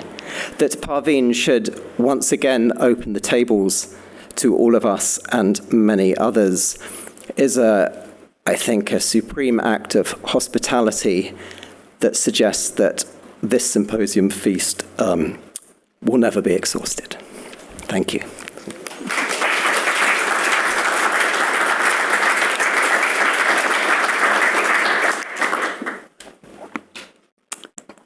It's very emotional to be here in this lecture room. As many has pointed out during the day, this room really belongs to Mark. Maybe he's even made it in some way. I met Mark, or the first lecture I listened to by Mark was, of course, in this room, and it was on the Ugly in 1995. Or maybe it was 94. I'm a little bit uncertain about the dates there. And I had come here, as you do, I come from Sweden, and I had studied architecture in the School of Architecture in Stockholm, and I had, as you say, there won a PhD post. And it was in history and theory, but there were we didn't even have a professor in architecture history. And I come up with that idea that they should sponsor me to go to the AA, and I get some kind of state funding for that. So I was coming here in a very rational idea that I should very quickly do my first part of my PhD education here. This lecture series, The Ugly, really changed that all over. As you all know, there was an amazing series in a lot of ways. And for me, it turned around, and instead of having this rational, instead of coming here for a qualification, I embarked on this never-ending PhD project, strongly supported by Mark. Of course, The Ugly learned me about space in a way I didn't know before, something about proximity and distance, organizing in some of our desires of either being too close or too far away. But most of all, maybe, except for the things I learned more like that, is that the meeting with that kind of lectures in some way open up for me in one way the idea of studying that you also mentioned, and it also created in some way, I don't really know how to express this, but some kind of hunger or thirst for theory, for the things that is beyond, maybe, or under, as you said. And after that first MA year, that I actually completed that MA, and I published a piece from it in the AA files, and there on was also fantastic to have Mark there to edit my piece. And all the way through, in some way, Mark became for me in some way, even when later when I wrote things that he didn't read, he became the person in some way, I heard his voice and his comments when I was writing. And also he was writing. We talked earlier, reading. We talked earlier about this thing of smell. And I remember that during the MA, that the first essays, I could understand that he had read like the first 4 pages maybe, and then it was a big gap, and then he had read the end. And I could understand that because I could feel the smell of the smoke, and also seeing the stains of the sandwich that I'm eating on the first pages. And I took for myself as a kind of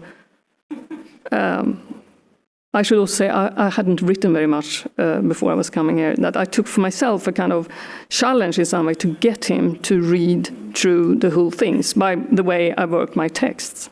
So that was a kind of, and he started reading them through, and that was amazing. And we had conversations about them in a very strong way. We've been invited here, of course, to talk about the specific lectures, and I think it was 23 years after that first lecture by Mark on the ugly. I also, as I said before, I hanged around. I stayed in London, and I hanged around here in the whole 90s in some way, where, as many others have said also, that the Friday lectures were becoming the place I returned to every Friday to get some kind of, I never took notes, but they were actually creating some sanity for me in some way. Well, I was embarking on this impossible PhD project. So I was here, and I left in the around 2000. I moved back to Sweden and completed the PhD after some years. I think it was important for me in some way to leave Mark to be able to complete it also. And then 23 years later, I listened to the lecture. And I just want, because I think it's been said, actually Parveen was saying most of the things I would like to say about it, but what I see very much in the lectern that I think we should also, I want to discuss that after, is in some way that it lays out a kind of, I think it's in one way, that maybe is too strong, but it's a kind of testament to what an education could be and why you use theory within an architecture school. But it also contains a very sharp and very, very strong critique of, you could say, the neoliberalization of education, where education has become inflated with qualification. And I think it was interesting for me because that's exactly how I was entering into the AA, with the idea of getting just the qualification, by how that turned into something different. We know all, and now as a professor, I'm in the midst of that neoliberalization that has taken some extreme thing where we all know that universities are run like businesses. It's about producing publications and endless peer review articles just by number, getting as many students out as possible and so on. And we, of course, affects also how you teach and how you also, you could say, get students in some way to thrive in that very competitive and think very, very much about finishing and being rational and concluding your work as quick as possible and publish as much as possible. It's been noted, I mean, in the lecture, Mark put up this idea about replacing education with study. And he dwelled a bit on that, what that could mean in some way. And he, as you said, sum up in some way that study is also about studying more and not maybe having the rational end to things, but opening up. I should kind of conclude so I don't dwell too much on this, but I think it's also interesting to reflect that was Mark, I think, gave very much that idea of studying and the desire to study, and for the case of studying itself in some way. And one wonder, of course, and one is a bit worried, and I think Mark was that also, that, I mean, the AA provided that space, but if it still can do that, but that's one hope in some way it should be continued, but it's in very, very rare places where that could take place. I conclude with that.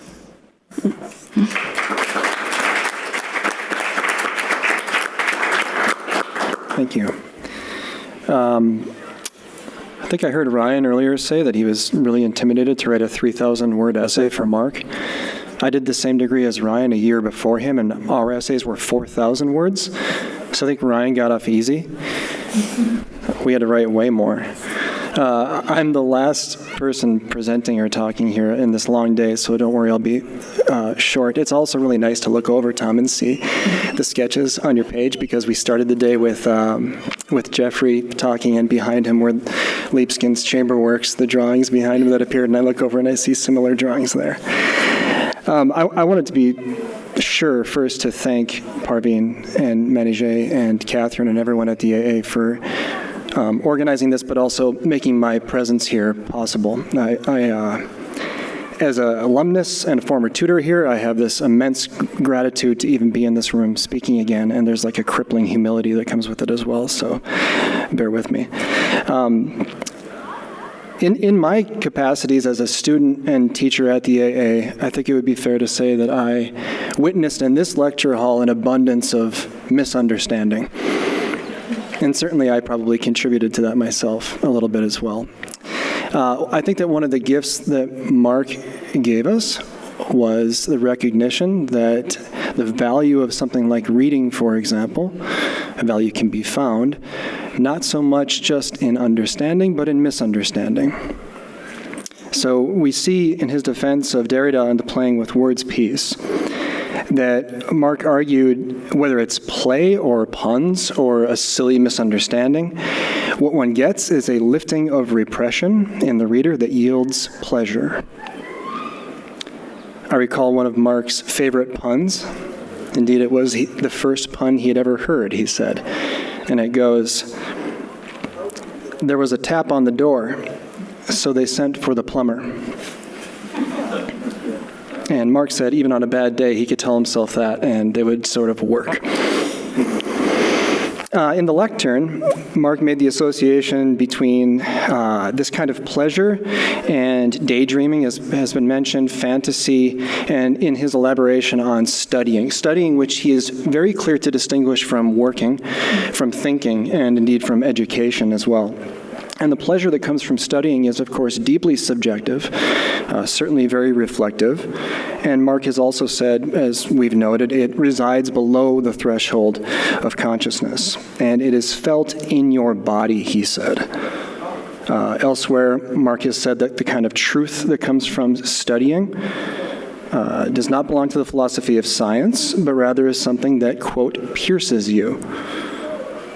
You can't have, or you shouldn't have a seminar about it. That would be pointless, he said. Mark said, the moment you hear a good piece of theory, you just know it's true. He said that in his unique way of making you familiar with yourself. I'm going to digress just for a second to explain what I mean by that, making you familiar with yourself. A classic Mark Cousins performance, and by performance I mean an unseverable marriage between the content and the delivery. He builds a momentum of this slowly unfolding disclosure that not so much hits you in the audience, but pours over you. This is to say that in my favorite of Mark's works, there's always deep down a sense that what he's telling us we already kind of feel. And the metaphor of being poured over, I think, can be extended to a bath or a shower, if you like. The dirt can only really be fully acknowledged when it's coming off of you and you see it fill the bath basin and run down the drain, despite carrying that mud on your body all day. And that way it doesn't surprise or shock you. You just are brought to terms with it and are made conscious of it. Mark pours over us, but he also plugs the drain. The plumber, right. You wade in the dirty water, and it's like seeing the dirty water has a much more emphatic effect on you than collecting the dirt on your body throughout the day, which you scarcely will have remembered anyway. And as we learn early in life, the dirtier we are, the more satisfying the bath. So that pouring over instead of hitting, I think. Okay, but to return to this idea of truth as something that's felt in the body, Mark acknowledged that it's not something that's easy to justify philosophically, whereas theology has quite a history with it. And indeed, Mark thought theology was really quite interesting. So I thought Mark might appreciate me bringing in a biblical reference here. There is a moment in the Gospel of Matthew when Jesus is sitting peacefully and quiet by the sea, minding his own business. And he then needs to push himself out on a boat just to avoid the crowds that are gathering around him on the beach. It's all very sort of Life of Brian. He's out on his boat, and he tells a parable of the sower of the seeds, and the disciples ask him, why does he speak in parables? And he tells them that they, unlike the crowds, have been given the gifts of the secrets of knowing the kingdom of heaven. So they should already know the things that the crowds don't. So Jesus tells 3 more parables, all agricultural metaphors from a boat in the water. And then he alights his boat and goes in the house. So now the disciples, having gotten him alone, say, Jesus, we still don't understand. Explain to us what you mean by the parables. So he does. He lays it all out in pretty abrupt language. Jesus says, the sower of the field is like the Son of Man, and the weeds are like children planted by the evil one, and so on. And he closes with what can only be read as a dual proclamation and reprimand. He says, let anyone with ears listen. The English Revised Version of the Bible has an exclamation point at the end of that. Let anyone with ears listen. In other words, like, you do have ears, right? I've been talking this whole time. Doesn't anybody hear me? So there's like a double-layered paradox there that I think is nice. These blessed disciples are actually not blessed with knowing, which contradicts Jesus' appraisal of their elevated status. In other words, the authors of the New Testament have been given the message of salvation, but scarcely understand it. The pleasure here is the undermining of the elevated figures and the turning on the loop of curiosity that's made by paradox. It's fun to know that even they didn't know, but that just makes us want to know more. More. Not quantifiably more, but as Mark would say, an intensity filling the emptied repression. More is more alive, Mark said. More is less dead. I can hardly find or conjure a better way of describing Mark's effect in me than that. He let me think and dream in ways that made me more alive. In that way, I think we all continue to get more Mark.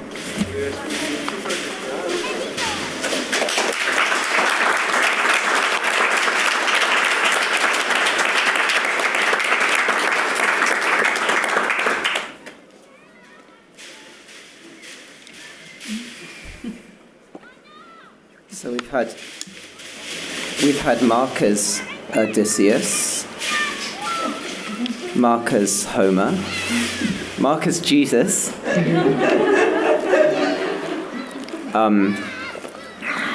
Mark as Derrida, Mark as Hamlet, Mark as Hamlet's ghost, Mark as Hamlet's father's ghost. And over lunch, then the figure of Penelope came up. I can't remember who said it, that maybe like Mark is Penelope, that never, the unraveling, the unpicking. It's not about finishing something. It's about, this continual open-endedness that keeps the suitors, the managers, whoever demands the outcome at bay. And it's quite interesting that you touched on the neoliberalization of pedagogy, because as a novelist, one notices exactly the same thing happening to literature within the publishing industry. This idea of you've got to craft something and bring it completely, the whole aesthetic, in line with a kind of neoliberal ideology of authenticity and self-expression and so on and so on. And I mean, for me as a writer, Mark was always this figure I could look to for, this source of enormous strength to show you what literature, the literature isn't any of those things, and what it could be is this field of potentialities that operates completely differently. Yes, Mark and writing, where do we put him in the dramatis personae? Is he everywhere and nowhere? But I think also what you brought up, this kind of question in some way, why, and of course we have all done that, why did Mark not publish as much as one knew that he could? And I have always understood that in some way, but because he didn't want to enter that kind of neoliberal university, where it's about publishing by quantity. And I think it's very beautiful now that it's been delayed. So now no longer a publication by Mark or whatever it will build his CV, getting more fit for a new job, or that good kind for of his career, for his career. That is the reason why everyone does things now. So I think that's very, very. So I always saw that as a kind of resistance, anyway, to enter that kind of. Like you said, when you talk about the lunch there, the penguinizing of, it's exactly that in some way. I think for me it's been quite daunting to listen to these lectures, the recorded lectures. I had never, before I got this question in some way, listened to anything recorded by Mark. I have kind of kept it, for me it was very important in some way, and as for all of us maybe, to be in the room. I mean, the experience was, of course, to be in the room. And also the thing of missing some, you go, oh, I missed it. And the longing for wanting to be there. And I never had kind of, in some way, urge to kind of look back and, get it again. But listening it again now is also, of course, it's been amazing in a lot of ways, but also very tiresome, I think. It's like kind of very repetitive in part, that it comes back, in a way that not so easy, I think. And it should be really interesting now to read it in the as a written form. There's almost a sense that Mark didn't have to write as much because he got other people to do all of it anyway. Exactly. I mean, not his writing, but we've talked before, like your PhD went on and on. You were saying you would think you had control of it, bring it to him, and he would change it up or ask for more. And it's just, as all of his students are like his children, he doesn't want you to leave. So no, we're gonna extend this project. You're gonna keep writing. Everyone's gonna keep writing more. That's how he keeps you extended, keeps you around. So something else really struck me in the rewatching I think it was that final lecture on the lectern or on study, was when he was talking about notes, which many people have talked about today, and he said when someone's taking notes, they're not actually writing down what the speaker is saying. They're writing the book they wish, or when they take notes when they're reading another book, they're trying to feel their way towards the book they wished they were reading, or the lecture they wished they were hearing, instead of the one they are. And it was very interesting seeing the very Malamayan graphics earlier, and thinking of this idea of a book to come. I mean, maybe this is a Malamayan sense to Mark's not publishing and keeping everything in that mode of like potentiality, to comeness. There is always a book to come. But it's not this one or that one, or it's not this PhD or that lecture. It's just this endless kind of something else is being written collectively, very slowly, and it will never be finished. Does that kind of make sense? I think so. The potentiality of it as well. We talked before when we met before this about what to make of the maybe tension between the Derridian angle and reading and misreading, and the idea and the fact that Mark was more about the performance of speaking, right? And the live moment of speaking, which, as we've talked about, doesn't align so much with the reading of Derrida a bit. So what to make of that? Mark clearly enjoyed the present moment of the verbal exchange, as messy as that was bound to be. But then for him, everything was writing as well. I mean, humanity begins with a mark on a cave wall, right? I mean, as for Bataille. I can't just now remember where he said that in one of the lectures on the past, I think. That in some way, he at some point rejected also research and saying that it's all about editing. And it's not about searching or researching things, it's to re-editing them. And that also relates to what you're saying about the writing and rewriting. There's also the food aspect we have to talk a little bit more about, I think. Yeah. very quick example that I have. It doesn't even relate very well, but it's just a memory that I like to share, is when Mark asked me to go to lunch one time, and we went over to Charlotte Street or somewhere, and Mark ordered a steak bleu, and I had never seen anybody order a steak bleu before. I didn't know what that meant, and it was a raw piece of meat on the on the plate, and that's all I could look at the whole time. You know, as we talked over lunch, it was like a little performance of his. Well, things always happened over food or drink, didn't they? The unfinished meal, I think, is very. It's an important kind of primal scene for me, for Mark. I mean, when I think of Mark, I keep thinking of unfinished meals, the ghost at the table, the bank, or interruptions. I mean, his final lecture was interrupted because the introduction came too late. The introducer was late, and I mean, this kind of the idea of interrupting the feast, and that seems to have something to do with the kind of you mentioned about theology being, or Mark saying theology is interesting only after the death of God, but then it's really interesting. And this idea of kind of communion, a communion once there's no God anymore. Once you've left the church, communion is actually a real the idea of the word becoming flesh inside you is actually suddenly very interesting. Yes, food. I don't feel we've got it translated, but there's definitely something, a strand there. I've been cooking for Mark a couple of times. It's been really nice. So with the whole discussion and the eating, of course. I think food and feast are, of course, very important, and sharing a meal together, of course. I spend a lot of lunches with Mark.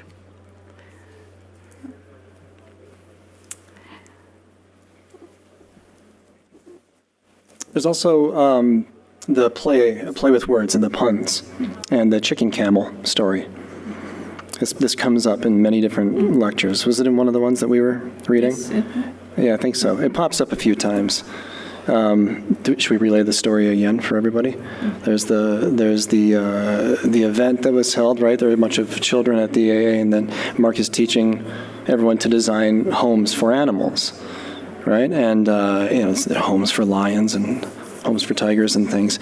And there's one girl that hasn't found an animal yet, and she's kind of sad, and she hasn't really landed on something that she wants to do. And what happened? There was a couple of graduate students that were helping Mark out, and they told the girl that in Farsi, the translation for ostrich is literally chicken camel. So the ostrich is a chicken camel, and just the image of the composite chicken camel in her mind set the girl. I mean, it was like this epiphany of pure joy and ecstasy. This sad individual now could not stop designing homes for chicken camels, ostriches. And Mark thought ostriches look pretty interesting anyways. I think he said something about it looks like a few parts I'll put in the wrong place or something. But it's the weird play with words that then worked for her and set everything off. And so, the puns, the tap on the door, but also the idea of just the context of the way that words can be joined together and what that can do for a situation as small as an event like that, or a conversation, or an epiphany in research and thinking.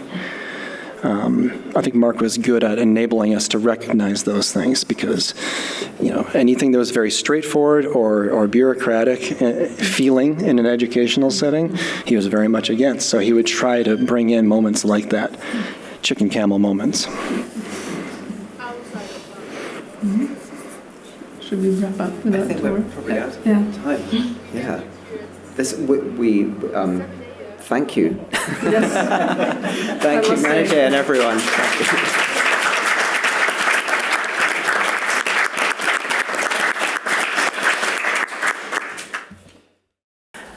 I'm introducing something that our Thai twins, master craftsmen or women, have been designing. It hasn't come to full fruition through no fault of their own, but that's what I'm talking about. Many people have commented on Mark and his relation to the aging AA lectern. He dominated it for 3 decades. It is considered his. After his death, someone had suggested that the lectern be cremated with Mark. I was moved by this, and it occurred to me that we might preserve it in some way, just for him. I had read about a current exhibition by Oliver Beard, Thaddeus Ropac, in which Oliver had taken fragments of his grandmother's piano, along with colored pencils, paintbrushes, domino pieces, and so on, and set them in resin. I sent Pooh and Pla, the twins, identical twins, you've probably seen them around, and Mr. Tong, who isn't here. Mr. Tong was also a Thai PhD student. I sent them to the exhibition. We must not forget Mr. Tong, who went along to the AA armed with, they all did, with negative lateral tests for sounding out places in the AA that might house an altered lectern. And they all took measurements. He is now back in Thailand, having submitted a thesis on Thai weddings. That was the laughable that I referred to before.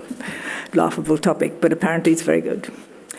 They came up, the twins came up, with a truly terrifying proposal, which Mark Morris had the presence of mind to reject. An enormous resin structure with lectern parts folding like a kind of accordion, placed within the frame of the central window in the lecture hall.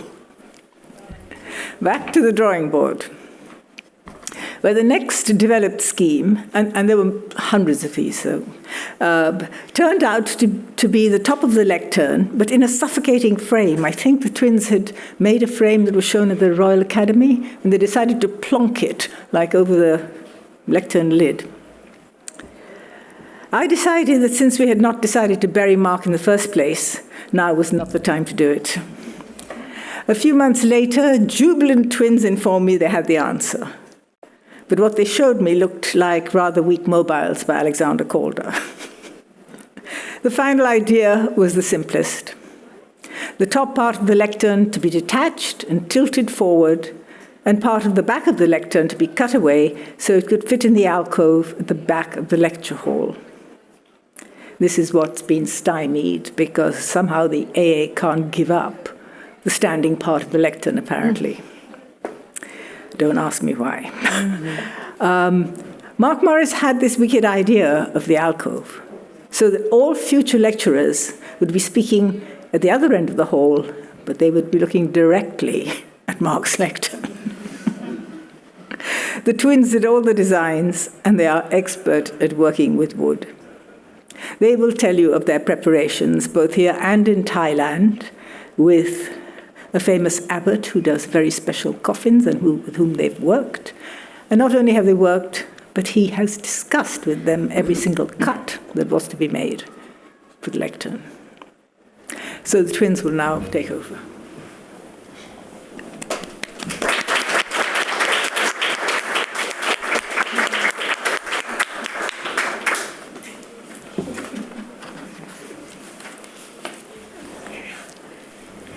Hi. Today, we are here with a fragment, but one of the most important part of the lectern. Mark said that the lectern is a piece of furniture that people read from. From it, people read. Even though Mark did not read when he gave his lectures, but it did not make this surface less significant. The familiar piece is the tabletop surface. It has been rotated and tilted to its new position. Today, it is hung at the exact place where it will be as a part of the new lectern sculpture. The inscription of Mark's signature settles in the left corner, simply because Mark was left-handed. This is an introduction of the lectern sculpture, which will be unveiled at the first Mark annual lecture. But we found this moment a great opportunity to talk about the process and also show some images, because we think that it won't be irrelevant anymore if to talk about or showing some drawings when we have the real thing. So lectern, it is an object that has been accompanied Mark throughout his 30 years of lectures. It was the title of his last lecture. This object will be turned into a new form and moved to the new place. This transition will mark the end of its duty as a lectern and the beginnings of the new task as an art object. As Parveen introduced, it was a long journey, but the moment that we arrived at this final form was abrupt, and we would like to share it. So, we received a message from Parveen asking us to bring back a segment of an old idea. But at that time, we wasn't sure which one that she meant, because that current idea was small pieces of lectern scattering. So we met online through screen. We share our screen, which was the Rhino file 3D modeling software. It's maybe just me or those who work with 3D modeling, but it felt like 3 of us were teleported into that virtual platform. So Parveen said, why don't we try to tilt the top piece? Then I added, if we tilt the top piece, then we need to turn the body as well. Then I adjusted the model accordingly. Once finished, I slowly rotated the Rhino screen to show the object from all angles. I stopped with a strong feeling. I knew that we have arrived at something. Without verbal communication, I could sense that the other two also felt the same. So the room went silent for a short while until Parveen broke it. She asked, what had happened? You don't like it? And the answer was on the contrary. So we were speechless because that was it. This is the lectern. So from the beginning, the conversation has been among 5 people, as Parveen mentioned. So there were Parveen, Jitawadi, Mr. Tong, and 2 of us. But once it came to the making, there was only 2 parties left in the discussion, us and the lectern. Parveen said that this is an amputated. Mark Morris said that this is a surgical. But for us, it's a conservation because we want to preserve its 3 decades of histories and memories. The fading color, watermarks, scratches, peeling finish, wears and tears, straight edges that are no longer straight, right corners that long has been curved. We decide neither to change them nor to add any new material. But this conviction is not as simple as it sounds. Then don't touch it. Because to fit it in the new place, the lectern needs to be cut to be thinner. And also with the same restriction, the body needs to be extended a bit higher to keep it proportion. Fortunately, we have plenty of the original wood to work with from the trimming parts. But having new cuts while keeping the original color is frightening. And it is the most challenging part for us. How can we maintain the original finish when we have to cut? A new cut means exposing new surface. Sanding and planing, which are normal post-processes in woodworking, but not in our case, because we cannot disturb the surface. All cuts need to be sharp and precise, because we allow no splinters. So the thinking comes back to how should we cut it? Some edges are for display, but some require precision. Therefore, we have to be precise where to cut from. It is all about the decision-making of what to preserve and what to discard. The 2 vertical edges of the top piece are the only new cuts that will be visible. And also, we want to keep the bookend that already gone with the trimming part. But we agree that how these 3 pieces are joined together are beautiful, as they already are. If we separate them, we would just ruin them by additional sharp lines and gaps of the saw blades. Therefore, we decided to cut the whole facade while they are intact and inlay this mask back to the main part. Every cut can be done once. Touch-up is not possible. Concealing is not allowed, and most of the cuts will be done in 3D form, not laying flat. High precision saw is crucial, but not more than the supportive horses. So these wooden benches support the objects in the right position to make it ready to be cut. And everything will be done by these 4 hands, but they are not 4 free hands. We are not that skilled. And because they are complemented by tools, clamps, and horses. And yet we have other 4 hands behind. We cannot not mention them. The 2 craftsmen whom we not only consulted the project with, but also practiced and even rehearsed because they can't come back with us to the UK. So the first person is no other but our dad, the biggest influence on our craft and making knowledge.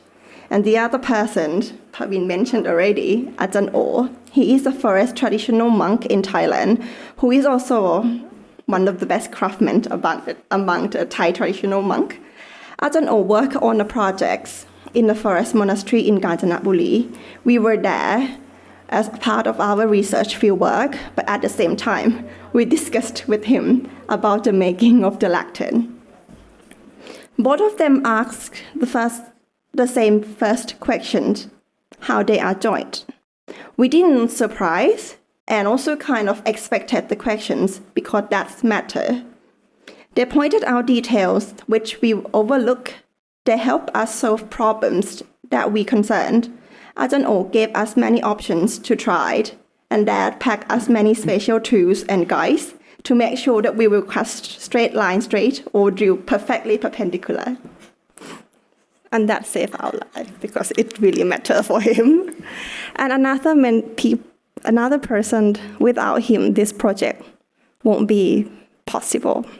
Mark Morris, thank you so much. Okay. And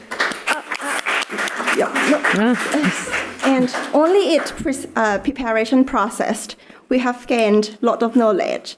Well, not just the knowledge, because also we also got the opportunity to have the first real lengthy conversation with Ajahn O, who doesn't talk much. Actually, he doesn't speak at all. Smile was the only form of communications we had during our early years. It took us 3 years to gain his first smile, but not until 2 years after it. Because of the lectern, it gave us his phone number. In case that we might face some difficulties or have questions during the making. So we've got that. And we believe once we start the making, we will learn much more. Yeah, from the day that Mark asked us, why don't you do PhD with me? He has become our teacher. His lectures and even the lectern taught and gave us many things. Until now, he hasn't stopped teaching us, regardless of where he is or the form of communication. And the most significant things that we've learned from him is the true meaning of a teacher. Thank you, Mark.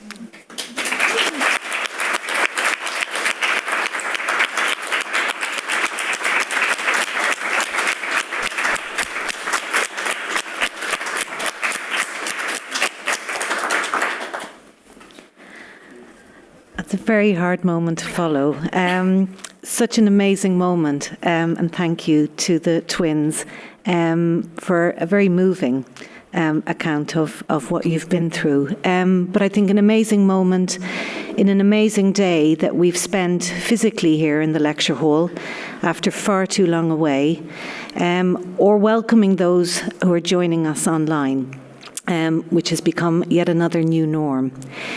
This room is a space with the most wonderful view when our curtains are open, the most wonderful view overlooking the beautiful Bedford Square and gardens.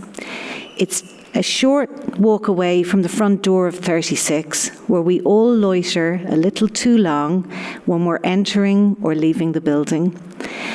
And it's close enough to the bar and terrace, which are the special communal spaces where we are all part of every discussion and conversation. And it also serves as a connecting space to the myriad of rooms that make up the AA and define the wonderful ways in which we interact with each other and how architecture is taught and learned, discussed and disseminated. This space is really the beating heart of our AA home. But wonderful as it has been to be back in the lecture hall again, I'm heartbroken that the one person who should be here and would have enjoyed this the most is not. And this space is the beating heart of our AA home, Mark was the beating heart of our every AA day. We're all here because we will never forget this wonderful person.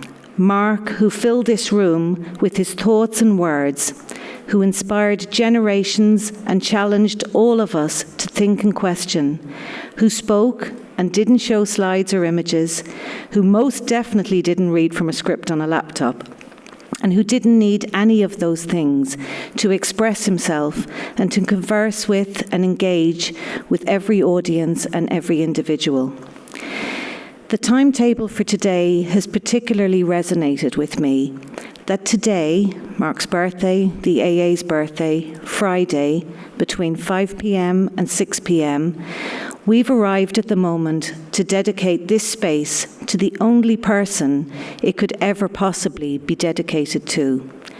Because for so many Fridays across this hour, Mark stood here and simply spoke, or as Parveen so movingly expressed it today, he performed. And those performances and his words made for a magical experience over and over again. Thought-provoking, outrageous, genius. Whatever impact and reaction his words had, these occasions felt like something special was happening right under our noses. And sadly, as it's all too human to do, we may have taken it for granted while it was happening, but we are now filled with longing and loneliness because it no longer will. In a very emotional day, this afternoon, Valeria said something that moved me deeply. She talked about this space, this lecture hall, being smaller for not having Mark's voice in it. And it is so true. Mark's voice will be so deeply missed from this space and from our every AA day. But for all of us who knew and loved Mark so very much, this space has always been his stage. No other speaker, no guest, no visitor has or ever will achieve what Mark achieved here.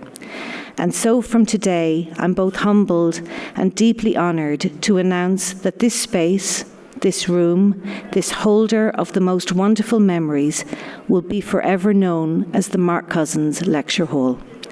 This smallest gesture by the AA, but with the biggest desire to keep that voice here where it meant so much to so many and reminds future generations of what it really means to fill a space. So for everyone joining us online, I think we've got a minute now where you can fix a drink for yourselves. And I think everyone here in the lecture hall is going to be given a glass of bubbly so that we can raise a toast to Mark and raise a toast to all of us who are here today and joining today as we come together and reminisce and remember someone who was so deeply loved and so deeply special to all of us. If you can go and collect your glasses. Thank you.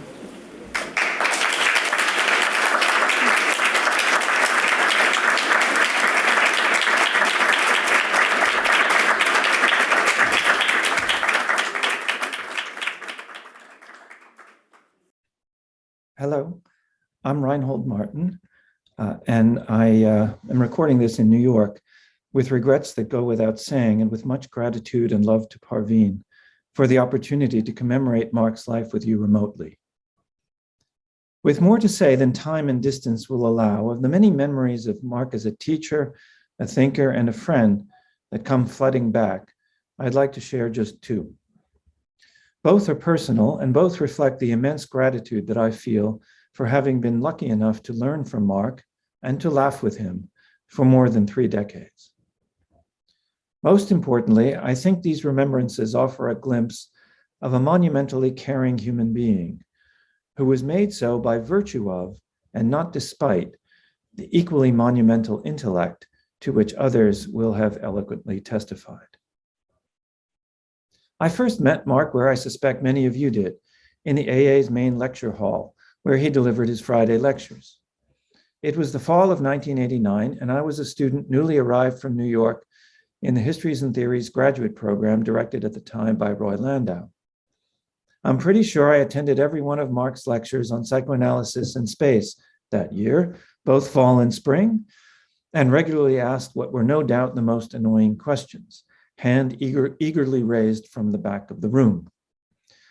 Then, as now, it was typically the Americans who demonstrated their provincialism most decisively, with an ill-advised performative self-confidence that betrayed an abiding insecurity when faced with the authority of Mother England.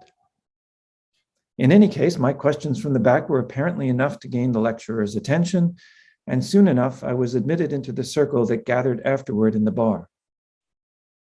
It was there in the bar, sometime the next spring, in a one-on-one meeting with this insecure American kid, to whom he nevertheless did not condescend, that Mark suggested that perhaps I should consider applying for a PhD, perhaps at Princeton.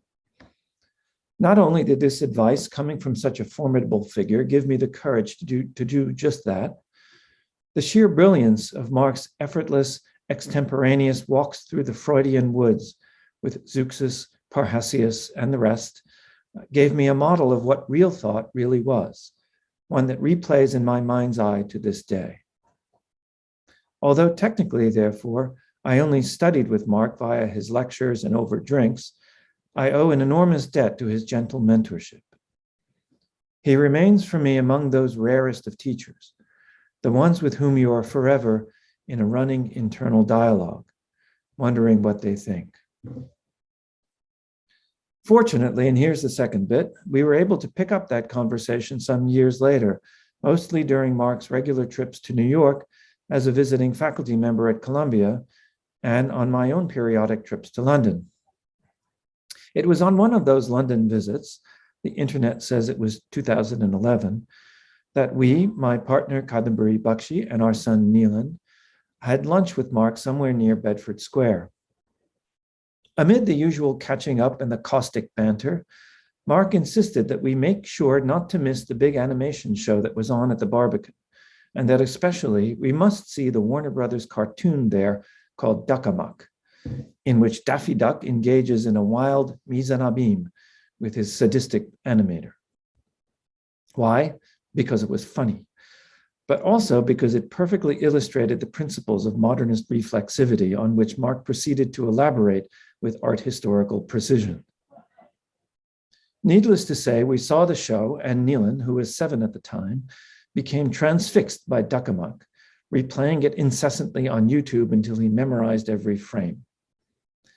What was so moving about this for us was not only that the cartoon was genuinely hilarious, it was and it is, but that Neelan associated it so closely with his friend Mark Cousins, as he always called him, who would visit for dinner whenever he was in New York. What, from a child's perspective, I think Neelan found special about this Mark Cousins from London, apart from his British accent and his Nietzschean laughter, was that he addressed him as a human being, not a child, always asking with absolute sincerity about what he cared about and what he was doing. So the next time this Mark Cousins from London came for dinner, the two of them watched Duck-a-Muck, exchanging observations about a work of art that other more serious minds might have completely missed. And so too, when we heard the sad news of Mark's passing last fall, during these saddest of times, we three, Neelan, Kadambari, and myself, watched Duck-a-Muck one more time in his memory. Inadequately, but necessarily then. Thank you, Mark, and cheers. An object to be studied. So basically I had to find another topic to do for my PhD. Strangely, I did not panic. And 2 weeks or 3 passed. And then he called me to his office. And he gave me 2 questions. I remember it was a Friday afternoon like now, mid-October. And he said to me that he wanted me to answer the questions, but without reading anything, just with whatever I knew. And he also told me that I should go back on Tuesday to give him the answers. So the weekend passed. It was my first month in London. I didn't know many people. I was subletting a room in Marylebone, and I remember I went back. It was like the top floor in a townhouse. Somehow Tuesday came. I went to his office, and I remember him being really excited to see me and anticipating to tell him what I have done. So he says to me, "So, have you answered the questions?" And I said to him, "Yes, but I didn't spend the weekend answering them." So he already knew something was going on. And he said to me, "So how did you do?" I said to him, "Well, I spent the weekend reading a book," which was what he told me not to do. I don't have time to tell you the story of how the book was with me, but it was a very strange story. So he said to me, "Which book did you read?" I said to him, "I read the biography of Michael Ventris." And he said to me, "Is your unconscious telling you that your PhD should be about Michael Ventris?" And I said to him, "Yes." Another week passed. He didn't contact me, or I didn't contact him. And this is something actually I would like to mention about the situation. I remember, we talked a lot, many people talked a lot about his presence in the building. And I remember there were days, you know what's the interesting thing about the building at the AA is that it has so many entrances and exits, right? And it's especially quite labyrinthic, right? So there were days I remember I would come to the school and I would just feel that I shouldn't see him or speak to him. So I would just go around the building trying to find a door that would lead me somewhere where I wouldn't meet him. And he was quite particular about the movements he would do in the building, and that was actually very interesting. Anyways, he calls me in his office, and again with a lot of agony in his eye, he says to me, "So did you think about it? Do you want to do it?" And I said to him, "Yes, but I'm scared." And he said to me, "The answers you are looking for, Manolis, are not in your PhD." The particular thing about the topic that I did, which was about an AA graduate who graduated in 1948 from the AA and became world famous because he deciphered an ancient script that was found in Greece. So the topic was unusual, for sure, difficult, because as you understand, I'm not a philologist, I'm not an archaeologist, I'm not a linguist, and I had to deal with an ancient script. But it was also risky. And I think that Mark, without knowing me, he trusted me. And basically what happened is that his intuition trusted mine. So from the very beginning of this quite difficult and risky topic, he was insisting that I would learn linear B. So he helped me to go to Texas, get a scholarship, study linear B with the most renowned scholar in the world. I come back, and he was literally nagging me for 1 year to sit down and really go through the decipherment. And that was a very significant moment for me because, again, I was scared to do it. Learning an ancient script is quite difficult, as you understand, and trying to understand how somebody deciphered it was even harder. So I kept avoiding to do it until one day he called me in his office and he said, "Look, if you're not doing what I'm asking you to do, you will finish your PhD, but your contribution to knowledge will be 0. Quite tough words. They were like a punch in the stomach, but they were truth. So the only thing I could do for a week was basically weep like a baby. I was literally paralyzed. I was going to the London Library, probably calling my mother, telling her I cannot do it. But then at some point, something happened internally, and I just did it. It took me 2 months, I think, and I remember it was Christmas, and I've taken all the work with me. I went back home to my parents, and one evening I almost burned the whole flat because I was so much into the work, so I forgot to turn the cooker off. So I come back to London, a week passed, and then I go to his office. "Could I please have the image on the screen?" "I have emailed you an image." "You didn't get it. It's on your email." If it's going to take only 2 seconds if you can put it on, because it's quite important. The interesting thing is, it will be. So the interesting thing is that, I had produced a text of 20,000 words, which was the outcome of the analysis. But when I went to his office, I just took a piece of paper with 17 words. And I think I'm saying that because I really kind of admired the way with which Mark used words. So anyways, I showed him these 17 words, and I remember him looking at me with so much excitement. I would almost tell you with awe. And what we did is he took a pen, and I took another pen, and then we sat down, and together we started making connections. And I wanted to show you this piece of paper because until today, it is a testimony to the argument of my PhD, but also my whole research. So one other thing is that a month later, I think, he was asked to write a report on my thesis for the scholarship I was receiving. And basically, I remember we were always typing. So I remember him saying that what I had produced actually had exceeded what he expected. So this is the piece of paper, and you can see the 17 words, but also my handwriting and his handwriting basically merging and discussing the argument. So I think Mark is very special for all of us, but for me, what I have to say is that he has turned me into, if I may say, a courageous and independent man. And for that, I will always be grateful to him and thank him. So to Mark.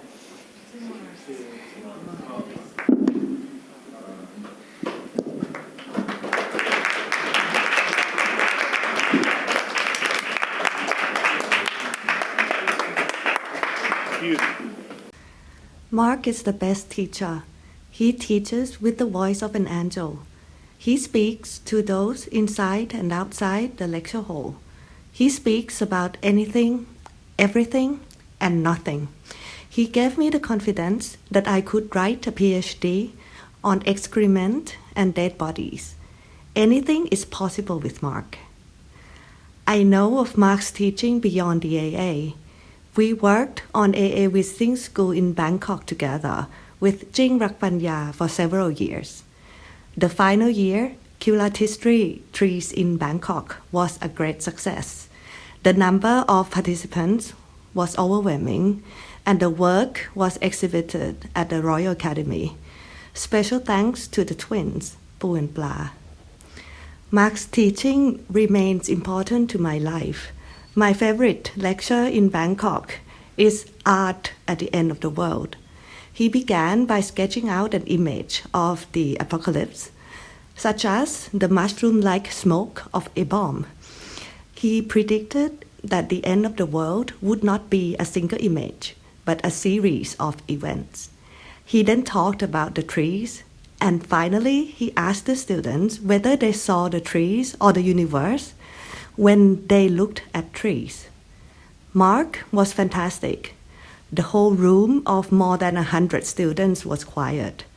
He did not only make sense of Culatistry, he gave the answers. Everything in an hour. The students loved him and produced amazing work for him in return. I never ceased to learn from Mark. In 2010, my architect's friends from the firm Onion took him to see a hotel they had designed on Samui Island. We sat along the beach. Then he started talking about the idea of being on holiday. His talk became a most wonderful paper. My architect's friends also chose Mark to write about a hotel in Ayutthaya and a co-working space in Bangkok. Unfortunately, it did not happen. Finally, I want to comment on Mark's series, The Gesture. We always talked about the first year design studio, and I think that this series explains the act of drawing very well. I hope that my comments will be published next year. Mark is not only my best teacher, he is also my friend for life. Happy birthday, Mark.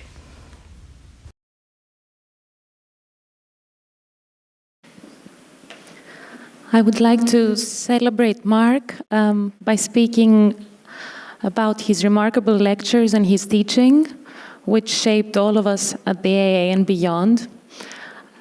His lectures were a kind of vocal performance that addressed a wider education of space, adjoining to a wider area of consciousness.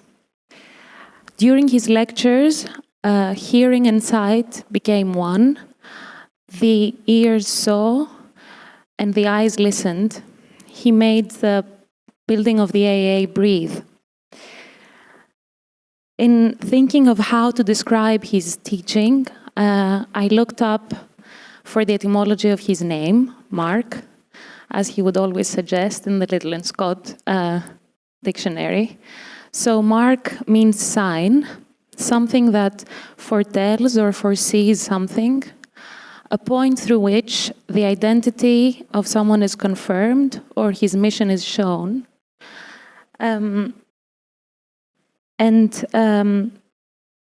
His teaching, I think for me and for many others, took the form of a journey which involved the desire to return to something, much like homecoming.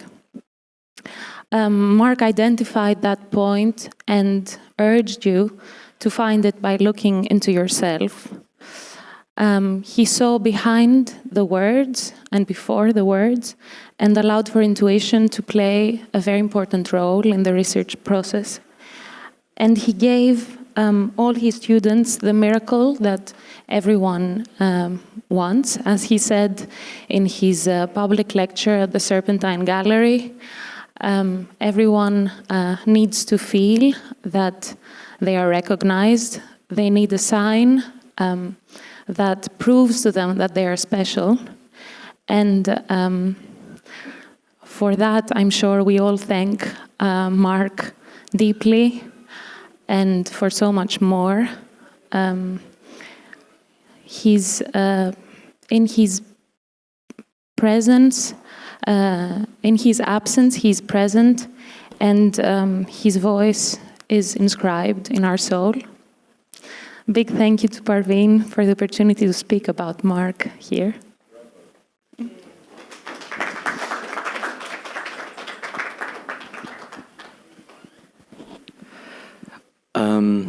I had a script. It miraculously disappeared this morning. I couldn't find it anywhere. And I thought I was going to recreate the entire speech on my notebook that I brought with me. And then, for some reason, I brought a pen that doesn't work. And then I thought, it reminded me of one of our tutorials when Mark asked all of us how we do our presentations. And I said, because I'm such a nervous person when it comes to public speech, I had to script everything, including the emotions in every single moment. And Mark just said, how boring would that be? Just drop everything. And I thought, okay, today's probably the day that he's telling me to drop everything and just do it. I have to start describing myself before I start describing Mark. I'm a very difficult student, the quiet type. In my first degree, I often find the lectures so boring that I just skip all the classes, or I just walk out of these lectures simply like that, and I didn't care about the lecture. And miraculously, I passed in my first degree. I didn't care much about studying, but for some reason, I never skipped any of Mark Cousin's lectures. I'm gay. For that, my mother loathed me, and I am perpetually in a cycle of depression and out of depression. I mentioned that to Mark, and then he shared a story with me that his mother actually preferred if you were gay, because she believed that gay boys make better sons.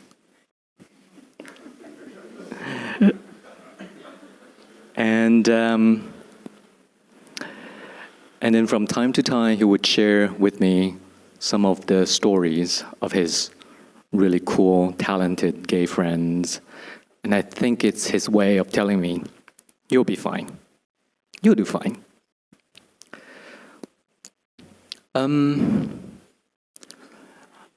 I think when I first had the interview for my PhD,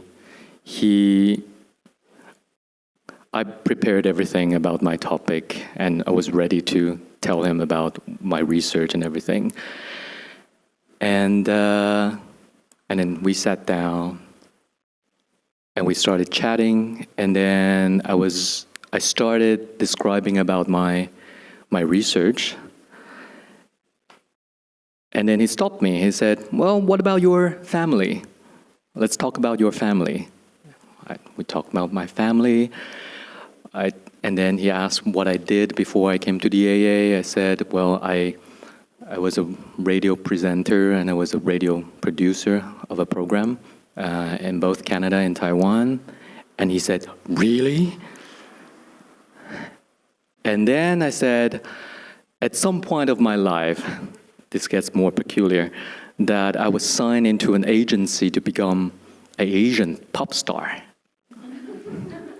And then he had his eyes wide open. He said, really?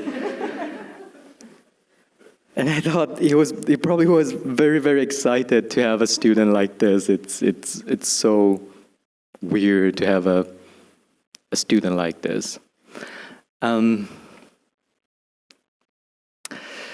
I remember at some point, I think it was the first term or maybe the second term when we started our supervision, and I mentioned to him that I'm researching on a city in Taiwan, and I sort of complained to him, who's going to care about this tiny little city? I find it super interesting, but I don't think anyone would be interested by that. It's not Tokyo, it's not Hong Kong. And then a few weeks later, several of my PhD classmates texted me and said, Mark is looking for you. He said he's been describing about your project, and he said he couldn't sleep. He kept thinking about your project while showering, while on the bus. He's so excited about your project, and he really wants to talk to me about the project. And later in that week, we met, and then I thought he's going to say the same thing, that he was thinking about the project everywhere. He didn't. He was just very calmly, he was describing the potentials about the project. And eventually he said, I think you should become a professor. I thought, really? That was not part of my life plan. I was not sure about that, but he said, yeah, I think you should become a professor. And then I just thought he was being very encouraging. He was just being a very, very good tutor.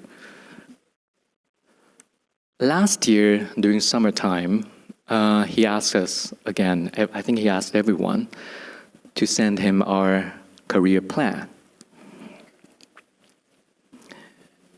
And then we had an hour chat. We talked about the potentials of the project. We talked about the potentials of my future. And then he convinced me again to be a professor.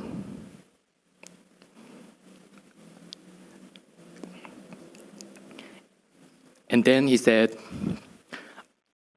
I would be very happy to join your ceremony of professorship.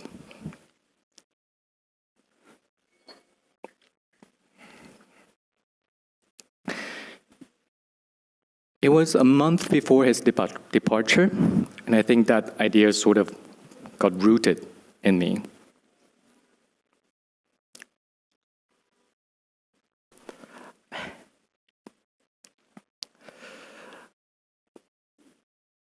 He brought my little project into something incredibly amazing. I could not imagine. And I think he truly, truly cared about his students, about their project, about their career, about everything.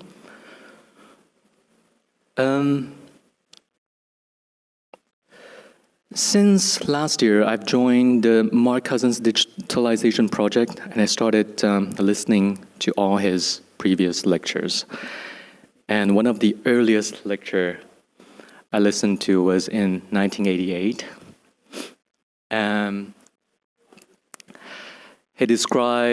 He was talking about Marxism, and I was so surprised. I was very happy. I was like, oh, I never heard Mark talking about Marxism in my 10 years at the AA. So I was so excited. And during the lecture, he said, I've been teaching Marxism for 16 years. So I did a bit of calculation. He was 39 years old. I'm 39 years old. He taught Marxism for 16 years. How am I going to ever become a professor? Is that ever going to be possible? I'm not sure, but I'm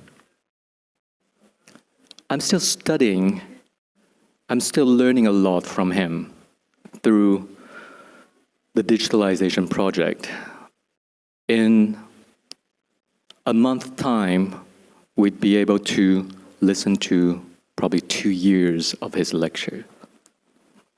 And to me, it was a treat. I thought, that's wonderful. I mean, people would pay a lot of money to earn that education, and I get to do this project, and I can listen to 3, 4, 5 years of his lectures.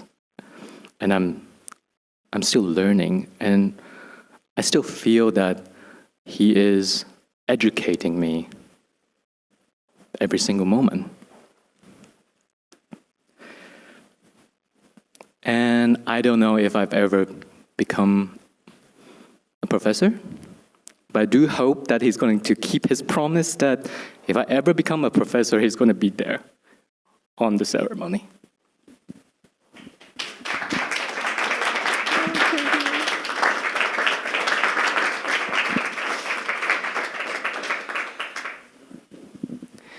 Hello, I'm Serena, and I completed my PhD this year at the AA with Mark. I first want to send a huge thank you to Parveen for inviting me to speak. It is very challenging to sum up what Mark meant to me in a few minutes, but I will try. Mark was so much more than an esteemed mentor to me. He was like family. And that is how I have mourned for him and celebrated his life as a member of my family. I am sure that I am not alone in saying that Mark was one of the most powerful personalities and distinct people I have ever known. From his love for color to his memorable phrases that I wish I had written down, and that kind of awe-inspiring aura that he carried with him. Maybe it was a scent, maybe it was just his energy. But perhaps even more so, the wisdom that he seemed to always have access to gave him the foresight and intuition of how to direct people and be a kind of producer of life here at the AA. In our many tutorials, the ideas that we shared and the concepts we developed over months and years brought such depth and meaning to my thesis, but also to me personally in my development. And at times, his intuition was so powerful that it left me pondering the divine. Mark once teased and said, "When you submit, I will send a postcard to all of my friends saying that my student has just finished a thesis which answers life's most unanswerable questions. But I have to say this was far before the finish line. So, as Parveen so aptly put, the topic of my research did seem laughable at the time because it started with the question, what is a hedge fund doing in social housing? But what I didn't know at the time, and with Mark's very forceful but positive encouragement, is that this led me to develop a body of research about the story of institutionalization and the development of a new market that aims to transform how we fund social and environmental ventures. And I'm incredibly proud to say that my thesis, despite all of my fear and trepidation throughout the many processes of which you encountered, Parveen, is that it offers a powerful and new solution to tackle the endemic shortage of quality and affordable housing today. But of course, I could not have ever taken on such a challenging topic in an under-institutionalized field without the complete support and loving and powerful influence of Mark in my life. Most of all, Mark understood my vision and what I aim to create in the future, one that I am now beginning to apply as I work in the field and apply my research in its very earliest incarnations.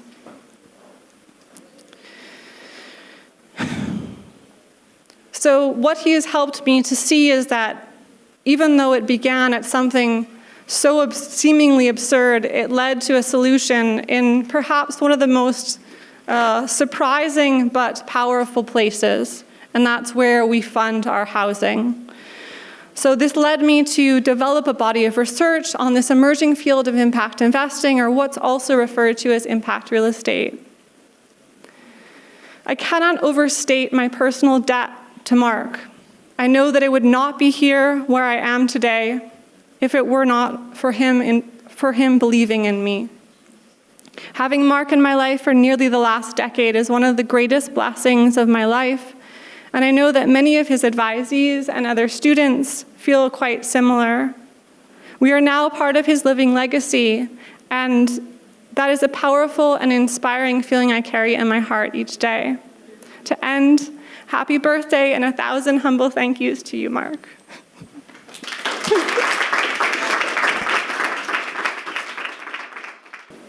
I'm sure there'll be more toasts and discussions, probably best off camera, as we have more and more champagne. But wanted to thank everyone for their participation today, and to acknowledge the work that's gone into today has been the project for over a year. Architects love a project. Grief loves a project. The problem isn't today. Today's been fantastic. The problem will be tomorrow, what to do after the project. But I think we've learned a lot of lessons today about how to take a legacy forward. So everyone, thank you, and well wishes as we jump into an academic year with memories of Mark. Cheers to Mark. Now, I have 2 more points about gesture, and rather than